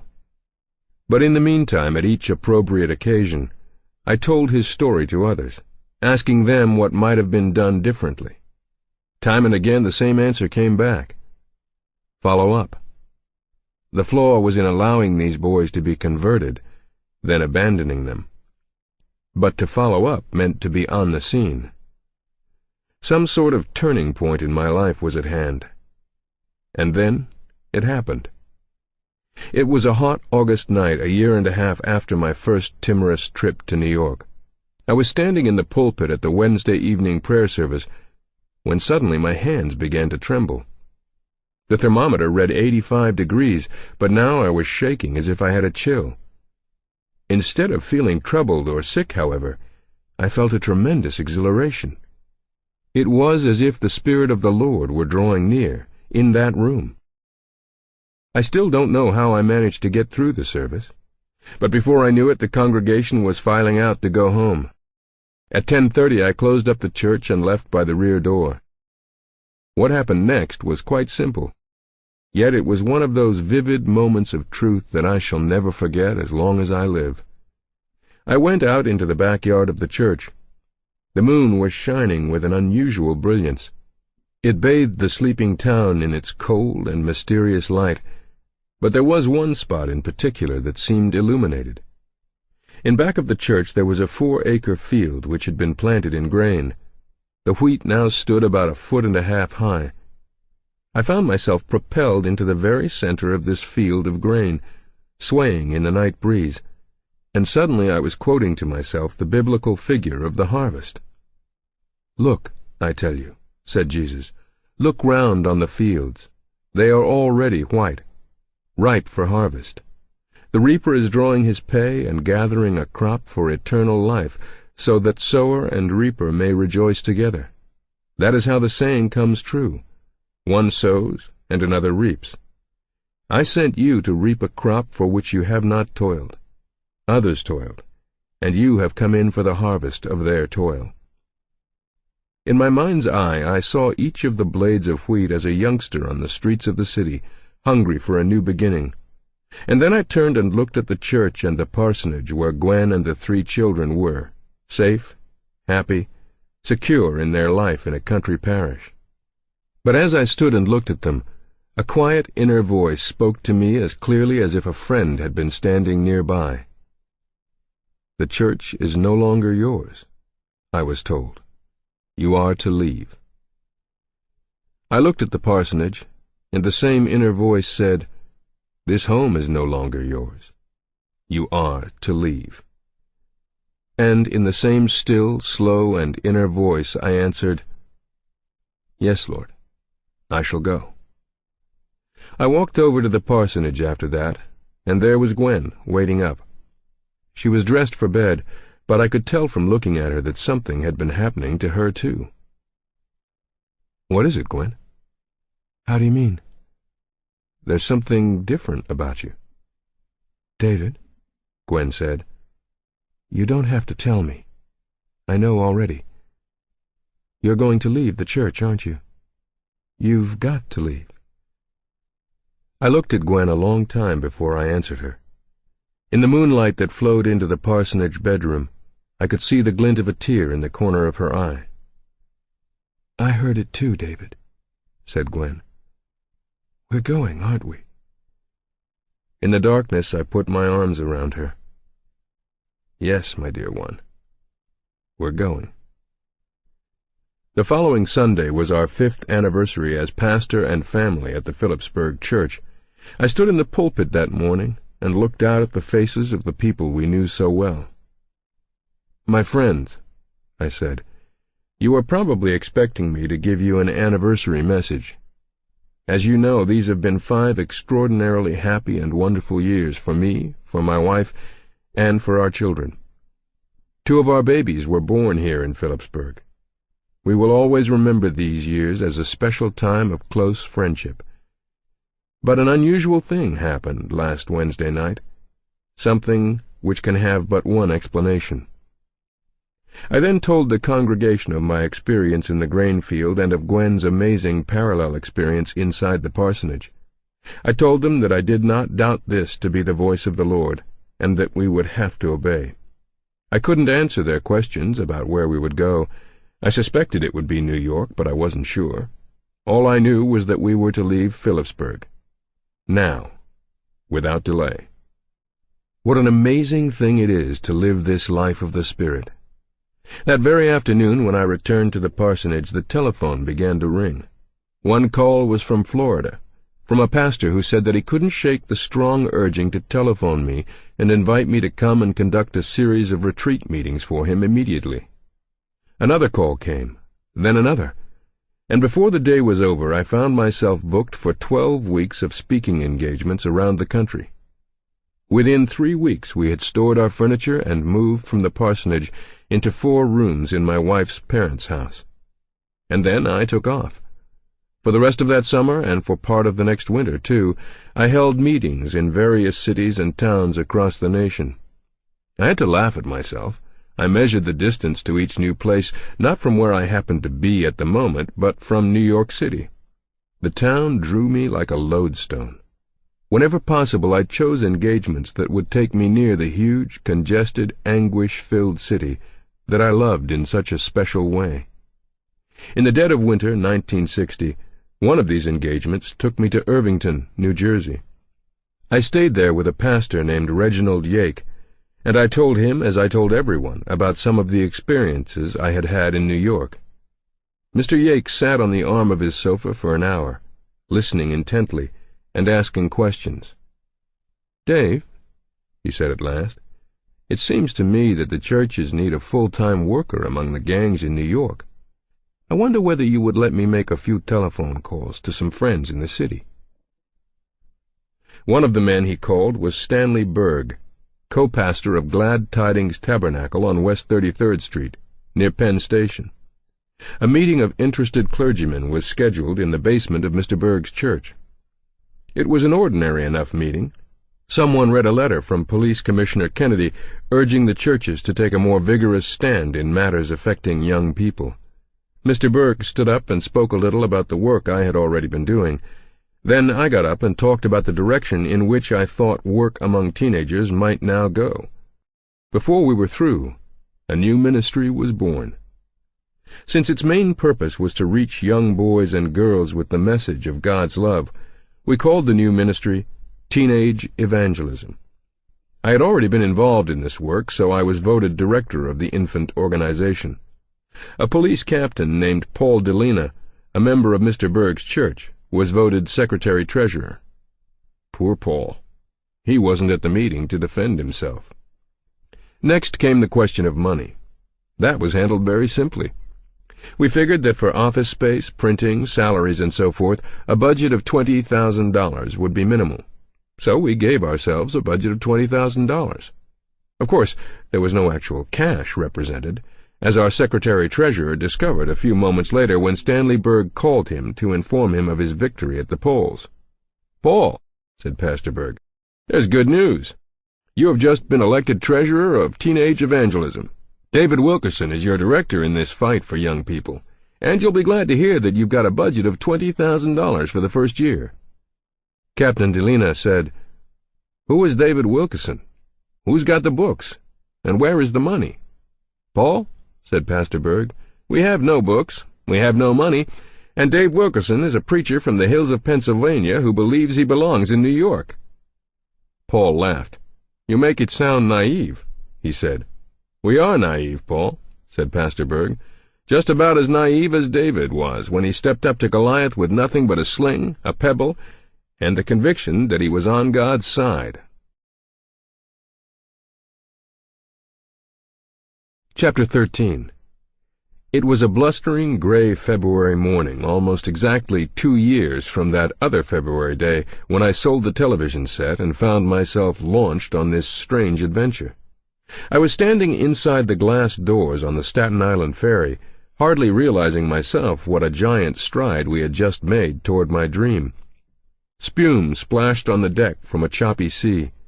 Off the starboard was the Statue of Liberty, and I found myself thinking how appropriate it was that I would pass here each morning, because I was going to Staten Island on a specific and hopeful mission, to rent offices for our new program aimed at setting youngsters free. I had an address in my pocket which sounded appropriate, too. 1865 Victory Boulevard. This had been suggested as the site of our headquarters suite. But when I got to this headquarters suite, I had to smile. It consisted of 3 rather grubby rooms in a less-than-chic neighborhood. There was an outer office, an inner office, and a shipping room. "Well, Lord," I said, "I'm really grateful this isn't fancy. I wouldn't know how to act in a fancy place." Teenage Evangelism got its start in these 3 rooms. We had 1 paid employee, myself, and I didn't receive enough salary to afford even the cheapest room in the cheapest boarding house. I set up a couch next to my desk in the middle office. I ate what I could cook on a hot plate or, on special occasions, with friends around New York who would look at my slender frame and ask me to share a meal with them. But the part of the arrangement that was hardest was having the family divided. Gwen remained in Pittsburgh with her folks, and she longed to join me at the earliest moment. "I know what you're doing is right, Dave," she said on one of our visits by telephone, "but I'm lonesome. Gary's growing up without even knowing what you look like." We agreed that we would move the family to New York as soon as the school year was over for Bonnie and Debbie, even if it meant sleeping on a park bench. But in the meantime I found certain advantages in my monastic existence. My little cell of a home was a perfect place for prayer, There were no physical comforts to offer distraction. The 10-by-12 room had just one desk, a hard, straight-backed chair, and my couch. I found that it was a pleasure to pray in this setting of austerity, and each night I looked forward to my old television viewing time, midnight to 2 a.m., as a time of renewal. Never did I get up without being refreshed, encouraged, and filled with new enthusiasm. Those early days were exciting. The Spanish and English-speaking Assemblies churches in the New York area had supplied me with $1,000 to launch our work. I used most of this money conducting 2 experiments. The first we called Operation Saturation. This was a literature program aimed at reaching every high school student in the city's troubled areas.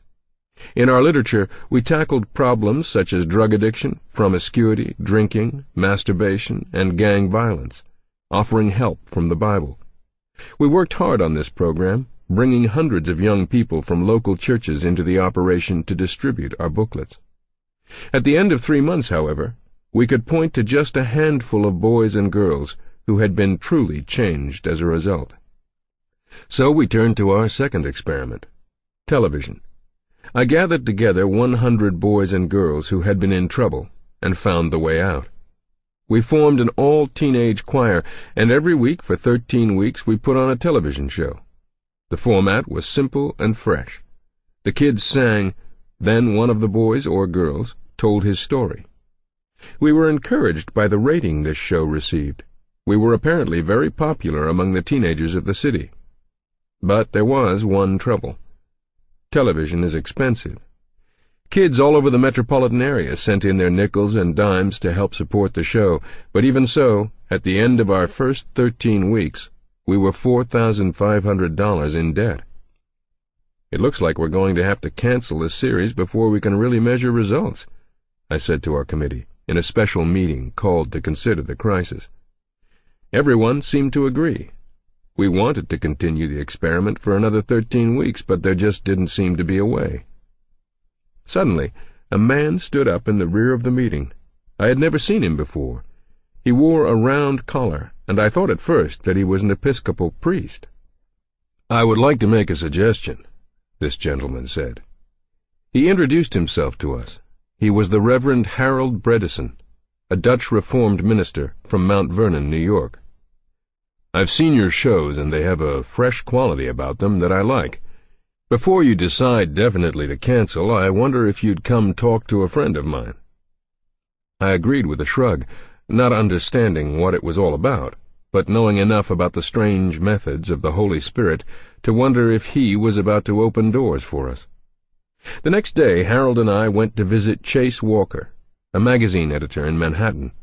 Mr. Walker listened attentively to the story of our work and how it got started. He seemed interested, but at the end of the conversation he also seemed puzzled. "Just what is it you want me to do?" he said. "I'll be honest with you," said Harold. "We want $10,000. Mr. Walker blanched. So did I. Then Mr. Walker began to laugh. "Well, I appreciate the compliment anyhow, but I certainly don't have $10,000, and fundraising is out of my line. How did you happen to think of me in connection with this need?" "I can't really answer that question," said Harold. "I've had the most remarkable feeling ever since I learned that this program might have to be canceled that somehow you held the key.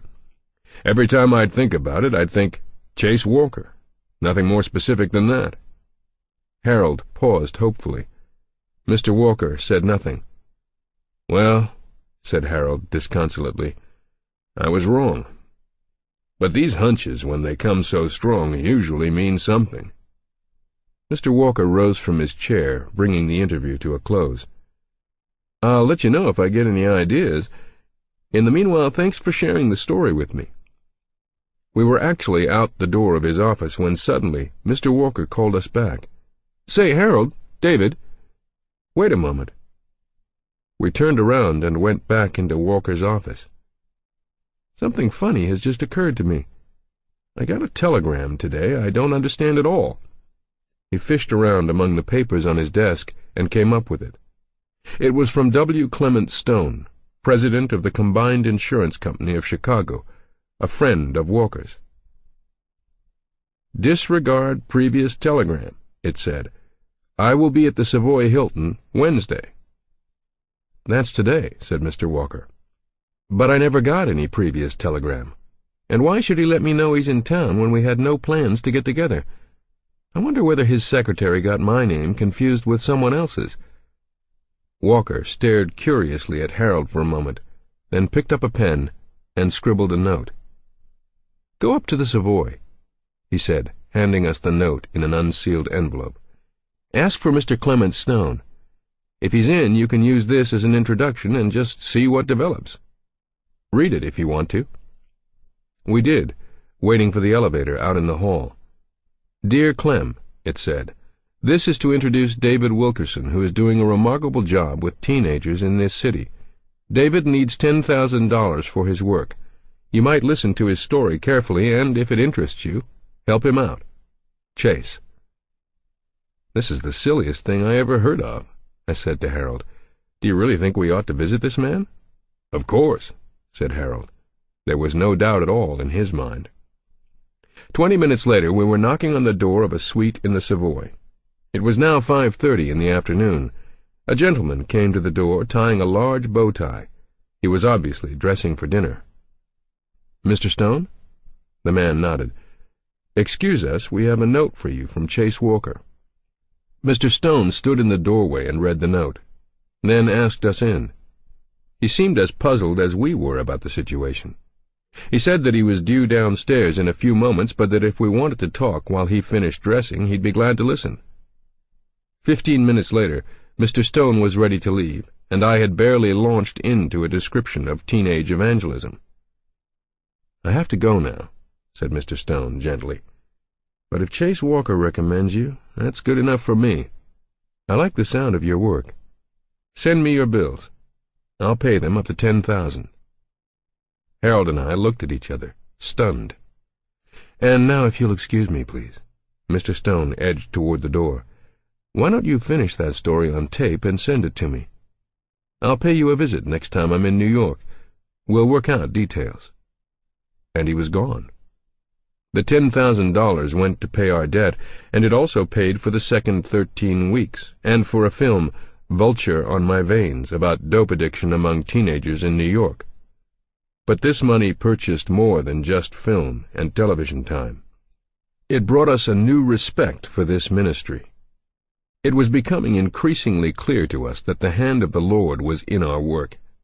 As long as we really let Him lead, miracles all along the path were going to be ours to enjoy. Chapter 14. In spite of the good reports, and in spite of the good rating that our television show received, at the end of half a year of experimenting in the medium, I began to feel more and more strongly that we were missing one vital ingredient: personal contact. So even before the second series of TV shows was over, I started going out on the streets and talking to boys and girls face to face. As soon as I did, I knew that I had touched the live, vital key to effective work with people. Jesus did not have television or the printed word to help him. His was a face-to-face ministry. Always the warmth of personality was involved. I knew as soon as I returned to my original technique of going out into the streets that this was the method meant for me, too. So each morning I closed the door at my headquarters on Victory Boulevard, stepped onto the ferry, and then onto the subway, and as soon as I arrived in Brooklyn, I simply started talking with the boys I met. Time and again they responded. I could watch the change taking place before my eyes, as it had in St. Nicholas Arena. But the more successful my experiences on the street, the more I realized that we had to act on the problem of follow-up. With most of the youngsters I was satisfied if I got them established in a good local church, but with boys who were in serious trouble or who had no home, some closer form of follow-up was needed. One morning, just after I had stepped off the ferry boat at the foot of Manhattan, I walked down the stairs to the subway that would take me over to Brooklyn. The subway at this point makes a great loop, and in the turn its wheels scream piercingly. This place will always have a special meaning for me, because it was there, among the screams of the subway, that I suddenly saw my old dream take on substance. It sprang, full-grown, to mind. The house I had dreamed of, we might call it Teen Challenge Center, would be located in the heart of the roughest part of the city. It would be headquarters for a dozen or more full-time workers who shared my hopes for the young people around us, who saw their wonderful potential and their tragic waste. Each worker would be a specialist. One would work with boys from the gangs, another with boys who were addicted to drugs. Another would work with parents, another with the little people. There would be women workers. Some would specialize in girl gang members, others with girls who had sexual problems, others with addiction.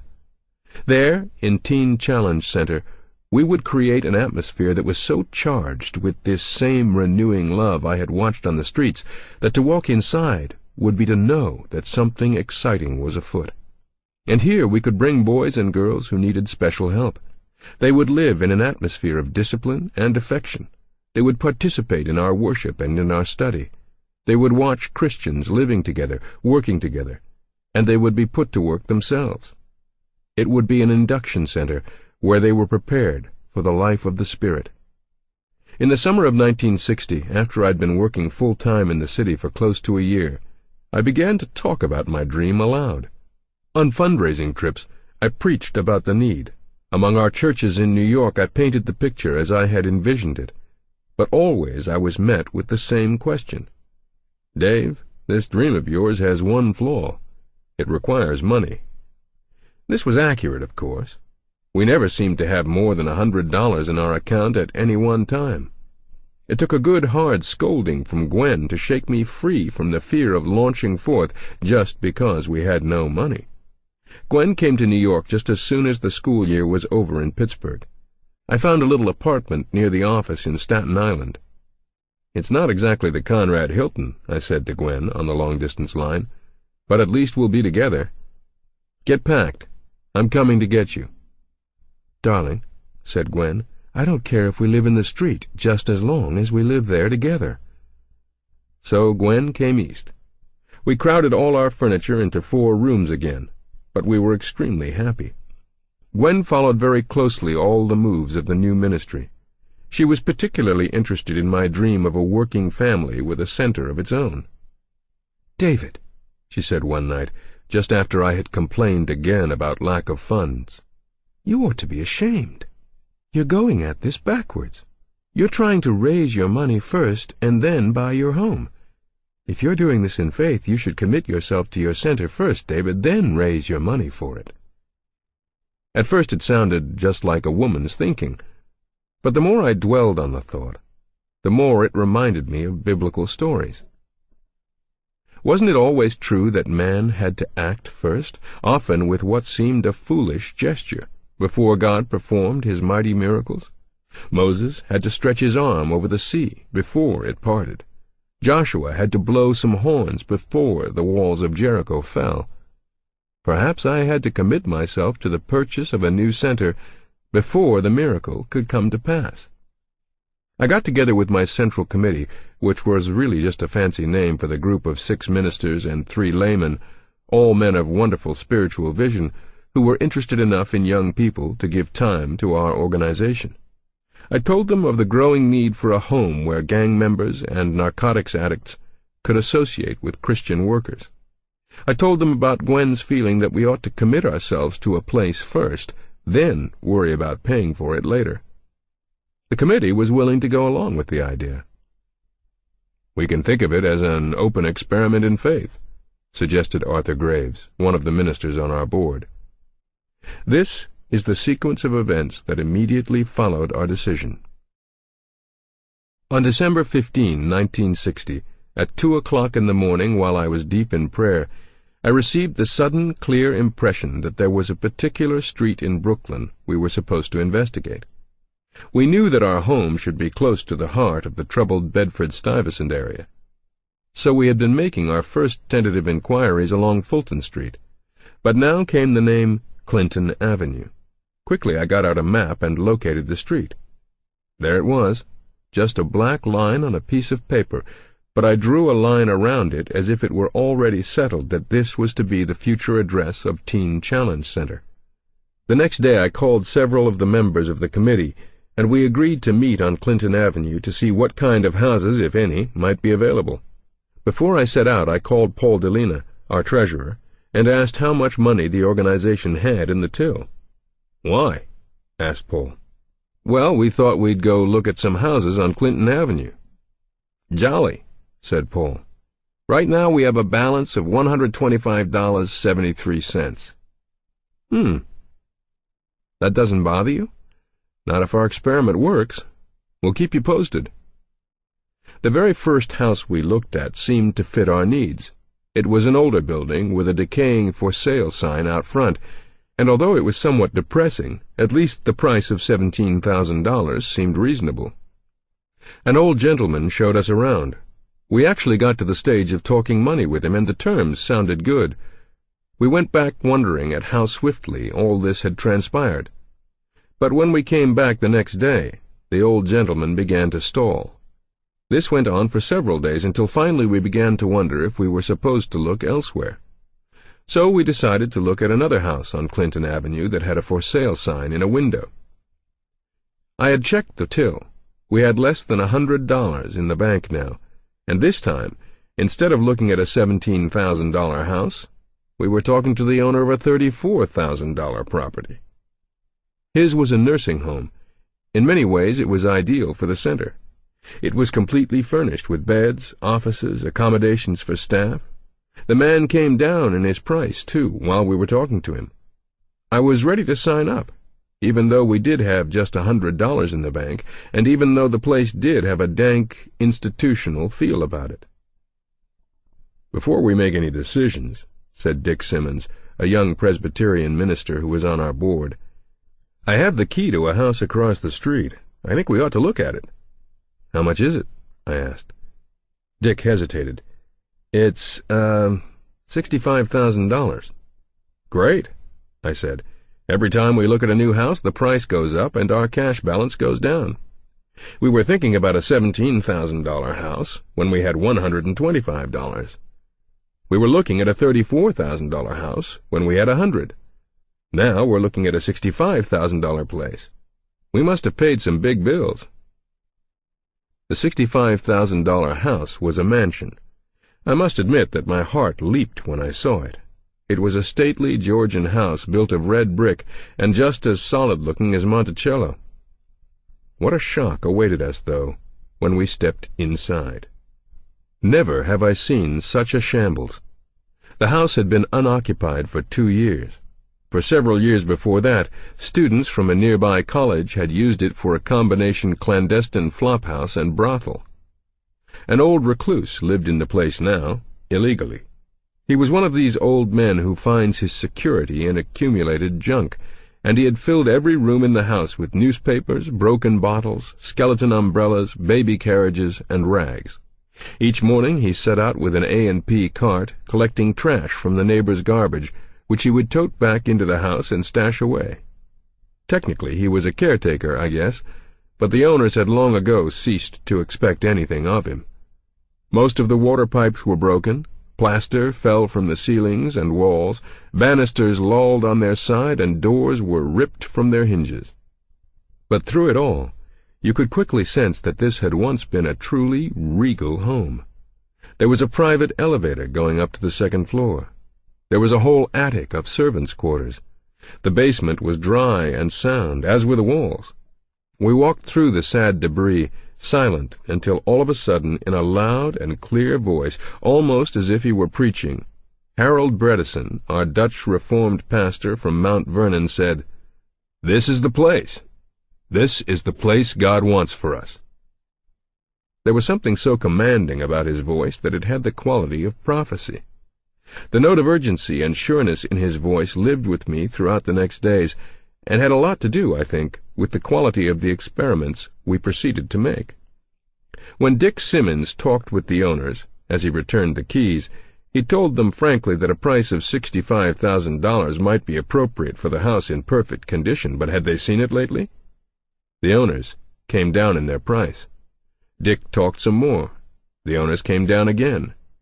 Before he got them to the point where they rather vehemently said, "That's our rock-bottom dollar," Dick had brought the asking price down to $42,000. "So?" I asked Dick. "So it's a great bargain. We still have our $100 in the bank." Actually, I think, I wasn't too anxious to buy the property at 416 Clinton Avenue. There was so much work to do on the building that weeks of labor would be required just to make the place usable. I was anxious to move ahead with the creative work of the center, not to spend time repairing an old building. On the other hand, if we were intended to move into this house, who was I to object? Before I took another step, I wanted to make certain that we were in God's will. So that night, during my prayer time, I placed the question before the Lord. "You have helped me know your will in the past, Lord, by giving me a sign." I thought back over the time we asked God's help in deciding whether or not to take the pastorate in Phillipsburg and whether or not to sell the television set. "I'd like to ask permission to put one more fleece before you, Lord." The next day I went down to Glad Tidings and had a long talk with Mrs. Marie Brown, co-pastor with Stanley Berg of the fine old church. I took up with her again our needs, our reason for wanting a center, and I described to her the building we had found. "David," said Mrs. Brown, "this has every feel of being right. If you were to buy the building, when would you need the binder?" "Within 1 week." "Would you like to come down to church Sunday afternoon and make an appeal? I know this isn't a good time, in the afternoon and just before Christmas, but you can come if you want to." It was a tremendous opportunity, and I was glad to say I would come. But still, I asked God for a miracle. I wanted to know for sure that He was in our plans. I knew that the most Glad Tidings had ever raised for home missions at a single request was $2,000. We needed more than twice that amount. The 10% binder alone would come to $4,200. "But Lord," I said that night in prayer, "if you want us to have that building, you can let us know for sure by allowing us to raise that in a single afternoon." That was difficult enough, but I went on, like Gideon, to make things more difficult. "And furthermore, Lord, let me raise that amount without mentioning how much we need." I paused. "And furthermore," I said, "let me raise it without even making an appeal. Let this be something the people do out of their own hearts." Well, after I'd put all those fleeces before the Lord, I felt rather foolish. It was clear that I didn't really want to go into the work-filled building. But I'd made the prayer, and I waited to see what would happen. Sunday afternoon arrived, the Sunday before Christmas, 1960. I preached a very simple sermon. Deliberately, I tried to make it just as coldly factual as I could.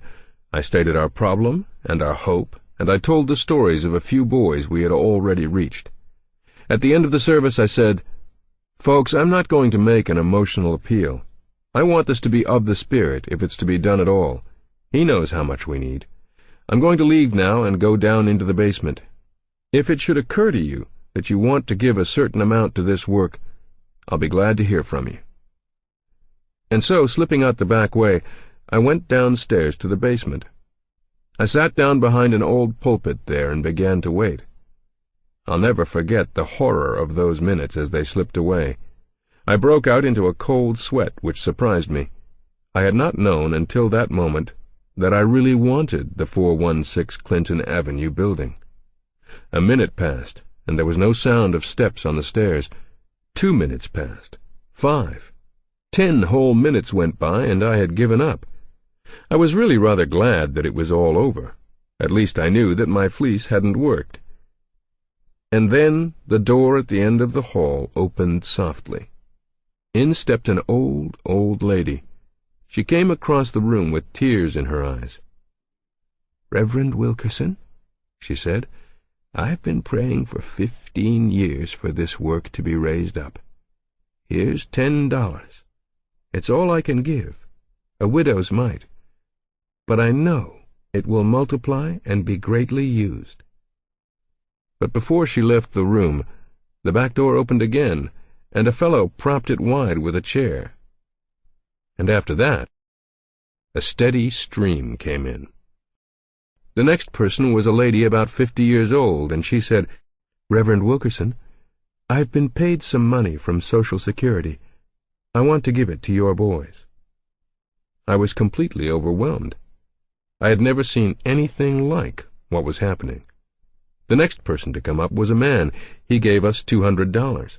The next gave $300. A little boy came up and said he only had 14 cents, but he said, "God is in this. You're getting all I got." Each person seemed to have a specific amount he was supposed to give. A schoolteacher, Pat Runge, came up and said, "David, I don't make too much money, but I do work with teenagers like you do. And I know what you're up against.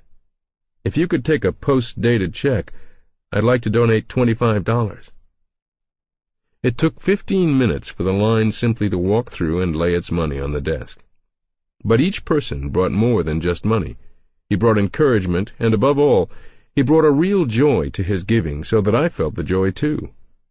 When finally the last person left, I took the pile of bills and checks up to Mrs. Brown's office, and there we counted it. The amount? $4,400. I told Mrs. Brown then about the fleeces I had put before the Lord. She was as excited as I. She kept speaking about the event as a miracle, and over again she made reference to the fact that the church had never seen anything like it. She was more convinced than ever that God was in the project. The one thing that I did not confide to Mrs. Brown was my puzzlement over that extra $200. We'd asked for $4,200 for the binder, and we'd received $4,400. I suppose it was childish of me, expecting the miracle to be so neat. But why were we given that extra $200? Was it divine abundance, or some celestial overflow of riches? Was it a mistake in addition, or had someone written a check that he could not pay? None of it proved the case. When all the reckoning was through, it was quite clear that we had simply been given $200 more than we'd asked for. Then, a few days later, sitting in my office, I was talking over the final costs of putting down our $4,200 binder with our attorney, Julius Freed. "You have the check for $4,200, David?" I handed it to him with a prayer of thanks. Julius moved uneasily in his chair as if he had something unpleasant to bring up. "You know, of course, that I'm not charging the center anything for my services." It was a peculiar thing to say. Julius was on our board, and I'd always assumed his time was a gift to our project. "But the other lawyers have got to be paid, and then there's—" "What are you driving at, Julius?" "We're going to need some unexpected money, and we'll have to have the check at the time we put down the binder." "How much money, Julius?" $200. The rest of the money for the balance of the $12,000 down payment we had agreed upon came to us in an equally peculiar manner.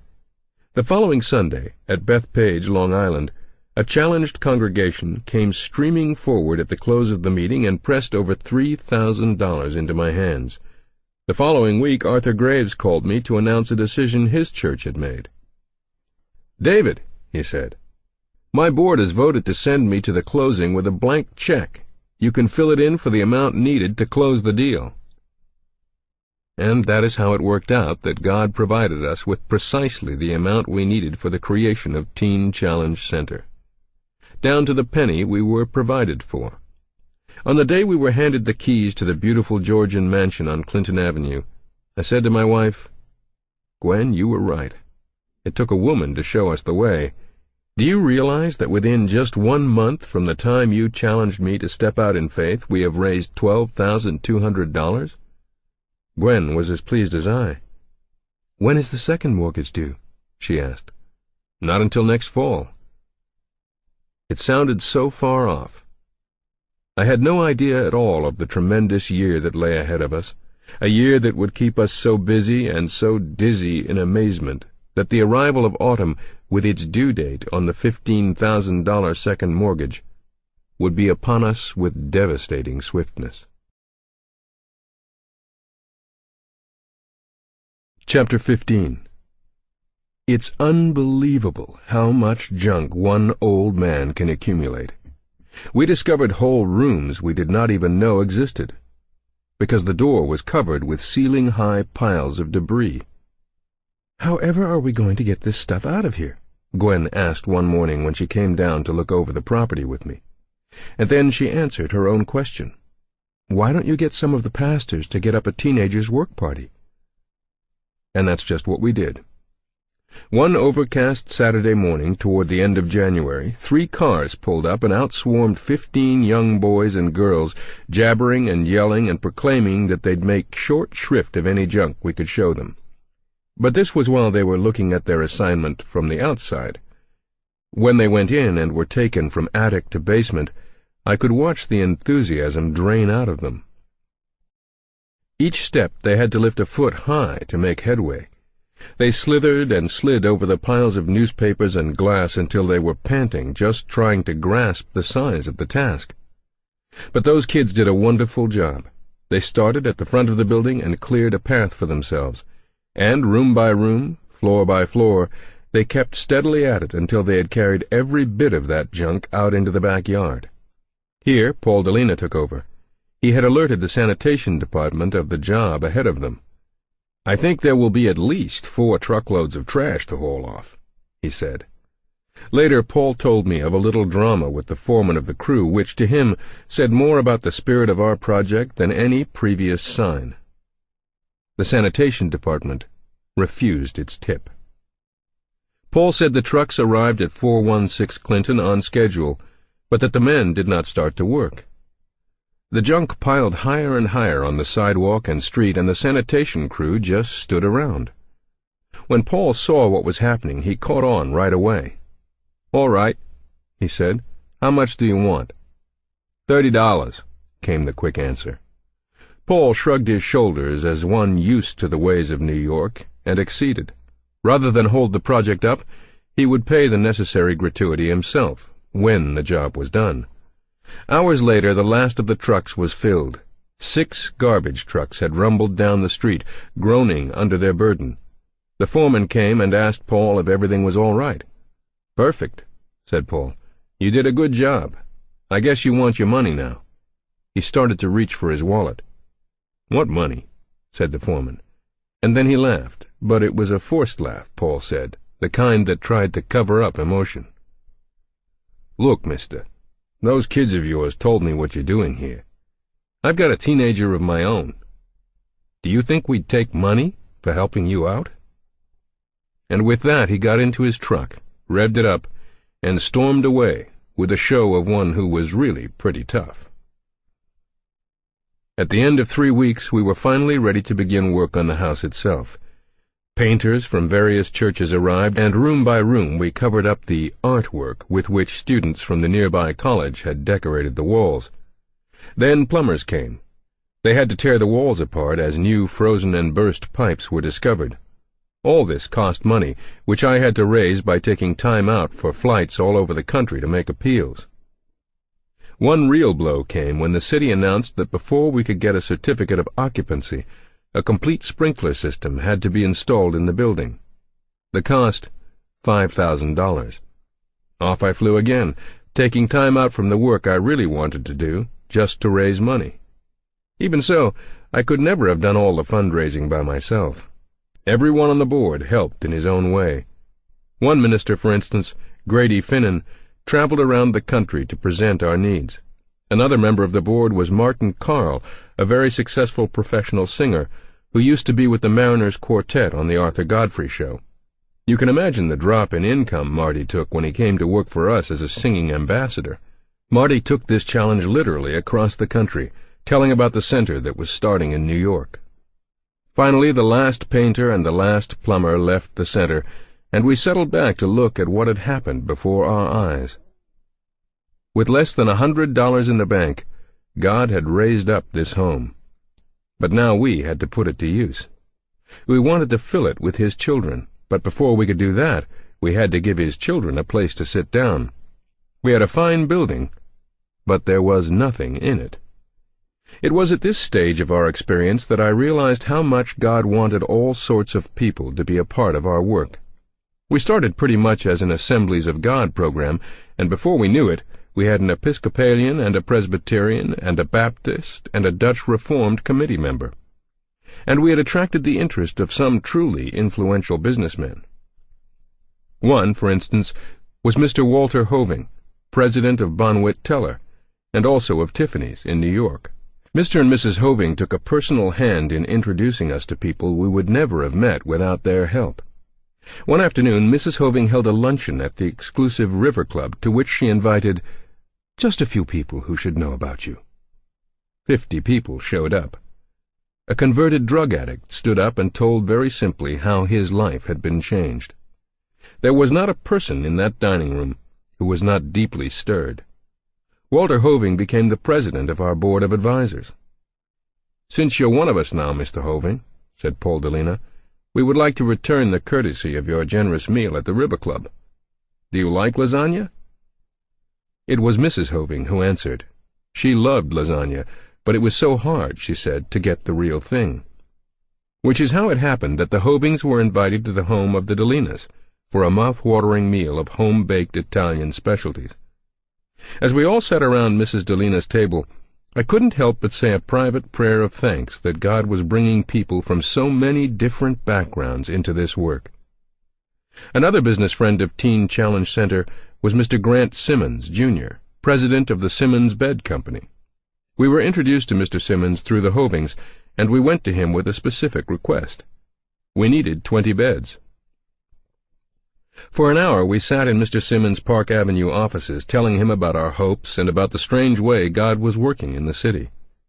Mr. Simmons was generous not only with his time, but with his substance.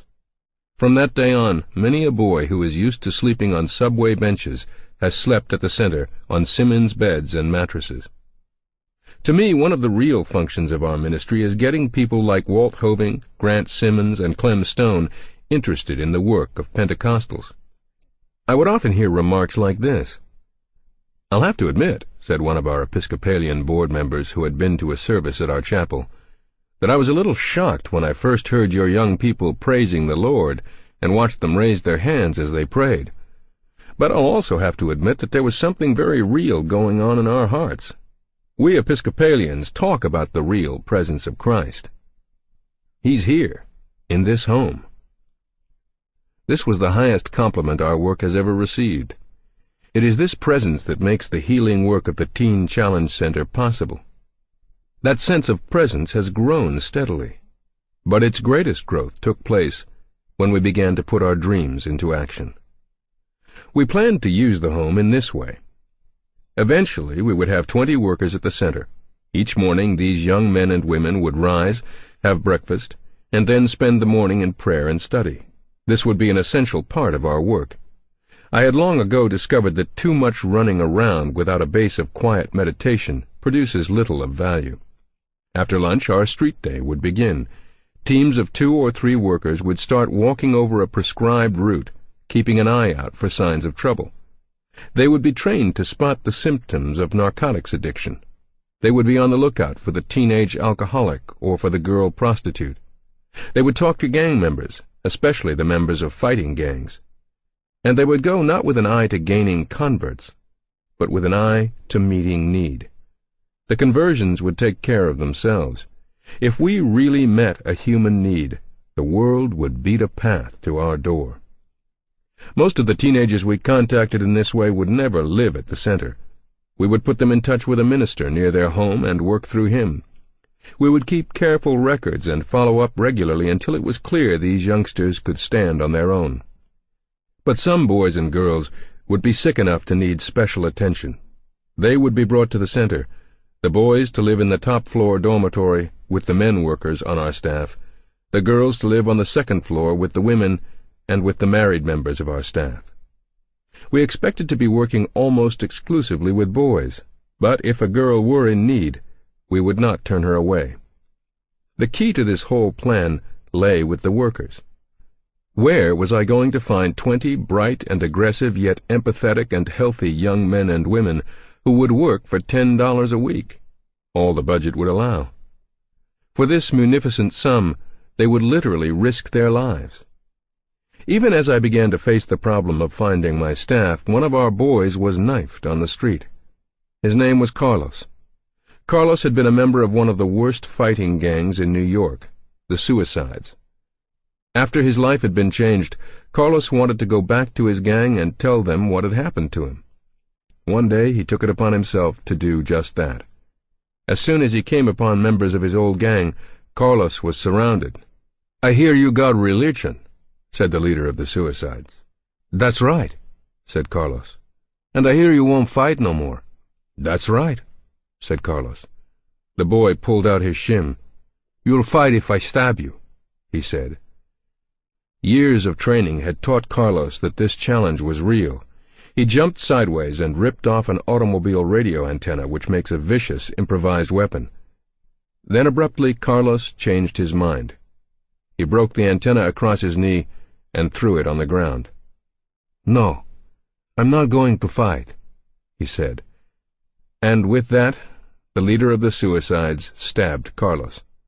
He rammed his shim hilt deep into Carlos's ribs. The blood gushed from the wound as Carlos slumped to the sidewalk. The Suicides ran away, leaving Carlos crying for help.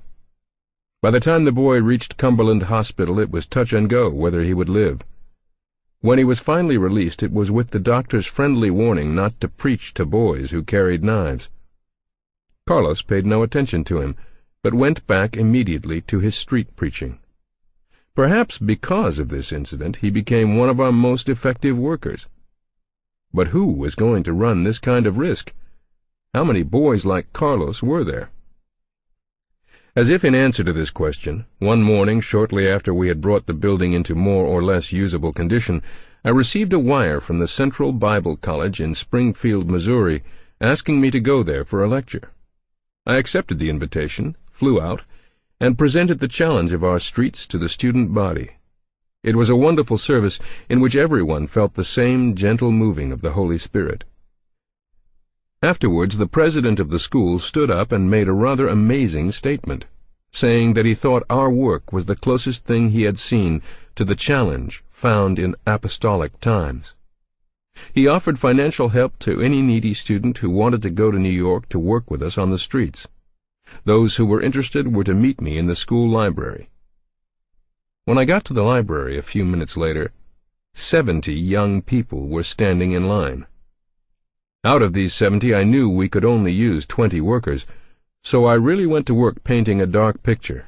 I promised them no money. They would even have to pay their own way to New York. All we could give them was a place to stay and food to eat, and I stressed that they were going to risk their lives. I told them about Carlos and 2 other boys who were beaten on the streets. Then I told them there would be lots of scullery work involved, doing dishes and scrubbing floors and getting the home ready. To my surprise, we eliminated only about 20. So I had to leave the choice to the faculty at the school. By the time I left Springfield, we had chosen 16 young men and women to come to New York as workers. 4 more were chosen from Lee College in Tennessee.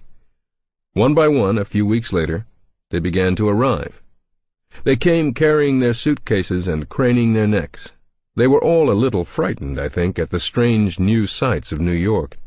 And when I took them upstairs to their stark, barrack-like dormitories, I know they were wondering what they had gotten into. Here are extracts from a letter written by one of our girls shortly after she arrived. My dearest family, greetings from New York City. I arrived in the great city at 8:15 p.m. last night. The place was full of people, but God helped me. TAE wasn't listed in the phone book because it's new, but I found out the number and someone came with a car and all my friends came right after me. I had no trouble on the way. None of my buses were late. From Chicago to New York, we stopped for 3 meals and 2 stops, so it was comfortable. My job and plans here are as follows. 1. Personal evangelism among girls. Monday, free to do as I wish. Tuesday, street evangelism and street services. Wednesday, hospital visitations to teenage girls. Thursday, jail visits to girls. Friday, street evangelism and street services. Saturday, work with denominational churches. Sunday, work with Pentecostal churches. 2. in charge of girls as dorm counselor. See that the rooms are clean and homework done, etc. 3. In charge as music director. We are praying for a person to pioneer the girl evangelism with me. There were 3 murders in Joe's section this week. I must go help cook supper. Don't forget to go to church. I love you. I'll never forget the evening when I was finally able to say to Gwen, "Well, honey, we're open for business." We were standing in the little chapel of the center. This room had at one time been the formal drawing room of the old house, and there was a large fireplace against one wall. A richly carved mantel stuck out into the room, and as I talked to Gwen, I leaned up against this mantel. I reminded her of the evening just 1.5 years earlier when I'd stood in the moonlit churchyard in Phillipsburg, watching the wheat wave in the breeze. Now the Lord had brought us to the harvest field.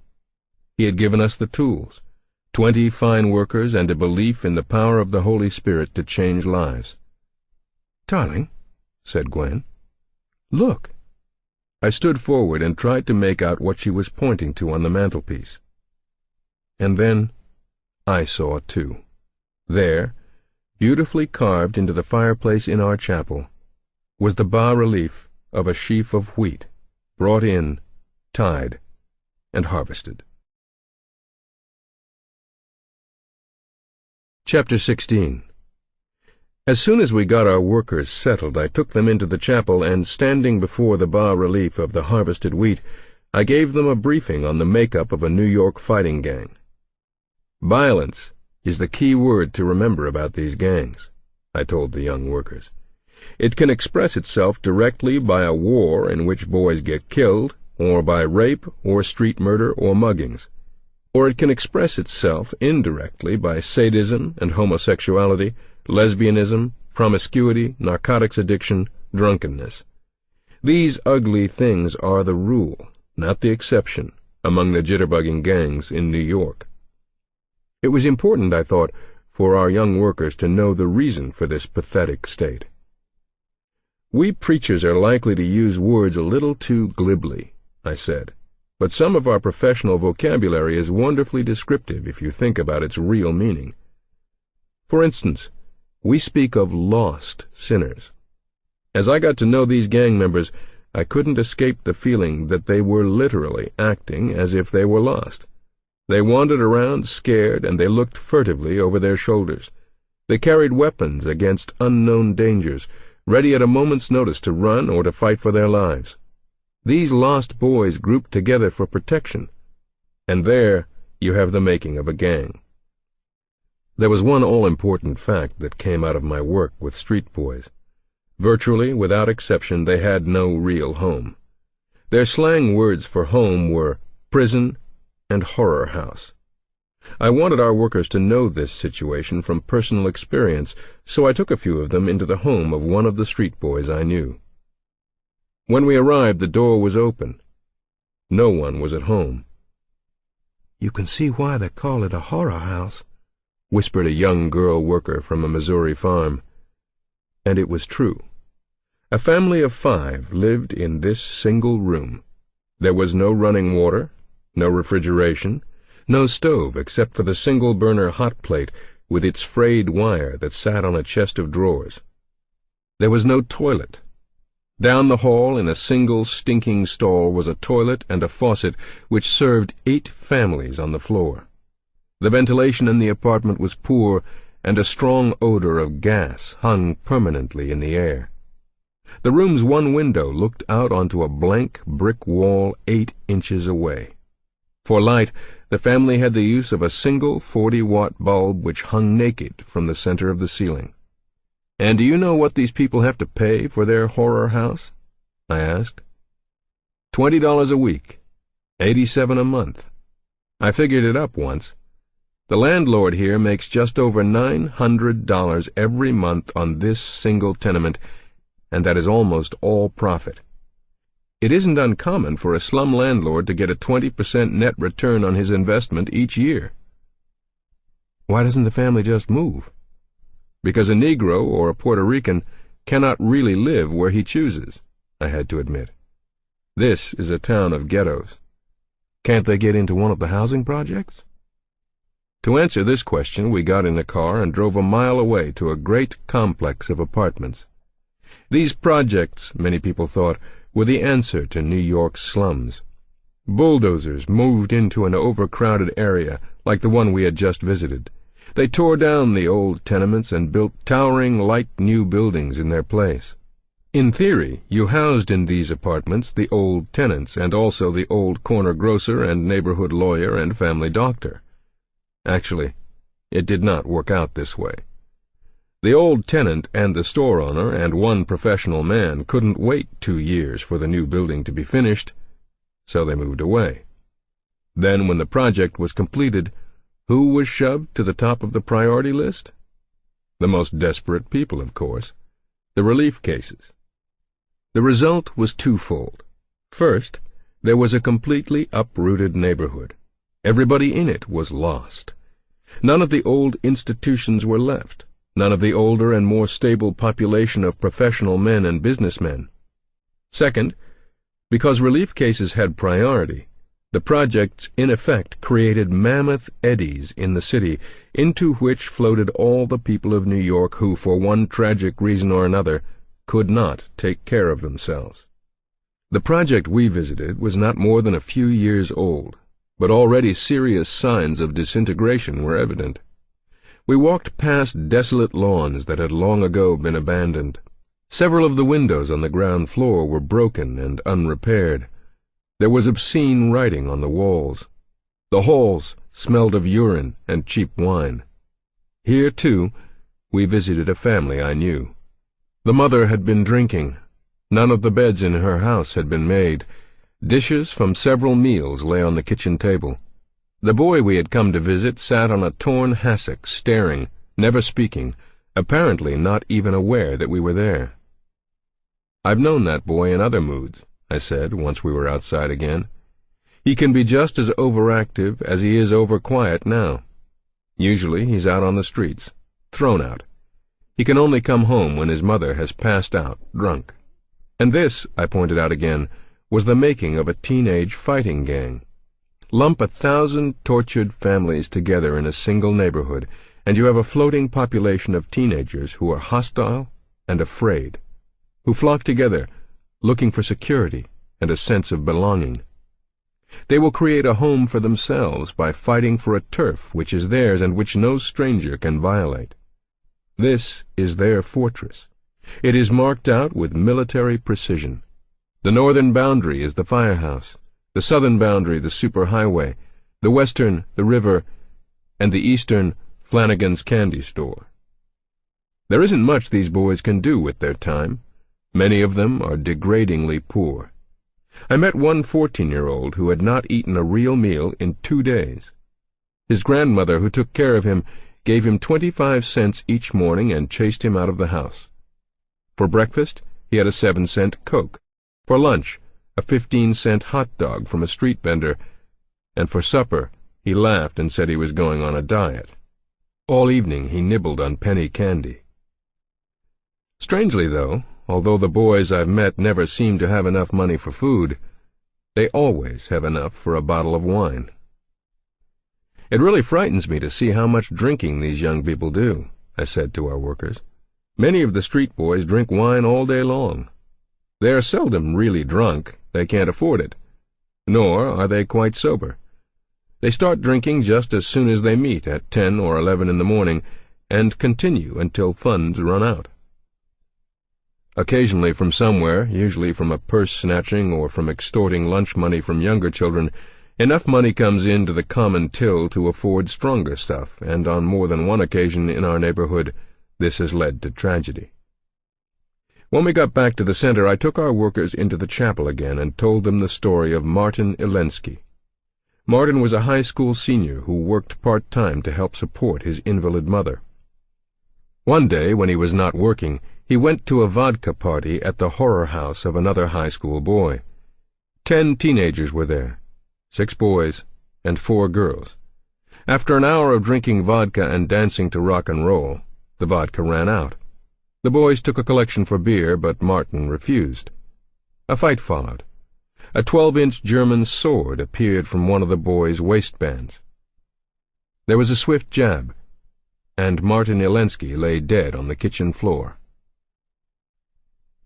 Now then, I knew the words I was about to say would bother some of our workers, fresh from the seminary as they were. I leaned back with my hands locked behind my head. Suppose you could have talked to Martin Ilensky on some street corner for a few minutes. Remember, it is his fate to die if he goes to that party. What would your first words to him be? "I'd tell him that Jesus saves," piped up one boy. That's what I was afraid. Young eyes looked up, puzzled. "We've got to be very careful," I said, "that we don't become parrots. I try to keep my ear tuned for phrases, religious terms that I've heard before. Then when I'm on the street, I never use such a phrase without first saying a prayer that I can give it all the power it had when it was spoken for the very first time." "What," I said, "do you really mean when you say Jesus saves?" Of course, these boys and girls knew the answer to that. They weren't just mouthing often-heard answers now. They were talking about something that had happened to them. "Well, it means," said the girl, "that you're born again." Still, the words had a pat sound to them. They didn't have that ring of freshness we had to capture if we were going to touch Martin Ilensky before he was stabbed with a 12-inch German sword. "What happened to you when you were born again?" I asked this girl. And as soon as I did, the young lady grew quiet. She hesitated a moment before she answered. In a voice that caught the attention of the entire room, she told about a change that had come into her life one day. She talked of how she had been lonesome and afraid, and of how her life didn't seem to be going anywhere. "I had heard about Christ," she said, "but the name was just a word. Then one day a friend told me that Christ could take away my lonesomeness and my fear. We went to church together. The preacher invited me to come forward, and I did. I knelt down in front of everybody and asked this Christ, who had just been a name, to work a change in my life. And nothing has been the same since then," she said. "I really am a new person, which is why they say you're born again, I suppose." "You lost your lonesomeness?" "Yes, altogether." "What about your fear?" "That too." "And Christ is more to you now than just an empty word?" "Of course. A word can't change things." The room was silent. Nor could empty words have changed things for Martin, I said. "Keep this boy in mind when you go out onto the street tomorrow." By late spring 1961, Teen Challenge Center was in full operation. Every day, even on Mondays when they were supposed to be off, our young workers were out on the streets of Brooklyn and Harlem and the Bronx, looking for teenagers who needed them. They went to hospitals and jails, to schools and courts. They held street meetings in Greenwich Village and in Coney Island and in Central Park. And as they worked, the flow of young kids coming through our center grew from a trickle to a flood. During the first month of operation, more than 500 boys and girls had been saved, if I can give that word its fullest meaning. 500 boys and girls had been gripped by the message of the Spirit. Their lives had been radically changed. They left the gangs. They sought jobs. They started going to church. Of this 500, perhaps 100 came to the center for special counseling. And of this 100, only a handful were in such trouble that they needed to live at the center, absorbing directly its atmosphere of love. One of the first boys to experience a healing of personality at our center was George. George was a handsome boy of 19. Too handsome, in fact, for his own good. George had no home. He had been kicked out of his natural home by parents who were disgusted by his behavior with older women. The young boy was constantly getting himself involved with women twice his age. His methods were always the same. He would strike up an acquaintance with a lonesome older woman. He would intrigue her with a tale of the hard life he led, gain her sympathy, and ask to see her again. Just to talk. It does me so much good. These conversations usually turned into deeper involvements, and soon George had a new friend. He would move into her apartment, where the woman would treat him like a son. George was a jeweler by trade. As soon as he made his way into the woman's house, he managed to bring up the subject of jewelry and offered to repair her gems for her. George would leave the house with the jewels, supposedly taking them to a friend's shop, but actually heading for the nearest receiver of stolen goods. It was a pretty shoddy life for a virile, healthy young man. But one day, all that changed. George stumbled onto one of our street meetings. Although he would not talk with our workers at the time, a few days later he appeared at the center. He came in just for kicks. He felt a strange sensation of warmth the minute he walked through the doors. One of our workers, Howard Culver, saw him and struck up a conversation. Before the morning was over, George decided he wanted to start a new life. He prayed for a change to happen to him, and in that miracle we never get accustomed to, precisely that did happen. It was just like a great burden was suddenly lifted off my back, George told me later. He was excited about the change that had happened to him. He couldn't stop talking about it. He kept turning it over and around to examine it in every detail. End of Disc 4. The Cross and the Switchblade, by David Wilkerson, with John and Elizabeth Sherrill. Disc 5. As the days passed, George began to feel the need to repay all the money he had stolen. He got a job, a good one, for George is quite a capable young man. Every penny above what it costs him to live goes toward these debts. When they are all paid, George wants to go into the ministry. As the summer wore on and more boys passed through the center, we began to face a moral problem. At one time or another, all of our boys have broken the law. What should they do about that? It is not a simple question to answer. It would be relatively easy for a boy who had really become strong in his new life to take his punishment in jail, but to become strong usually takes time. There are many crises to pass, many dry periods to ride out, much to learn about the art of being a Christian. If a boy confesses to the police too early and is put in jail, isn't there the risk of losing him? On the other hand, he has offended society's law, and it will also hold him back spiritually if he harbors guilt. I have come to feel that there is no answer that will cover all cases. Often I am puzzled as to what recommendation to make. Pedro, for example, had been living in the center for several days when he came to me complaining. "I can't eat. I can't sleep. I can't sleep at all." "Why, Pedro?" "I feel the weight of all my crimes. It sits on my shoulders, and I have to go to the police and confess." I listened to him for a while and came to the conclusion that he really did have to confess to the police. Sometime. Pedro didn't detail his crimes for me because he had too much trouble with English and I could speak very little Spanish, but he was agitated and confused, and it did seem that a police confession would be the right thing. The only problem was one of timing. Pedro was so new to his changed life that jail sentence would almost surely set him back. I recommended to Pedro that he consider waiting, but he would have none of it. So, to act as an interpreter, I contacted my old friend Vicente Ortez. Together we took Pedro down to the police. The sergeant was sitting behind his desk eating a sandwich when we came in. He looked up and said, "Yes, sir." "I'm Reverend Wilkerson, Director of Teenage Evangelism," I said. "I have a young boy here who was a member of the Dragon Gang, and he has some things he wants to confess." The sergeant looked at me stonily and asked me to repeat that. When I did, he put down his pencil and called me to his side and said, "Reverend, is he a crackpot?" "Not at all," I said.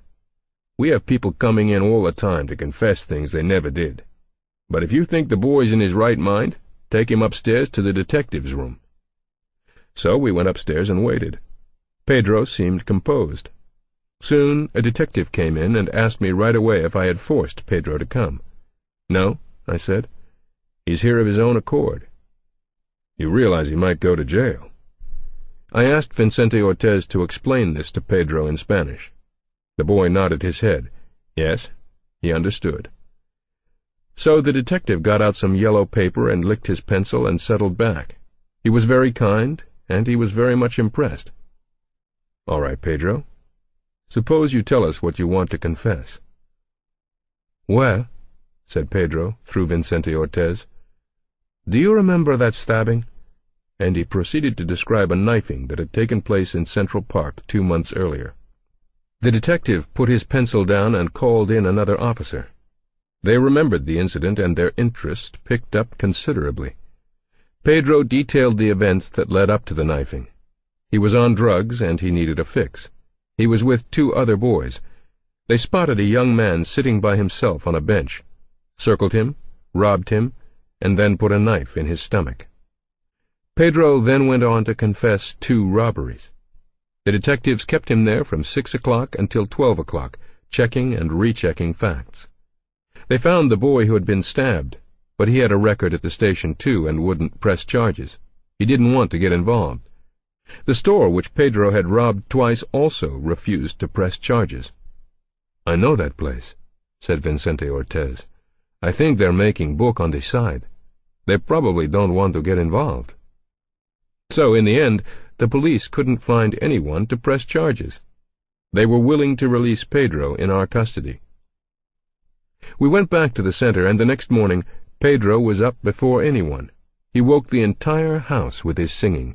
He sang at the top of his lungs, and he greeted everyone with such cheeriness that we couldn't complain. Pedro was a different boy. His heart was filled with a truly amazing joy. Not all of our boys have stories as dramatic as this. In fact, most of the young men who come to the center and find an emotional home here are just plain lonesome kids. Their lives never amounted to a thing. They missed any sense of welcome in their natural homes because, in fact, they weren't welcome. They got into trouble, but it was the petty kind of trouble that was mostly just a symptom. We have a wonderful boy, for instance, who really counts the center as his home. He's a simple young man named Lucky. Lucky has had a great deal of trouble coming to grips with life. He has a great smile, and a twinkle in his eye, and a warm handshake. But so often in the past, he has had difficulty getting down on the job at hand. When Lucky was 11 years old, he started cutting classes and running wild all over the Bronx with a gang called the Crowns. His favorite sport was to smash the window of a patrol car and then run. He would dash across rooftops, making the cops puff after him, taking daring leaps, and only laughing if he missed and had to grab for life itself to the nearest fire escape. Lucky started running with another gang, the Dragons, and at the age of 15 he was elected their president. His term of office was rather short because one day Lucky found himself in jail for beating up his high school homeroom teacher. 6 months later he was released, but still he was unable to find roots. He attended baker's school but was incompatible with the teacher. He attended cook's school, but was incompatible with the teacher. He attended butcher's school, and this time, when he got into still another argument with his teacher, he was told he had to leave school. Teen Challenge Center is the only place on earth where Lucky has stayed overnight of his own free will. The moment he walked in our doors, he felt as if he was coming home. "The thing I like specially," he says to newcomers, whom he greets with his broad smile, "is here. They don't care what your race is or what your nationality is. Look here, they've got white boys and colored boys and Spanish boys, and they're all mixed up in God." Lucky has had an amazingly deep religious experience. He associates the new warmth and outgoingness with the center so strongly, in fact, that we're having trouble getting him to move on into the next step of his career. He doesn't want to do anything but stay right here and help us. So, we let him stay. Lucky is our maintenance man, and a dependable one, too. He earns his $10 a week many times over. Some day, when he is ready, Lucky will move on, as all of our boys do. But until that time comes, he is welcome here. Chapter 17. As the thermometer on our back porch mounted higher and higher with the summer heat, life at the center settled into something resembling a routine. Our 20 workers were busy from early morning until late at night. This was the schedule for the day. Rising bell at 7. Breakfast at 7:30. Dishes and cleanup. Personal devotions until 9:30. Group chapel from 9:30 to 11:30. Dinner at 12. Dishes. Prayer. Street work from 2 until 6, when we eat sack suppers together on the street. More street work until 7:30. Back to the center for evening services until midnight. Bed. The job of running the center very quickly became too big for any one man, and over the months we built up a cadre of experts in specialized fields who ran the center far better than I could have done on my own. Howard Culver, for instance, became our administrator. He saw to it that discipline was maintained.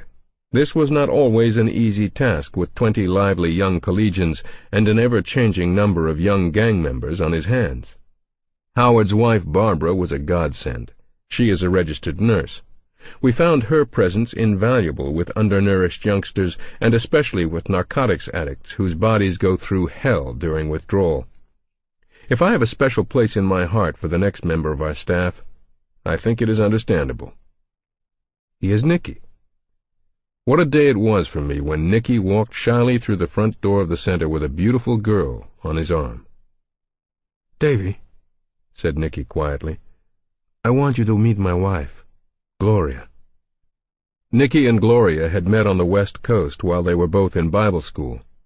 I rushed forward to greet them, wringing Nicky's hand and slapping him on the back, and welcoming Gloria so warmly I'm afraid she was a little startled. Nicky, Gloria, and I sat in the office and reminisced.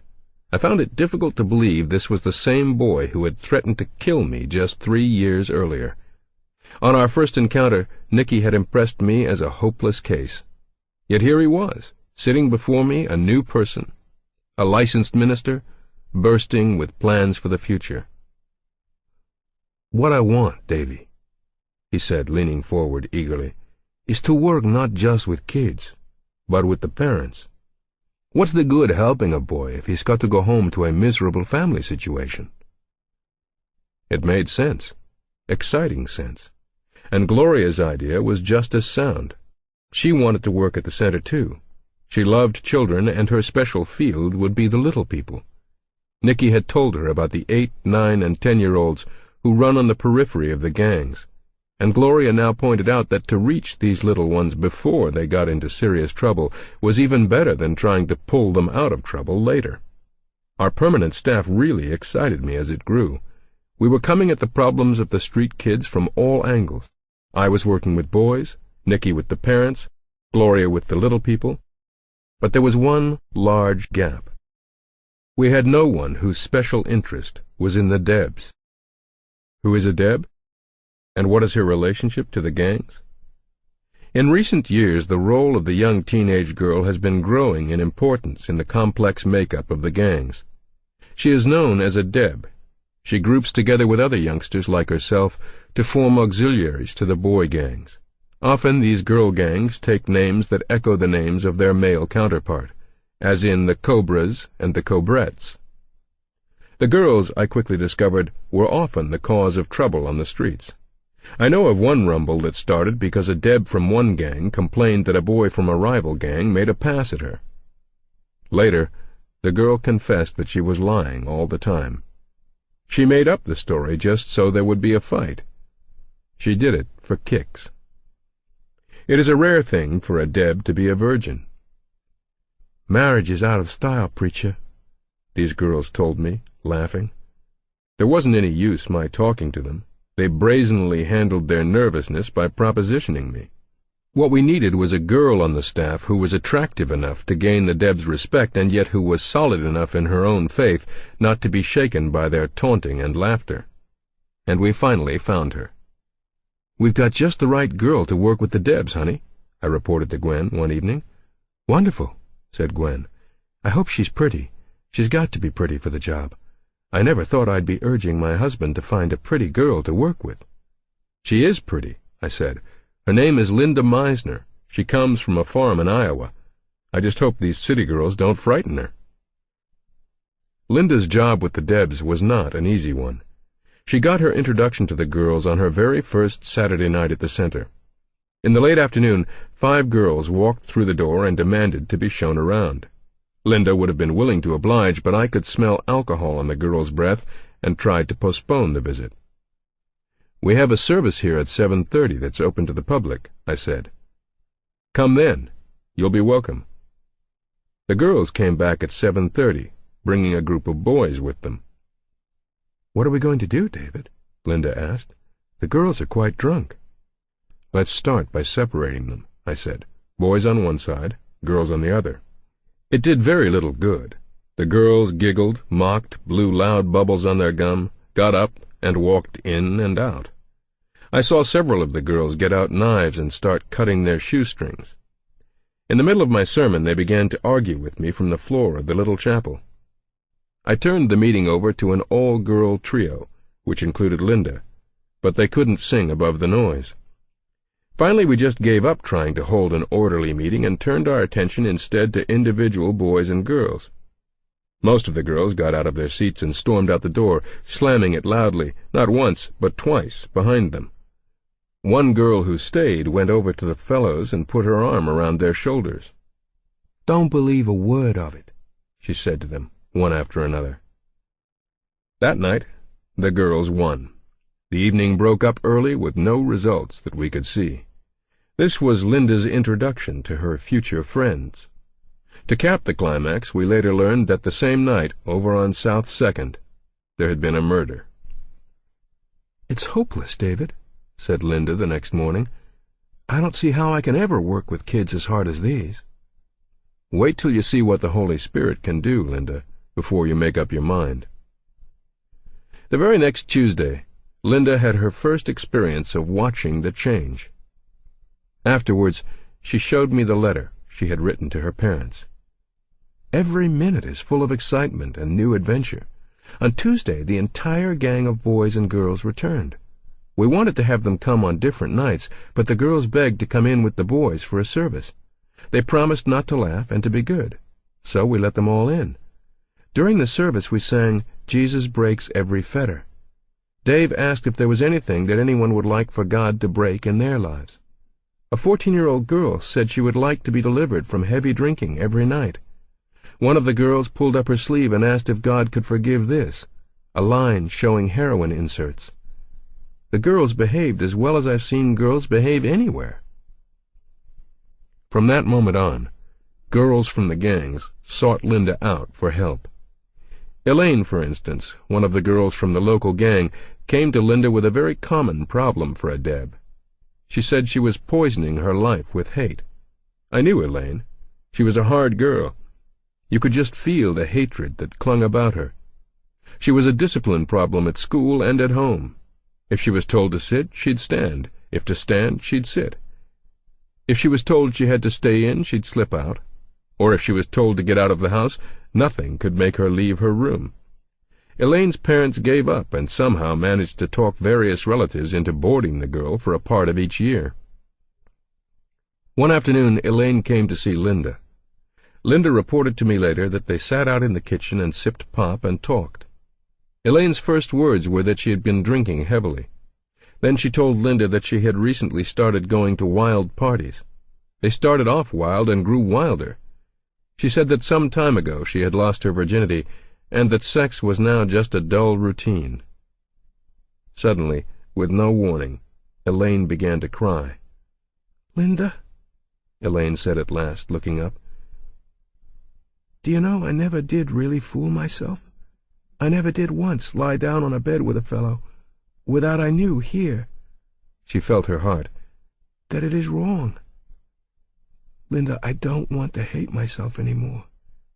Can you help me?" Soon Elaine was coming regularly to our gang church meetings that we held every Wednesday night. She consented to stand up and tell what happened to her hate. Her face was open and fresh and free as Linda's.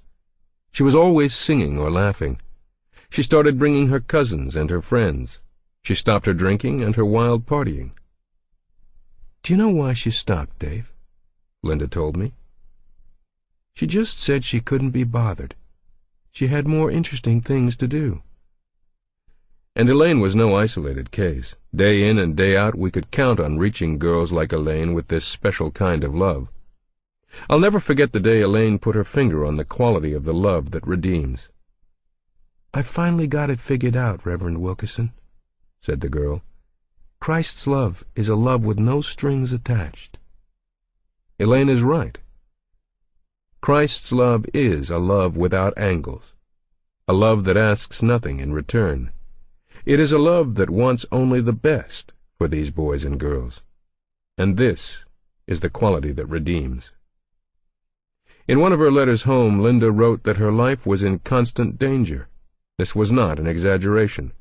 We do what we can to protect our workers. For instance, we have a rule that street work must be done in teams of 2 or 3. We have a rule that girls are not allowed to make contact with boys on the street and vice versa. And we have a rule that workers must make contact with each other at regular intervals, especially when they are working at night. The fact remains, however, that our young students are walking into areas where armed officers of the law travel in pairs for protection. A large percentage of the teenagers in the rougher sections of the city carry concealed weapons. If a boy is high on heroin, he might easily lash out with his knife just for kicks. But a much more serious problem is the jealousy that is aroused when our workers threaten to break up relationships. One night Linda and a partner, Kay Ware, were out later than usual. It was near midnight on a sweltering summer night. Evening services were over and the girls should have gone to bed, but such was their interest in sharing what they had found that they headed out into the night, praying that the Holy Spirit would lead them to girls in need. The girls came to a candy store and, looking inside, they saw 4 teenagers, girls, listening to rock and roll and sipping Cokes. Linda and Kay walked in and struck up a conversation with the girls. In one of those amazingly quick transitions that we had by now grown accustomed to, the 4 girls argued for only a few moments. Then one of them began to cry. "Come on," said another of the foursome. "Let's go out on the street. I don't want this jerk," she thumbed toward the store proprietor, "to hear this." So all of the girls stepped outside into the sticky, sultry night. Hardly had they started talking again when all 4 of the girls started to cry like babies. 2 fellows walked up.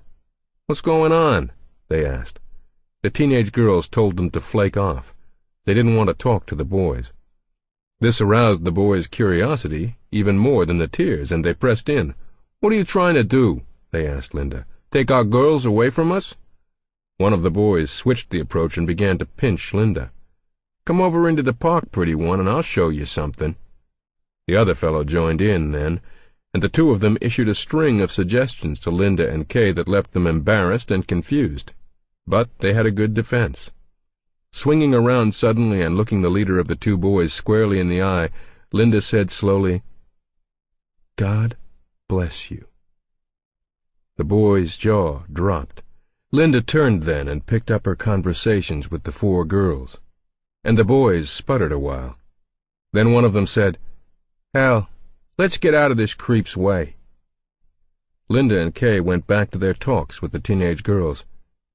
After a while, though, they were aware that a whole crowd of boys was descending slowly on them from many different directions. "You better watch out," whispered one of the teenage girls. Linda and Kay moved closer together, but they continued talking calmly.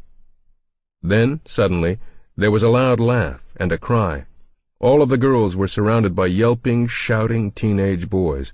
The fellows crowded in and separated Linda and Kay from the other girls. "Say, little one, you make me mad," said the leader of the boys.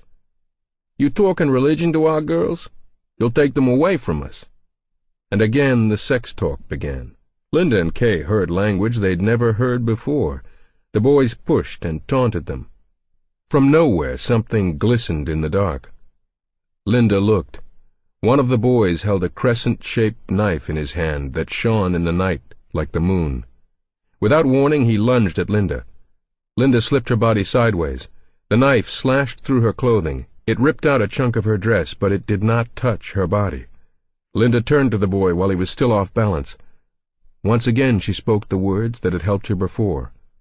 Her voice was low, and she put all the meaning she could into her words. "God bless you." Then she took Kay by the arm. "Come over to the center tomorrow, 416 Clinton Avenue," she said. "We'll be expecting you." Then she and Kay sauntered off across the street. At first the boys followed them, singing their sex calls. Then, for reasons that Linda and Kay still do not understand, the leader shouted for the boys to stop. "Come on," he said. "Let's forget it. I don't feel like fooling with them." Linda and Kay came back to the center shaking. But the next day they did pick up conversations with the 4 girls, and the next night they were out on the street again. "I'm glad your foot is better, Larry," Linda wrote in a casual letter home. "I wish I could tell you what's on my heart. You can actually feel the presence of evil. I know that my life is in danger. I have only one desire: to burn out for God." Chapter 18. The thing that constantly amazed me about our workers was that they could have this desire to burn out for God without themselves becoming taut, intense personalities. I've wondered about the reason for this, and I think it's that the center has turned out to be just what we hoped it would be: a home, full of love, subject to a spiritual discipline, heading toward the same common goal, but free.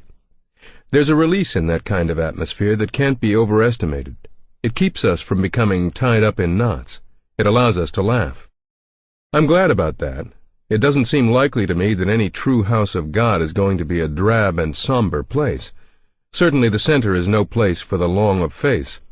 If it isn't a pillow fight in the girls' dorm, or a short sheet in the boys', then it's sugar in the salt shaker. All the old wheezes. Of course, I have to frown about this, but no one seems to pay too much attention to me. When I come chasing up the stairs bellowing like a director that the lights are supposed to be out, there is angelic snoring which lasts just long enough for me to get back downstairs. I would worry about this lack of respect for authority, except that discipline really takes care of itself. We keep our young people so busy that there isn't much energy left for roughhousing. After a few minutes the fun wears thin, and the snoring becomes real. Unfortunately for decorum, all the horseplay isn't confined to the college kids and teenagers. Shortly after Nicky and Gloria arrived, we began what we called Operation Gang Lift. Glad Tidings Church has a retreat center in upstate New York, a farm called Hidden Valley.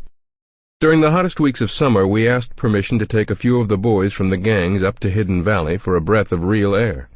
Nicky and his wife came along. Lucky came too. So did a dozen other boys from the center. One Friday night, Nicky and Gloria decided to go for an evening stroll before retiring. Lucky and some of the boys called me aside and asked if I'd take part in a practical joke. "You know, Nicky's never been in the country," said Lucky, who was an old hand, having been in the country once before. "Will you take one of these candles and come along on a joke?" "What are you going to do?" "Nothing that'll hurt anyone.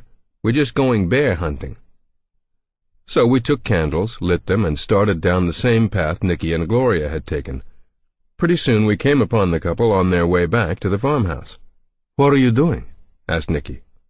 "We're hunting," said Lucky. "We're looking for bears. Want to see their tracks?"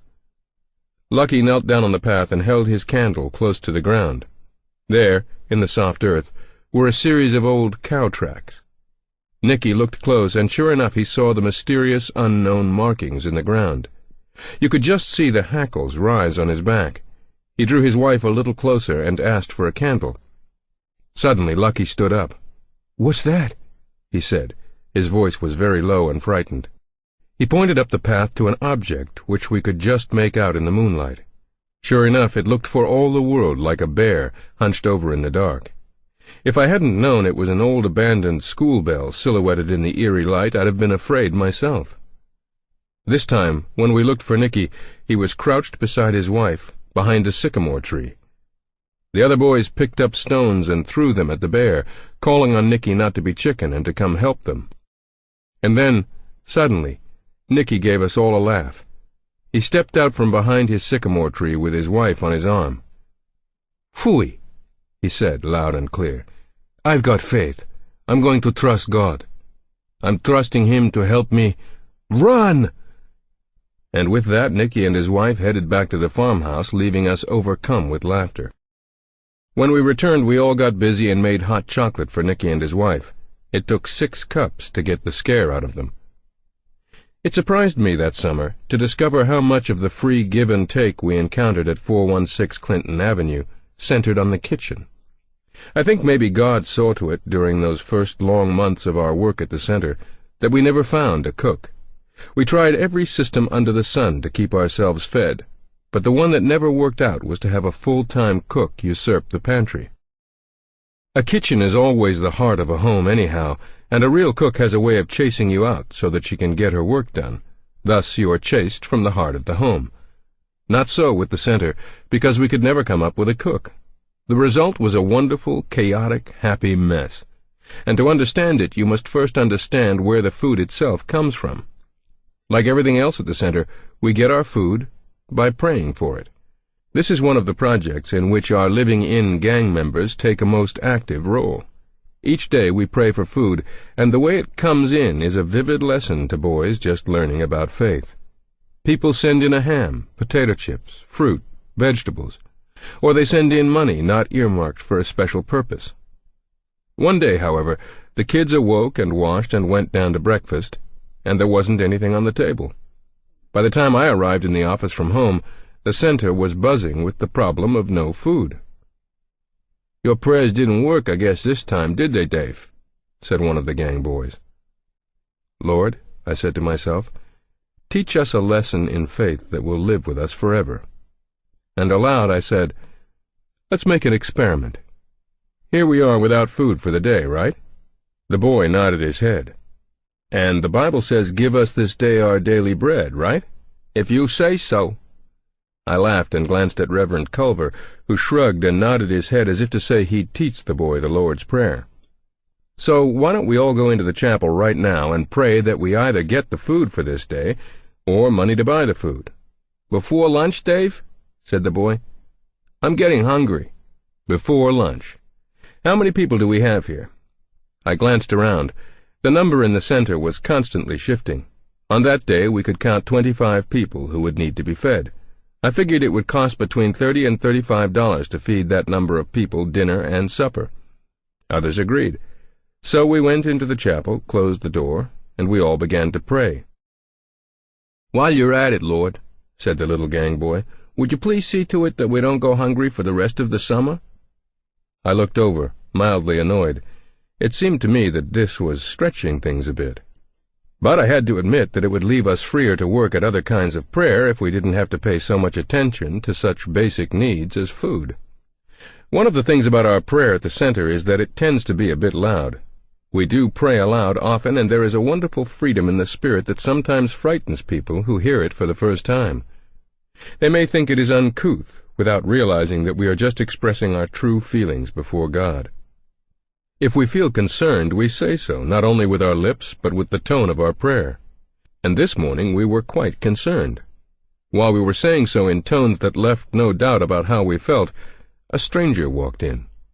We didn't even hear when she knocked on the door of the chapel. When finally she opened the door and saw all 25 of us on our knees thanking God for the food He had given us in the past, and thanking Him too for the food He would be giving us, somehow, in this emergency, I'm sure she was sorry she had come. "Excuse me," she said softly. "Excuse me," she said louder. I was near her, and I heard and immediately got up. The rest of the workers and gang members kept right on with their prayer. This lady was a little hesitant about coming to the point of her visit. She kept asking questions, but I noticed that the more she found out about what we were doing, the more enthusiastic she became. Finally, she asked about the prayer session. I told her about walking in that morning to discover that we had no food in the house, and about the purpose of the prayer. "When did you begin this prayer?" the lady asked. I figured up. "About an hour ago." "Well," she said, "that is truly extraordinary. I knew very little about your work, but an hour ago I received a sudden impulse to do something that is completely out of character for me. I felt that I was supposed to empty my piggy bank and bring the contents to you. Now I know the reason." She reached into her purse. She placed a white envelope on my desk with an expression of hope that it would be of some help. She thanked me for showing her our center, and left. That envelope contained just over $32, exactly the amount we needed to feed ourselves for the rest of the day. And, do you know, that teenager's prayer was answered too. For the rest of the summer, we never again wanted for food. Finding enough money to run the center was a matter of even greater difficulty. As the time grew closer for our young workers to go back to school, we made a reckoning of what it had cost us to run the center full swing for the summer. We were astonished at how much cash was involved. There were monthly mortgage payments, electric bills and food bills, printing bills and transportation bills. There were clothing bills for our street boys whose clothes we often had to throw away. There were repair bills and plumbing bills and taxes. There were salaries. Even the small wages we were paying our workers came to $200. The total of all our expenses regularly ran to more than $1,000 each week. And at no time did we have more than just a few dollars in the bank. Usually our balance was less than $100. Just as fast as the money came in, we found a pressing need for it. Often I've yearned for a financial situation that would allow us to breathe a little more easily, but just as often I come back to the conviction that the Lord wants us to live this way. It is one of the most demanding requirements of our faith to depend totally on God for the needs of His work. Just as soon as we have a balance in the bank, we'll stop depending on Him in the day-by-day, hour-by-hour way that we now do, not only for our spiritual needs, but for our physical needs as well. Where does this $1,000 a week come from? A lot of it is raised by the teenagers themselves. All across the country, young boys and girls have taken on the challenge of this work. They help support it. They babysit, mow lawns, and wash cars. Hundreds and hundreds of them have pledged 50 cents a week to help other teenagers like themselves. This money comes in pennies at a time, and each penny is blessed and appreciated. Then there are individual churches across the country who have taken us as a missionary concern. Just the other day we had a lady visiting us from Florida. She had read about Teen Challenge Center, but the full impact of the need in this city did not strike her until we walked with her around one block and explained what she was seeing with her own eyes. Here was an alcoholic young girl. There a male prostitute, age 15. Here was a boy who could not break his addiction to heroin. There, a boy who was simply lonesome. When she got back to her church, she stood before the congregation and told what she had seen. Here I live in comfort, while those kids are out there starving for spiritual help. I, for one, am going to make the center my personal concern. I hope you will join me. They need every cent they can raise. All of these sources, however, could never meet the extraordinary requirements of the center, such as the original financing of the building that had to be taken on as a crisis, handled as a crisis, and turned over to God. And now, just as we were finally underway, I knew that we were faced with a crisis again. In 2 weeks, the second mortgage on the home was due. $15,000. I had, frankly, simply closed my eyes to the approaching deadline for that large payment. Certainly I had not been putting anything aside toward its payment. We were barely scraping by as it was. August 28, 1961 was our deadline.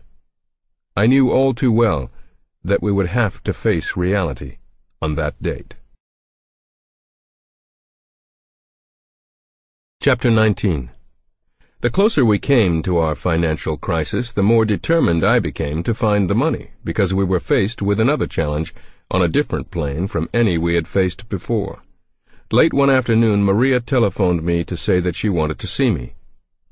Of course, Maria. You have our new address. I called Linda in and briefed her about Maria. This is a girl you should know, I said. She has tremendous potential if her energies can ever be channeled in the right direction. She's brave, but it's gang bravery. When she became president of her gang, she had to stand with her back to the wall and let the kids hit her as hard as they could. She's a brilliant organizer, but she's thrown this away on the gang. She built her unit up until it had more than 300 girls in it. But I don't think she's coming about the gangs. I think she's coming because she's back on heroin. Then I briefed Linda on Maria's battle with the drug. I told her how she'd been a mainline addict when I first met her more than 4 years earlier. I told how she'd tried to throw the habit after she came forward at St. Nick's, how she'd married, how everything seemed to go smoothly for a while. Maria quit the gang, Johnny got a job, children began to come along. But one day Maria and Johnny had a fight. The first thing Maria did was to connect with a cellar and start drilling again. She had gone off once more for a short while, but now I felt sure she was calling to say she was back on again. While Linda and I were talking, my secretary came in and told us that Maria was outside. What a tragic change had come over the girl since I last saw her. Linda and I both stood when Maria walked in. It was a strange reaction, a little like the feeling that you should stand in the presence of death. Maria's eyes were glassy, her nose ran, her complexion was mottled and pasty, her hair was matted and unkempt. Her heels were run over, she had no stockings on, and black hair stood out on her legs. But the thing that struck me most strongly about Maria were her hands. Instead of hanging gracefully at her side, she held her hands as tight fists, slightly raised. She kept clenching and unclenching her fists, as if ready to fight at a single provocation. "Reverend Wilkerson," she said, "I don't need to tell you. I need help." "Come on in, Maria," I said. We pulled a chair up for her. "Sit down," said Linda. "Let me get you some tea." Poor Linda. She didn't know that a tea party was a heroin addict's slang phrase for a drilling session. She must have been surprised at Maria's first reaction. "No," she said. "I don't want anything." She sat down. "How are the children?" "Who should know?" "You've left Johnny?" "We fight." I looked at Linda. "I've told Linda about you, Maria. Everything, both good and bad. After we've had a visit, I want you to get to know Linda better. She's working with a lot of girls around the city. I chose her because she's got a real way of understanding. You'll get along." Maria and Linda did have their talk. Later, Linda came into my office, worried that she had not gotten through at all to the girl. "It's the drugs, Dave," she said. "What a devil-inspired poison. It's death on the installment plan." A few days later, matters got worse. Maria called Linda on the telephone. She was pleading for help. She was about to get into serious trouble, she said, and she didn't know how to stop herself. She had just taken her third shot of heroin, and she had drunk a full bottle of whiskey, and she and her old gang were heading off to fight a rival gang.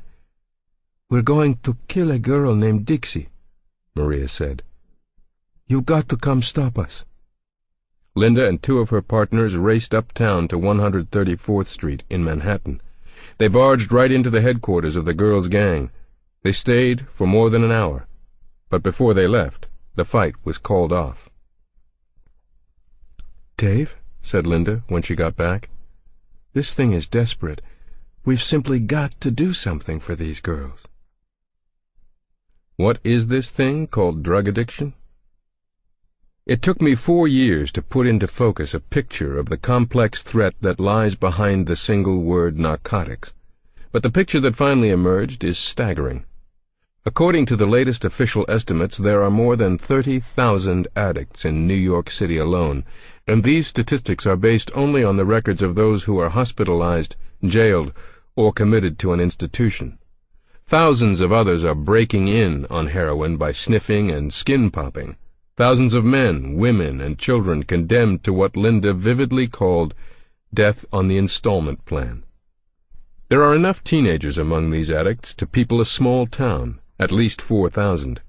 Still more significant and more frightening is the fact that the percentage of teenage addicts is increasing, and this, of course, takes into account the fact that each year hundreds of addicts leave the ranks of teenagers by the simple process of growing up. To understand the threat and the challenge of dope addiction among our teenagers, it was necessary first for me to gain some understanding of the fantastic profits that are available to the trafficker in narcotics. By far the most common addicting drug in use in New York is heroin, a derivative of opium. A kilo of heroin can be purchased in Beirut, Lebanon for $3,000. Smuggled in, sold, resold, and cut at each step along the way, The kilo will sell on the streets of the city for $300,000. In time of scarce supply, the same $3,000 investment can bring a return of $1 million. Any trade that can convert $3,000 into $1 million tax-free dollars is going to flourish. Couple these profits with the fact that it is practically impossible to prevent smuggling, and you have the makings of the narcotics trade in New York. It takes a crew of 12 agents the best part of a day to search a single ship for narcotics. There are 12,500 ships arriving from foreign ports each year in New York harbors, and an additional 18,000 airplanes. To patrol these 30,000 carriers, the U.S. Treasury Department, Bureau of Customs, is given a pitiful 265 men.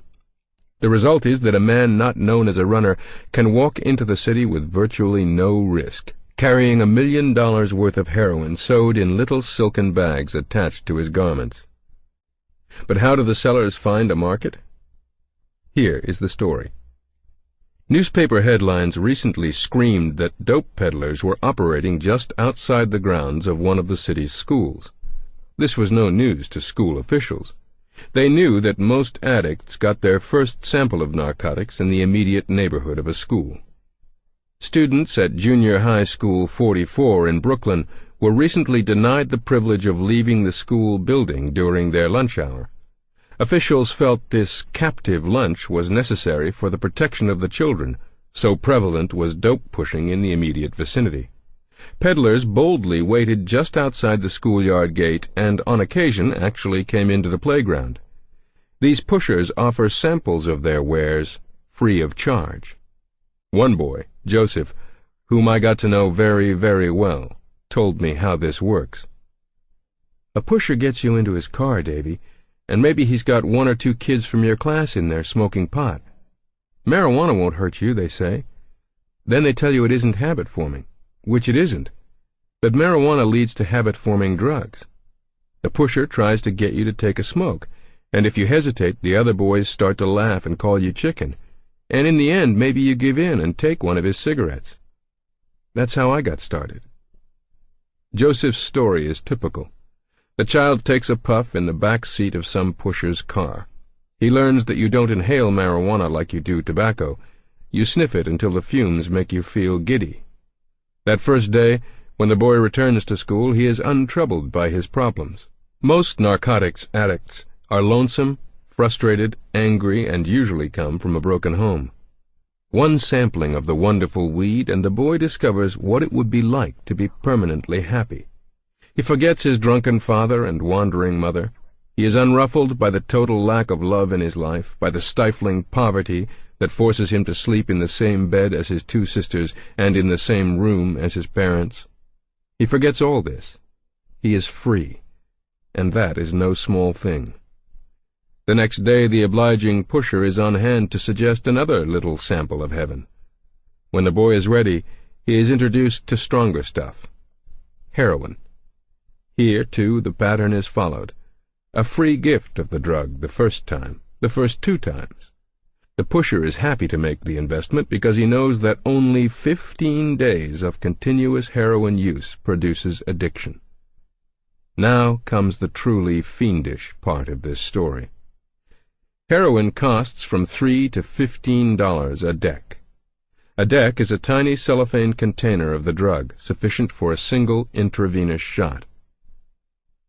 Davy, one 20-year-old girl told me during a heroin shortage, it costs me $60 a day to support my habit. I've heard of users hooked to the tune of $100 a day. More typical, I found, would be a $25 or $30 a day habit.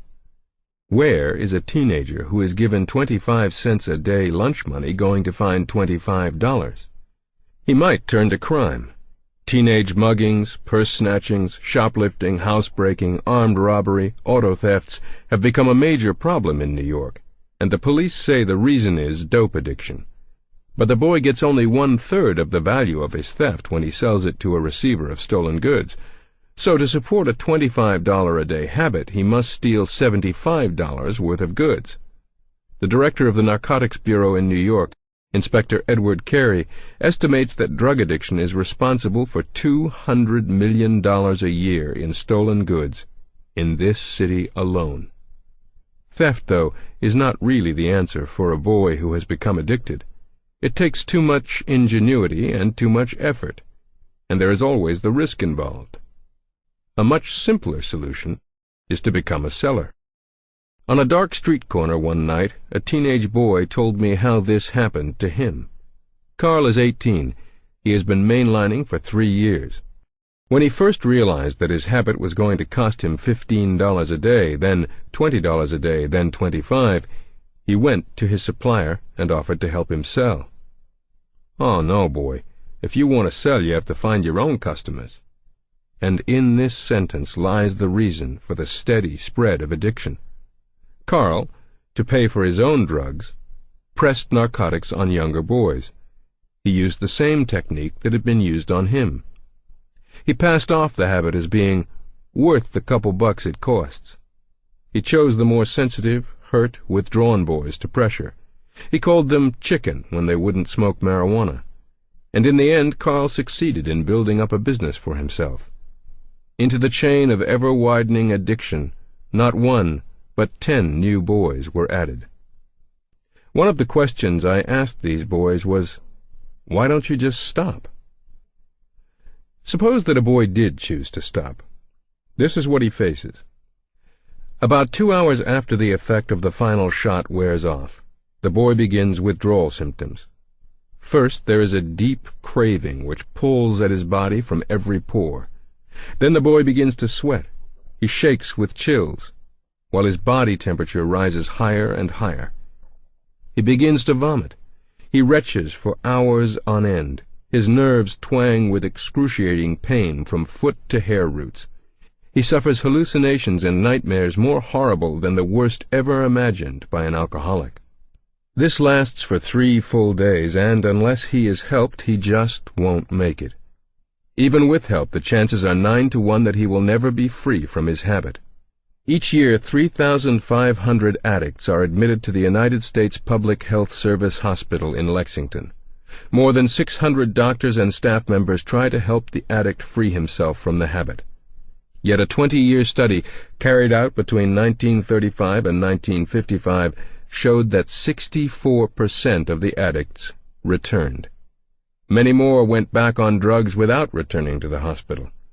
Between 85 and 90% of the addicts, says Dr. Murray Diamond, chief medical officer at the hospital, eventually return to their habit. "Once you were hooked, man," a boy who had been to Lexington told me, "you were hooked for good. I got me a fix within 5 minutes after getting out of that place." What happens to the 9 out of 10 addicts who cannot throw their habit? A physical deterioration takes place that is painful and repelling. Carl, even while he was pushing drugs upon younger boys, had in his possession an official bulletin from the New York Police Department describing the effects on the body of continued use of drugs. To be a confirmed drug addict is to be one of the walking dead. There are many symptoms to indicate a confirmed addict. Any of them may be present. The teeth had rotted out. The appetite is lost, and the stomach and intestines don't function properly. The gallbladder becomes inflamed. Eyes and skin turn a bilious yellow. In some cases, the membranes of the nose turn a flaming red. The partition separating the nostrils is eaten away. Breathing is difficult. Oxygen in the blood decreases. Bronchitis and tuberculosis develop. Good traits of character disappear and bad ones emerge. Sex organs become affected. Veins collapse and livid, purplish scars remain. Boils and abscesses plague the skin. Gnawing pain racks the body. Nerves snap. Vicious twitching develops. Imaginary and fantastic fears blight the mind, and sometimes complete insanity results. Oftentimes, too, death comes, much too early in life. Compared with normal persons, according to one authority quoted in a U.S. Treasury Department pamphlet, drug addicts die of tuberculosis at a rate of 4 to 1, pneumonia 2 to 1, premature old age 5 to 1, bronchitis 4 to 1, brain hemorrhage 3 to 1, and more than 2 to 1 of a wide variety of other diseases. Such is the torment of being a drug addict. Such is the plague of being one of the walking dead. Carl knew what was ahead for him. It didn't slow him down at all. Nor did it slow Shorty down. Shorty came to me looking for help, and in the process, he taught me a tragic lesson. Shorty was 19 years of age and addicted to heroin. He had been on drugs since he was 15 years old. Tammy was Shorty's girlfriend, a very beautiful girl of 17. Her parents were known in New York business and social circles and attended a fashionable church. Shorty asked me to get Tammy off the stuff, and I agreed to see the girl. When Shorty and I tapped on the door of a dark, rat-infested backstreet tenement basement room in Brooklyn, there was a quick shuffling inside. We waited while an impatient Shorty mumbled under his breath. When the door opened, there stood Tammy, open-mouthed in surprise at our sudden visit. There were 2 other young men in the dimly lit room. They had rolled up the sleeves of their left arms. On the table before them lay the works, consisting of a needle, bottle-cap cooker, a glass of water, and a small cellophane bag containing a white substance, H, or horse, or heroin. "Who's he?" said Tammy, jerking her head toward me. "He's okay," said Shorty. "He's a preacher. I asked him to come here." "Well, he's going to have to wait if he wants to talk to me." Tammy turned her back on us and went ahead with the heating process we had interrupted. Shorty must have read my mind, because he turned to me and whispered very softly, "Don't try to stop them, Preach. If you mess up the fix, those boys will kill you. I mean that. If you go out and try to get the cops, we'll be gone by the time you get back. Stick around. It's good for your education." So I stuck around and got my education in what it's like to be a teenager on dope. While the preparation of the injection was going on, Shorty told me Tammy's story. She, too, had been on heroin since she was 15. Her parents didn't know the double life she led, including the nights she spent with men. All they knew was that Tammy had left home and was living in the village. They saw her on weekends, and although they were a little shocked at Tammy's bohemian life, still all girls had to go through the rebel stage. They left her alone. Tammy's rebel stage consisted of a growing addiction to heroin and a deepening involvement in sex for pay. "She has to do it to support her habit," said Shorty. "She's a call girl. She has a regular list of clients, most of them Madison Avenue businessmen with wives up in Westchester." And then Shorty lowered his voice. "But the thing that gets me is how she's taken up with these queers. She's becoming more and more a lesbian. It's where she gets her kicks." I didn't have the heart to ask Shorty where he fitted into this picture. He was less than 5 feet tall and dark. Tammy was slender, tall, and blonde. I just let the subject alone. Shorty was getting impatient. I shall never be the same as a result of the scene I witnessed in the next few moments. The preparation of the fix had taken some little time. By now, each teenager, including Shorty, was pushing and struggling to shoot up first. The sickest was allowed to drill before the others, and Shorty suddenly went into a seizure of shaking and retching and moaning, I suppose so that he could be first. With starving eyes, the 4 youngsters watched one of the boys pour heroin from the little cellophane bag into the cap cooker. Not 1 grain was wasted. "Hurry up!" they all screamed, low into his ear. With shaking hands, the boy lit 2 matches under the cooker and boiled the contents. The other addict took off his belt and applied a tourniquet to Shorty's arm.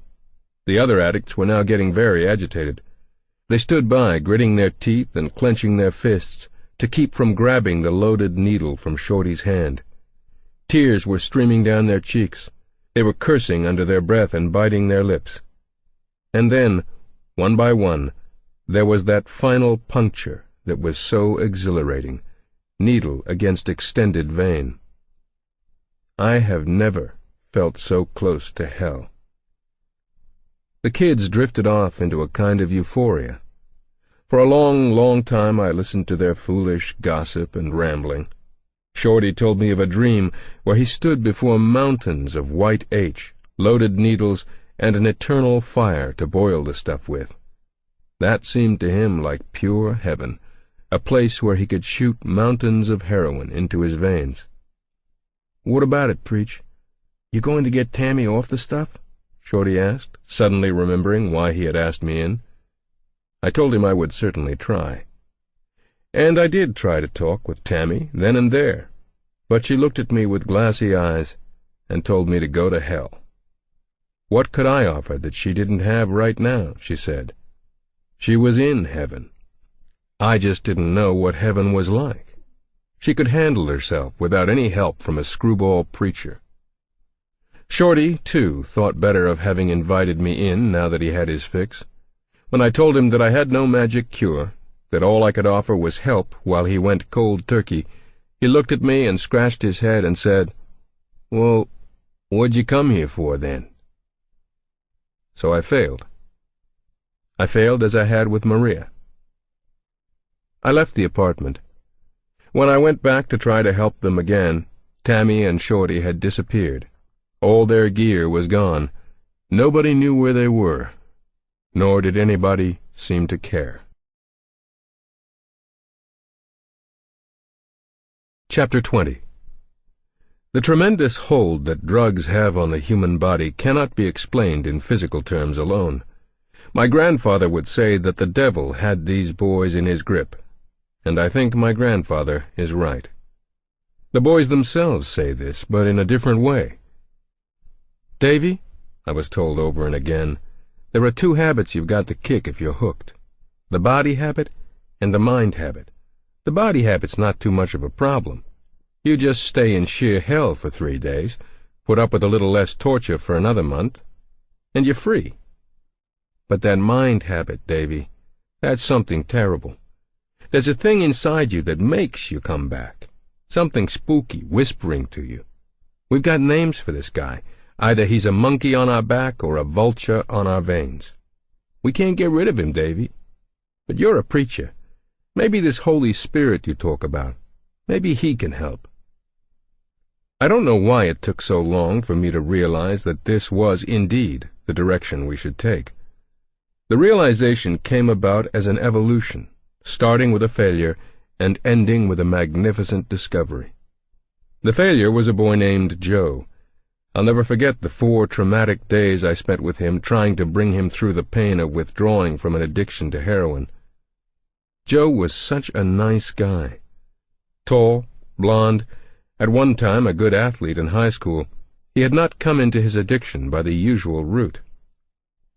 "I suppose those painkillers were necessary," Joe told me in my office at the center. "I know that when I needed them I was glad for the relief they brought. But look what happened to me afterwards. I never broke away." Joe told me the story. He had been working for a coal company. One day he slipped and fell down a chute.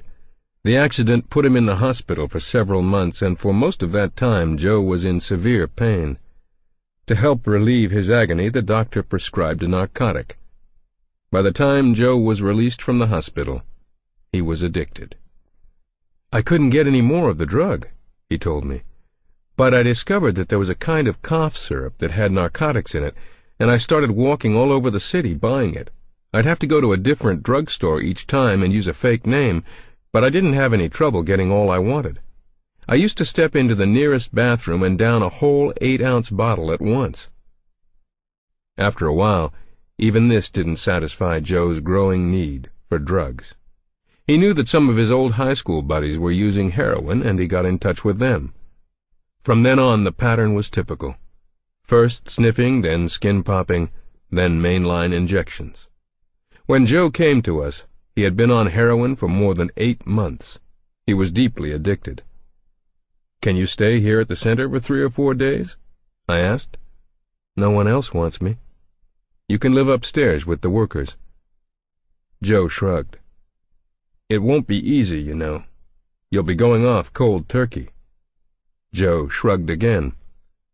Cold turkey, instantaneous withdrawal, is the method usually used in jails to take a boy off narcotics. We used it partly because we had no choice. We could not administer the withdrawal drugs they use in hospitals, but we prefer cold turkey on its own merits, too. The withdrawal is considerably faster, 3 days as against 3 weeks. The pain is more intense, but it is over sooner. So we brought Joe to the center and gave him a room upstairs with the men workers. How glad I was that we had a registered nurse living at the home. Barbara Culver's room was just under Joe's. She'd keep an eye on him all the time he was with us.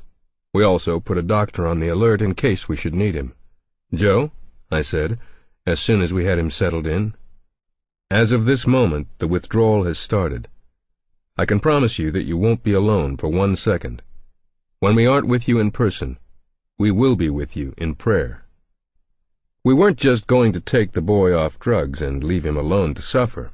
The entire 4 days would be coupled with an intensive, supportive prayer campaign. Prayer would be said for him around the clock. Day and night, boys and girls would be in the chapel interceding for him. Others would be with him in person upstairs, reading scripture to him. One of the first things we had to do with Joe was break the expectation of pain. Instantaneous withdrawal is bad enough by itself, without the added handicap of expecting it to be hell. I asked Joe where he got the idea the withdrawal was going to be so rough. "Well, gee, everyone says—" "That's just it. Everyone says it's rough, so you're sitting here sweating just at the thought of what's ahead. As a matter of fact, that need not be the case at all." And I told Joe about a boy I knew who had been on marijuana and on heroin and who had been released instantaneously without any of the withdrawal symptoms. That was rare, I admitted, and Joe had to be prepared for a rough time, but why make it any worse than it had to be? We worked hard to help Joe separate the real symptoms from the psychological symptoms that came from apprehension. Then we had Joe learn the 31st Psalm. This is a wonderful psalm. We call it the Song of the Drug Addict. There are certain verses in particular that are just made for their condition. "Pull me out of the net that they have laid privily for me, for thou art my strength. Have mercy upon me, O Lord, for I am in trouble. Mine eye is consumed with grief, yea, my soul and my belly. For my life is spent with grief, and my years with sighing. My strength faileth because of mine iniquity, and my bones are consumed. I was a reproach among all mine enemies, but especially among my neighbors, and a fear to mine acquaintance. They that did see me without fled from me. I am forgotten as a dead man out of mind. I am like a broken vessel." Once the real withdrawal pains began, Joe stayed up there in his room while he sweated through the symptoms. Barbara checked his condition regularly. I hated to go into that room. Joe lay on the bed gripping his stomach as the cramps hit him again and again.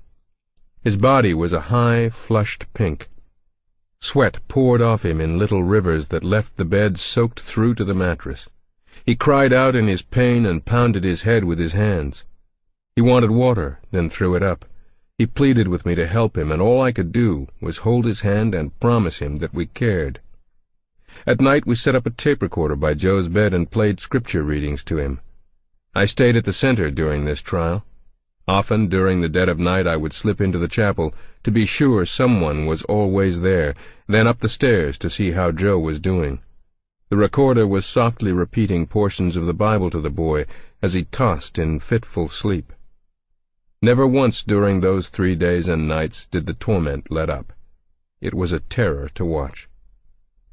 Then, on the 4th day, Joe seemed much better.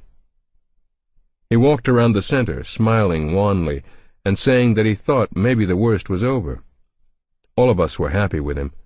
When Joe said he wanted to go home to see his parents, I was a little dubious, but there was nothing we could do to detain the boy if he wanted to leave, and so, smiling and thankful, Joe walked out the front door of the center and turned down Clinton Avenue. It came time for him to return. No Joe. The next morning we learned that our Joe had been arrested for robbery and for possession of narcotics. That was our failure. What went wrong? I asked at a staff meeting.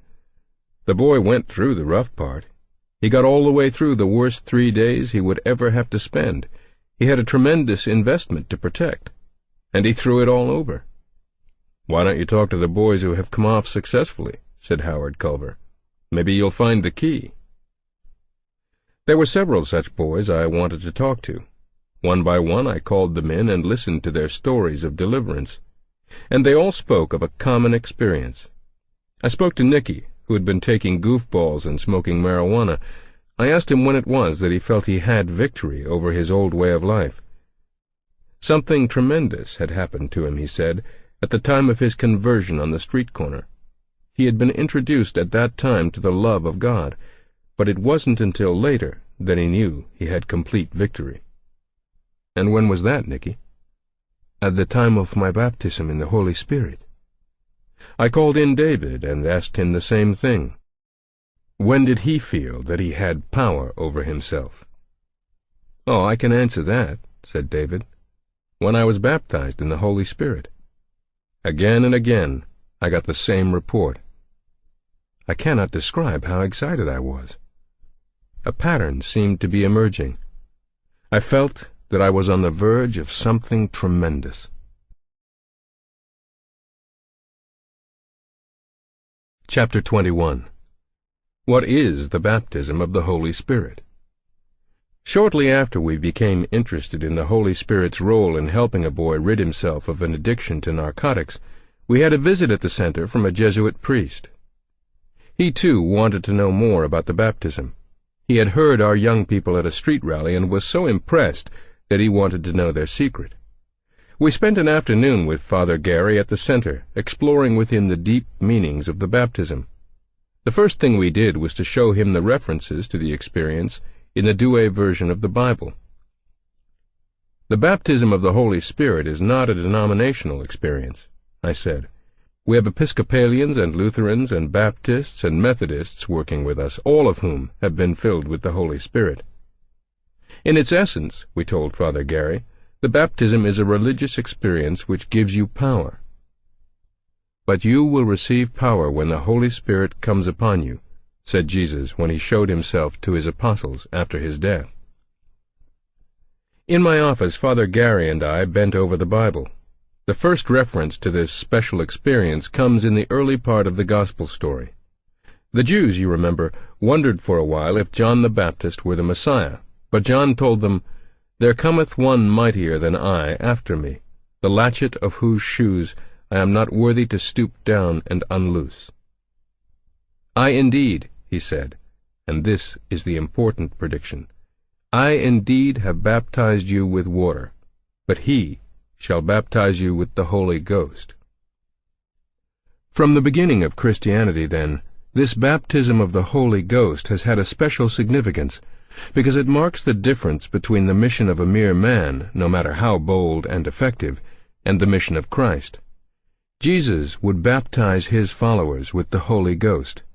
In his last hours on earth, Jesus spent a great deal of time talking to his disciples about the Holy Ghost who would come after his death, to stand by them, comfort them, lead them, and give them that power which would allow them to carry his mission forward. Then, after the crucifixion, he appeared to them and told them not to leave Jerusalem. "You must wait," he said, "for the promise made by my Father about which you have heard me speak. John, as you know, baptized with water, but you will be baptized with the Holy Spirit, and within the next few days you will receive power when the Holy Spirit comes upon you." And then we turned to the second chapter of Acts. It was immediately after this, I reminded Father Gary, that the disciples were gathered together in Jerusalem to celebrate Pentecost. While the day of Pentecost was running its course, they were all together in one place, when suddenly there came from the sky a noise like that of a strong driving wind, which filled the whole house where they were sitting. And there appeared to them tongues like flames of fire, dispersed among them and resting on each one.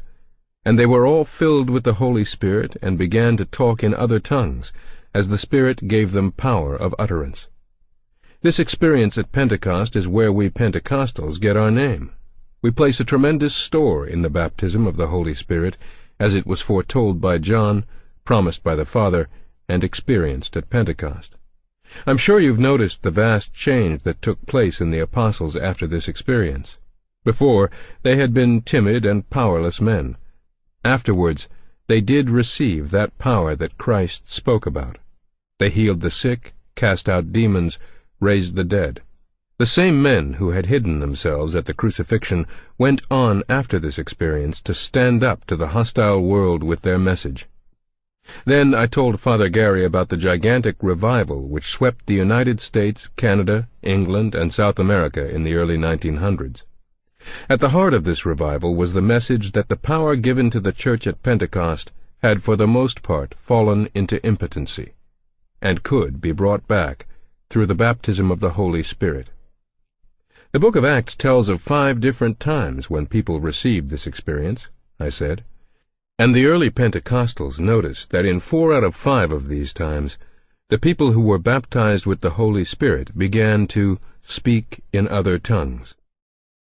Father Gary wanted to know what speaking in other tongues was like. It's like talking in another language, a language that you don't understand. One by one I pointed out to Father Gary the places in the Bible where this experience followed the baptism of the Holy Spirit. The disciples spoke in tongues at Pentecost. Saul was filled with the Holy Spirit after his Damascus Road conversion and subsequently spoke in tongues, saying, "I thank my God, I speak in tongues more than ye all." The members of Cornelius's household were baptized with the Holy Spirit and began to speak in tongues. The new Christians at Ephesus were similarly baptized and began to speak in tongues. Even in the story of the 5th baptism at Samaria, Simon the magician saw something so extraordinary happen that he wanted the power himself and offered money for it, that when I lay my hands on anyone, he will receive the Holy Spirit. Doesn't it seem logical that the experience he saw was also speaking in tongues? That would make sense, I suppose, if it happened in all the other baptisms. When did you have the experience yourself? It's been a tradition in our family for 3 generations. And then we talked a while about my wonderful, fiery old grandfather. He first heard this message in 1925. He preached against it, too, at every occasion he could find. But then one day, I recounted, while he was in the pulpit preaching against the Pentecostals, he himself began to tremble and shake, which is one of the things that happens often when people first have this power flow into them. It's something you feel, a little like a shock, except that the sensation is not at all unpleasant. Anyhow, Grandpa was the most surprised person in the world when this happened to him, and he himself received the baptism and began to speak in tongues. From that day on he preached Pentecost whenever and wherever he could, because he saw personally what power the experience held. My father received it when he was 25, and I received it when I was only 13. All 3 generations of us preach this message today. Father Gary wanted to know what the actual experience was like. "Why don't you ask the kids?" I said.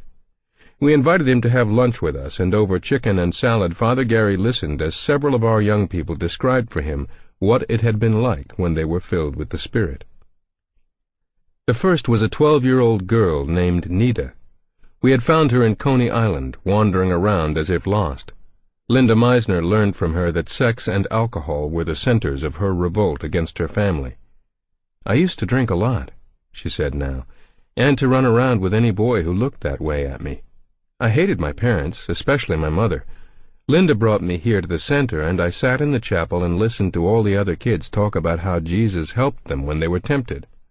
When I had problems, like being with a boy, I used to break up and get disgusted. But these dope addicts had problems too, worse than mine. We still get tempted, they say, but now we always run into the chapel and pray. When they prayed, they spoke in another language, but they looked happy and were sure of themselves. And when they got up from their knees, their temptation was gone. So they made me want the same thing. I went into the chapel one day to pray by myself. I started telling God all about my problems, and I asked him to come into my life like he had to those drug addicts. Like a blinding light, Jesus burst into my heart. Something took over my speech. It made me feel like I was sitting down by a river that somehow was flowing through me and bubbled up out of me like a musical language. It was after this that one of the workers showed me in the book of Acts what it was all about. It was the most wonderful thing that ever happened. End of Disc 5. The Cross and the Switchblade by David Wilkerson, with John and Elizabeth Sherrill. Disc 6. Father Gary just sat listening and nodding his head and sometimes saying, "Yes, yes," in recognition of what she was saying. The next boy especially brought this reaction from Father Gary. "First of all," said John, "I know this is real. And you know how? Because afterward Jesus Christ seemed to come right out of the Bible. He became a living person who wanted to stand with me through my problems." "Yes," said Father Gary. "This is wonderful." "With me," said a boy named Joseph, "he helped me get rid of drugs. I used goofballs and marijuana, and I was beginning to skin pop heroin. I already had the mind habit, and I had to do this thing. When I heard about Jesus, it kind of shocked me that he loved people in spite of all their sins. It stirred me when I heard that he puts real teeth behind his promises by coming into us with this baptism of the Holy Spirit.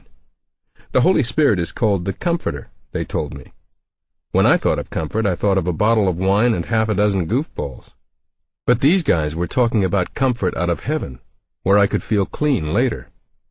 So I got to wanting this, just like Nita.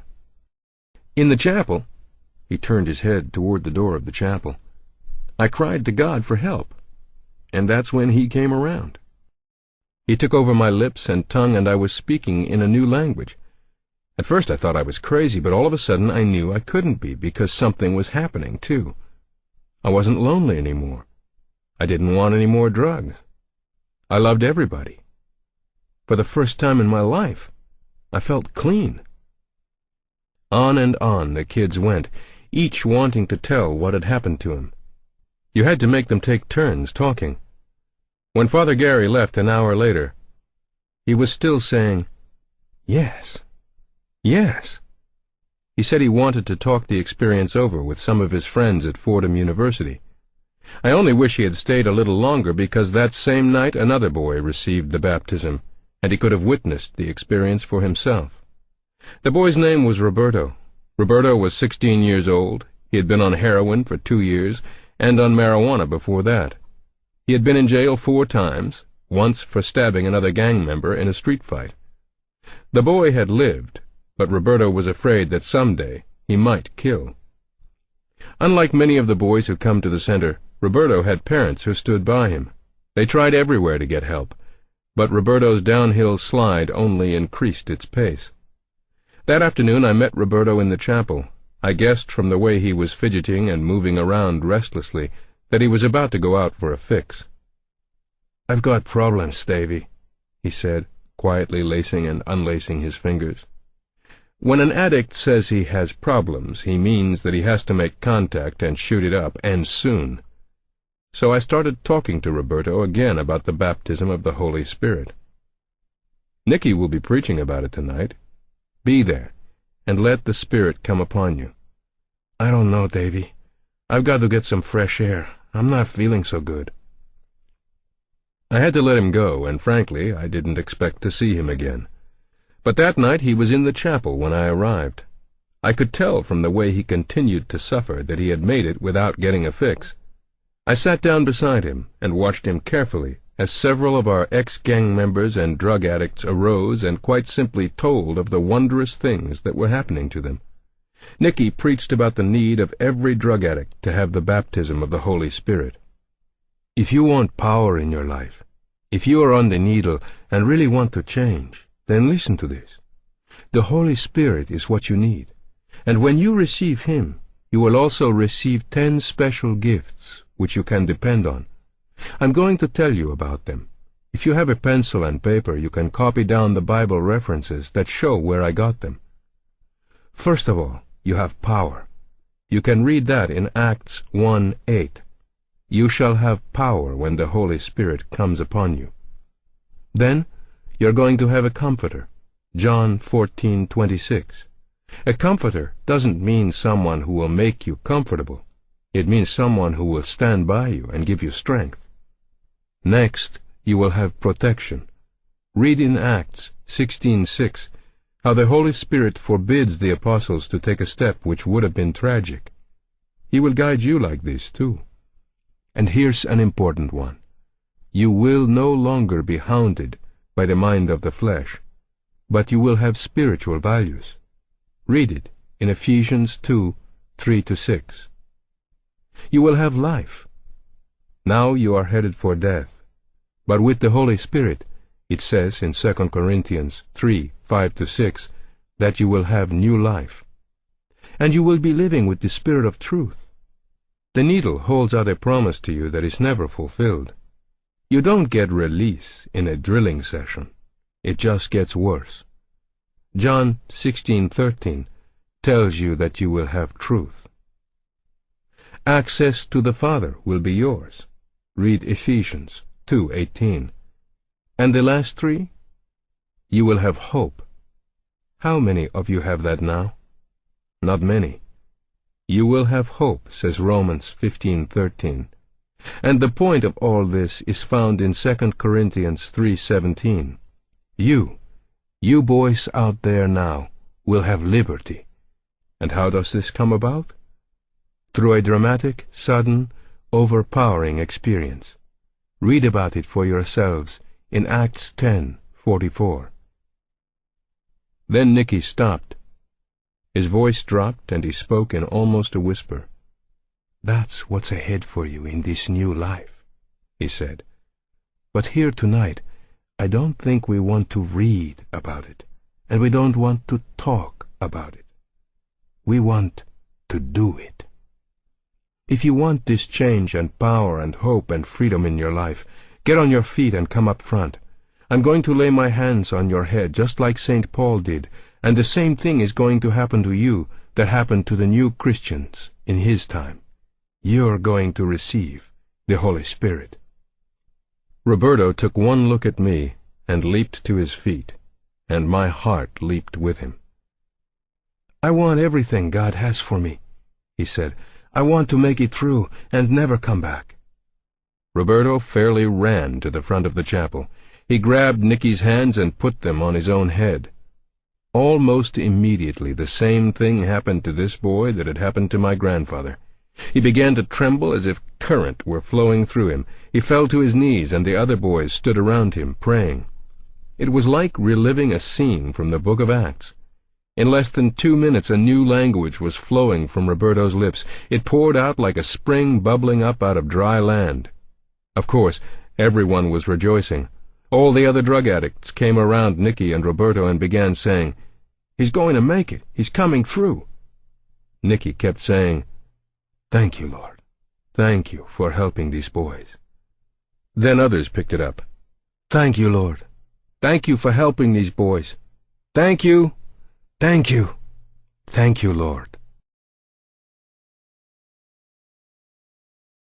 Chapter 22.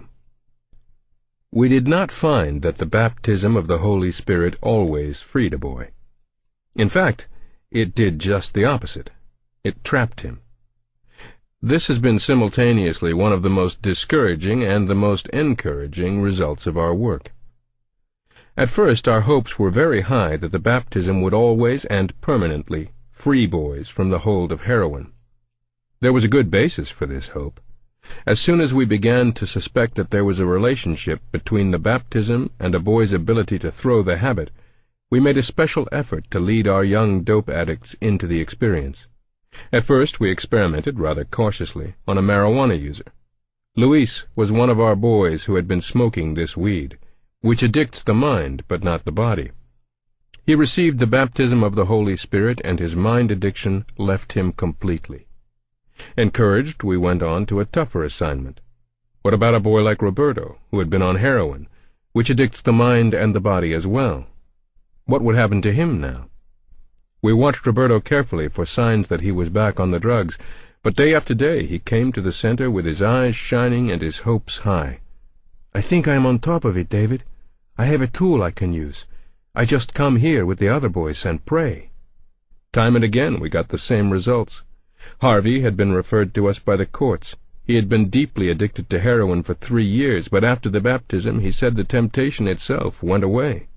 Johnny had been on heroin 4 years and pulled away successfully after his baptism. Lefty had used the needle 2 years, and after his baptism, he not only stopped drugs, he decided to go into the ministry. Vincent used heroin 2 years, until his baptism, when he stopped instantaneously. Reuben had a 4-year addiction. At his baptism, he was given the power to stop. Eddie had started on heroin when he was 12 years old.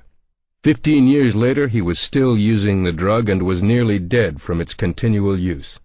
The baptism of the Holy Spirit released him from his addiction.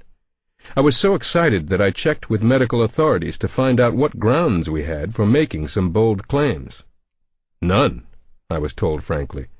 At Lexington, a boy is not considered cured until he has been off the stuff 5 years. How long have your boys been clean? Not long. Just a few days? Oh, no, it's a matter of months, in a few cases over a year. Well, that's encouraging. Tell me some more. I'd like to know about this baptism of yours. At the end of our interview, I was warned again that a drug addict is virtually impossible to help and that I should be on the lookout for a fall. And the sad part is, I was told, when a boy slips, he goes back to a deeper addiction than before. If he was shooting twice, he'll go to 3. If 3, he'll skip to 5. The degeneration is more rapid after a fall. And then one of the boys did slip, even after the baptism of the Holy Spirit. He had not learned that living in the Spirit is as necessary as receiving the Spirit. Ralph had been on marijuana for 2 years and on heroin for 3 years. He was deep into the habit. He had tried 100 times to break the addiction. He tried to leave his gang, where his buddies were mainlining with him. Each time he failed. There was only one out, Ralph thought. He had to take his own life before he took the life of someone else on a dark night when he was desperate for a fix. One night, 2 years ago, Ralph climbed on a roof. He stood at the ledge, ready to dive head first into the street. He was waiting only until the sidewalk below him was clear. And at that moment, he heard the sound of singing. It came from one of our gang churches, meeting in a building directly across the street from the tenement where Ralph stood. He lifted his head and listened. On a hill far away stood an old rugged cross. Ralph stepped down from his perch. He listened to the rest of the song, and then he walked down the stairs of the building and crossed the street. A sign outside invited him to come in and hear the story of how God was working in Brooklyn streets to help boys addicted to drugs and tied to the gangs. He went in, and Ralph has never been the same since. He turned his life over to Christ, and later he received the baptism of the Spirit. We were very, very proud of Ralph, and we still are. He went off the needle for over a year. He left New York and went out to California to live, and all that while he was clean. Then he came back and paid us a visit. He was all right for several days, but I noticed a despondency settle over him whenever he returned to his old neighborhood. I learned that his friends were taunting him about the needle. Ralph was being tempted again. We tried to keep in close touch with him, but Ralph was elusive. And then he fell. He made contact and went up to his room and stuck the needle in his veins. 5 times before Ralph received the baptism of the Holy Spirit, he had tried to pull off drugs. Each time he was so disgusted with himself after falling that he started to drill more heavily than ever. Now he had been off over a year and drilling again. But a strange thing happened this time. The shot did not have its usual effect. The next day, Ralph crept into the center and asked for me. When he came into my office, he closed the door, and I guessed that he had been drilling. "Something funny's happened, Davy," Ralph said, after he finally found courage to tell me what he had done. "After I got through drilling, it was like I hadn't had anything at all. It wasn't anything like what I'd felt before. I felt something else, though. I suddenly had this strong urge to run to the nearest church and pray. And that's what I did. Davy, this time I was forgiven, and I didn't feel disgusted like before. Instead of going from bad to worse, the temptation just went away." Ralph's eyes shone as he said the next words. "Do you know what I think? I think I'm trapped all right. But not by heroin. I think I'm trapped by the Holy Spirit. He's in me, and won't let me get away." Ralph came back to us humbled and fully aware of the fact that the baptism had made him Christ's in a special way. He couldn't get away from him, even when he tried. The same thing was true of Roberto, a different Roberto, who had been drilling for 15 years, who slipped for a short while, but found he couldn't go back to the needle. And for Sonny, who, after he slipped once, came back with such fervor and such conviction that he wants to go to seminary. Where does this leave us? Certainly we cannot claim a magical cure for dope addiction.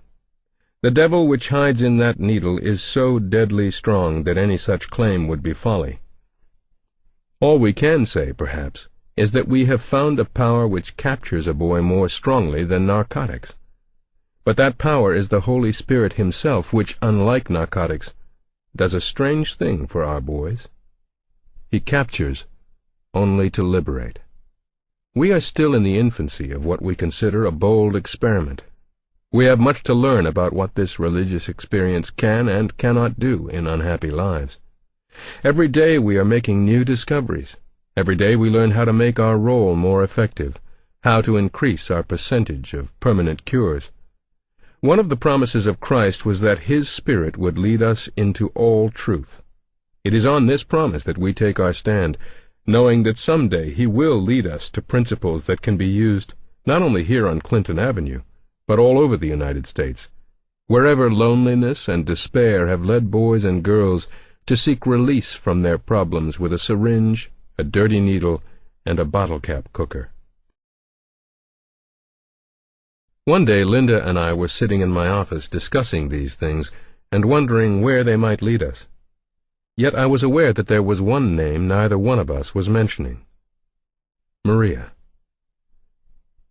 "Do you think Maria could ever receive the baptism?" I asked suddenly. I saw in Linda's eyes that she had been wondering the same thing. Together we agreed that Maria had a most difficult problem. She had been on heroin for years. The last time she had come to see us, neither Linda nor I thought she had long to live. Even now I sometimes saw in my sleep the deep, sunken eyes, the clenched fists, the shaking lips. But we agreed to pray for a miracle in Maria's life. Both of us nursed the dream of guiding her into the baptism there at the center. But it wasn't to come that way. One day, late in summer, we got a telephone call from uptown. It was Maria, and she was in Reverend Ortez's church. "Reverend Wilkerson!" she nearly shouted into the phone. "I got the wonderful news. Last night here I received the Holy Ghost." She could hardly talk for excitement, so I asked her to put Reverend Ortez on the phone. As he described the event, I could just see the scene. Maria walking into the former private home sandwiched in between apartments where noisy parties were so often held.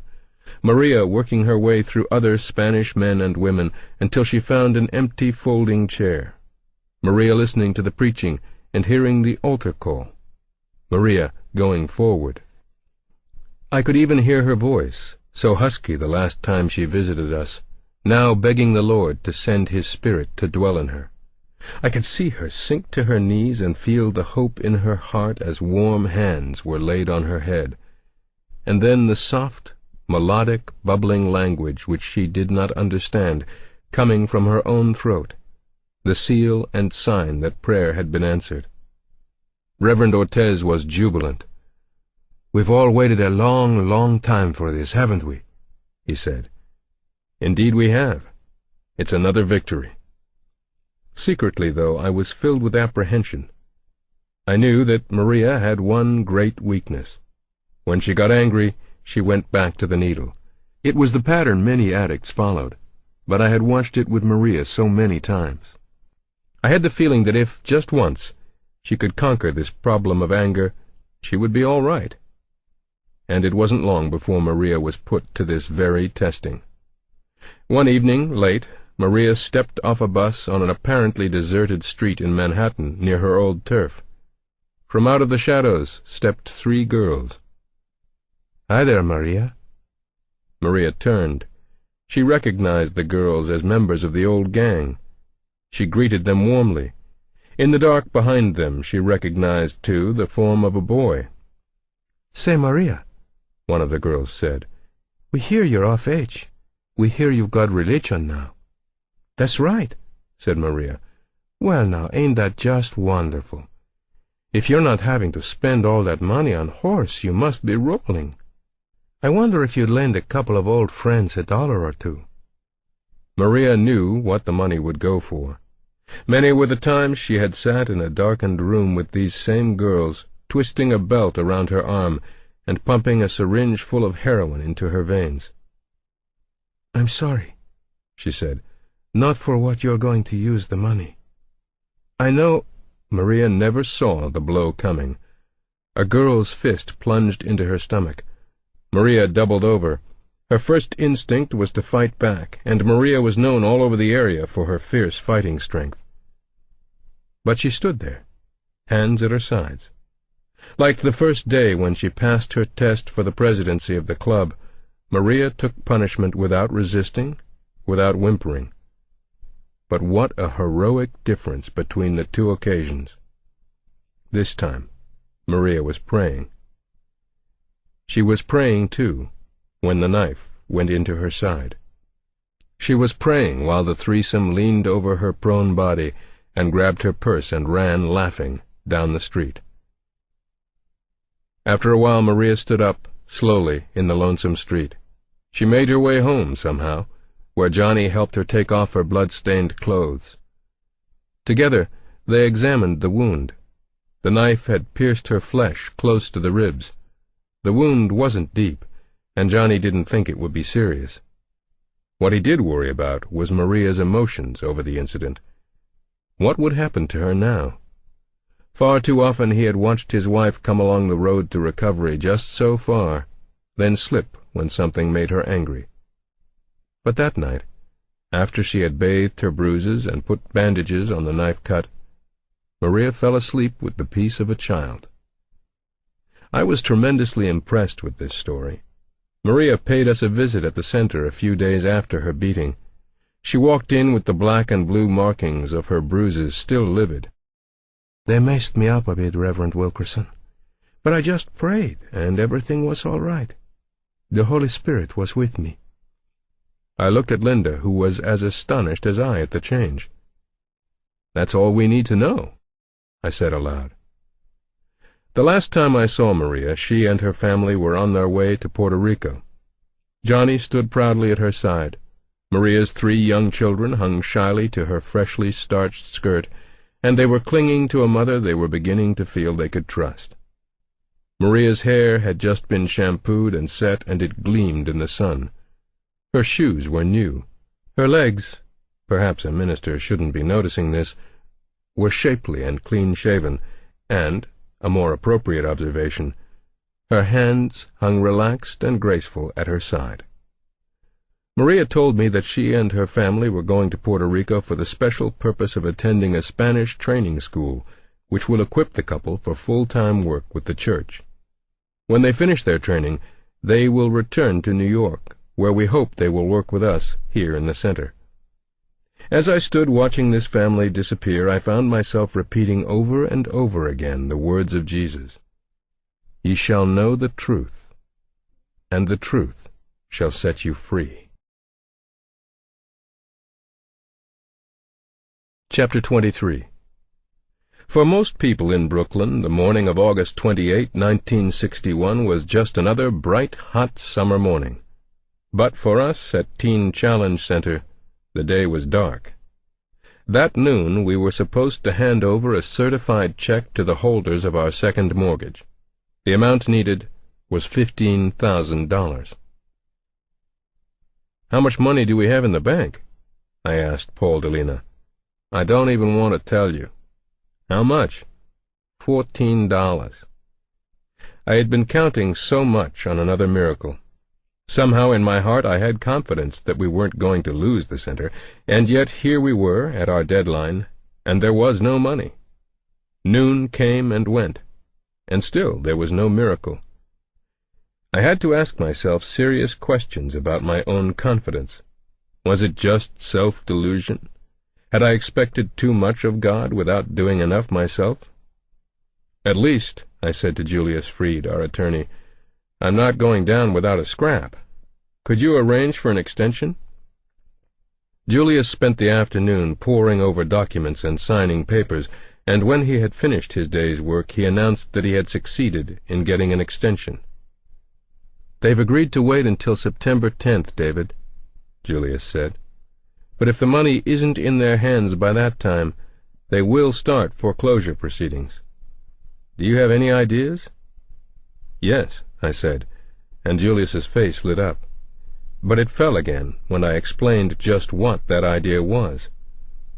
"I'm going to pray about it," I said. Julius was accustomed to the praying ways of the center, but at that moment I think he wished for a director who was a little more practical. That afternoon I did a rather brash thing. I called all the young people together, gang members, drug addicts, college boys and girls, staff members, and told them that the center was safe. There was a great rejoicing. "I think we ought to go into the chapel and thank God," I said. So we did. We went in, closed the doors, and praised the Lord for having saved this home for His use. Finally, someone looked up and asked, "Say, David, where did the money come from?" "Oh, it hasn't come in yet." 25 blank expressions. 25 frozen smiles. "It hasn't come in yet," I went on, "but before September 10th, the money will be in our hands, I'm sure. By that date, I'll have a check for $15,000 to show you. I just thought we ought to thank God ahead of time." And with that, I walked out. September 1st came. September 2nd, 3rd, 4th. I spent a great deal of time on the telephone seeing if I could find the solution to our problem. Every sign pointed to His wanting us to continue our work. The summer had been rather successful. Our records showed that 2,500 young people all over New York had made a real contact with love. They had turned their lives over to Christ. Hundreds of boys and girls had poured through the center on their way to new jobs, to new outlooks, to creativity. 12 were actually preparing for the ministry. "And it all started with that picture in Life," I said to Gwen one night as we were reviewing the year. "Isn't it strange that you've never been allowed to see those boys from the trial?" said Gwen. It was strange. I had written and telephoned and knocked on doors for nearly 4 years. But for reasons beyond my comprehension, I was never allowed to work closely with the very boys whose tragedy had brought me to New York in the first place. Their fate, and the fate of Israel, ex-president of the Mau Mau's, remained, for a while at least, in the hands of the state. Perhaps when the boys were released from prison I would be allowed to tell them about the concern that was still on my heart for their futures. There was a boy, however, from those very first days in New York, whose life still touched mine. Angelo Morales. One morning Angelo came to visit us. Together we relived that first day when he bumped into me on the stairs outside Luis Alvarez's father's apartment. And now Angelo himself was about to graduate from seminary. He, too, would be working with me at the center. "If there is a center, Angelo," I said, sharing with him our financial problems. "Is there anything I can do?" Angelo asked. "Yes, get into the chapel with the others and pray. While you are praying, we'll be on the phone." Every member of our board was busy making telephone calls to old friends of the center. Help came in, but never in the quantity needed to meet the $15,000 note on September 10th. Among the telephone calls was one to Clem Stone's office in Chicago. Harold Bredesen placed it, admitting openly that he was a little embarrassed. Clem had already been more than generous with the center. We tried to keep him in close touch with the progress of our work at all times, not just when we needed money.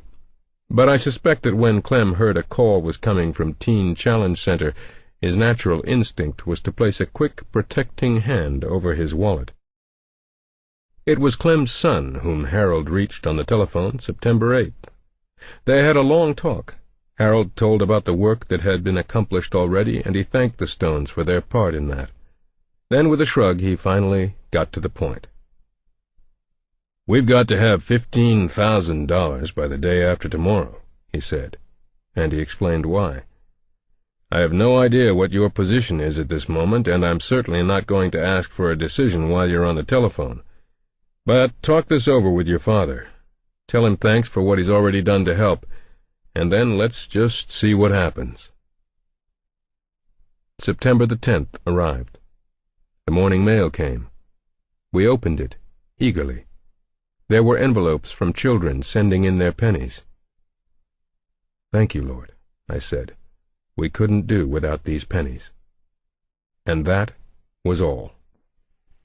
The morning chapel service began. Everyone was gathered, everyone prayed and sang.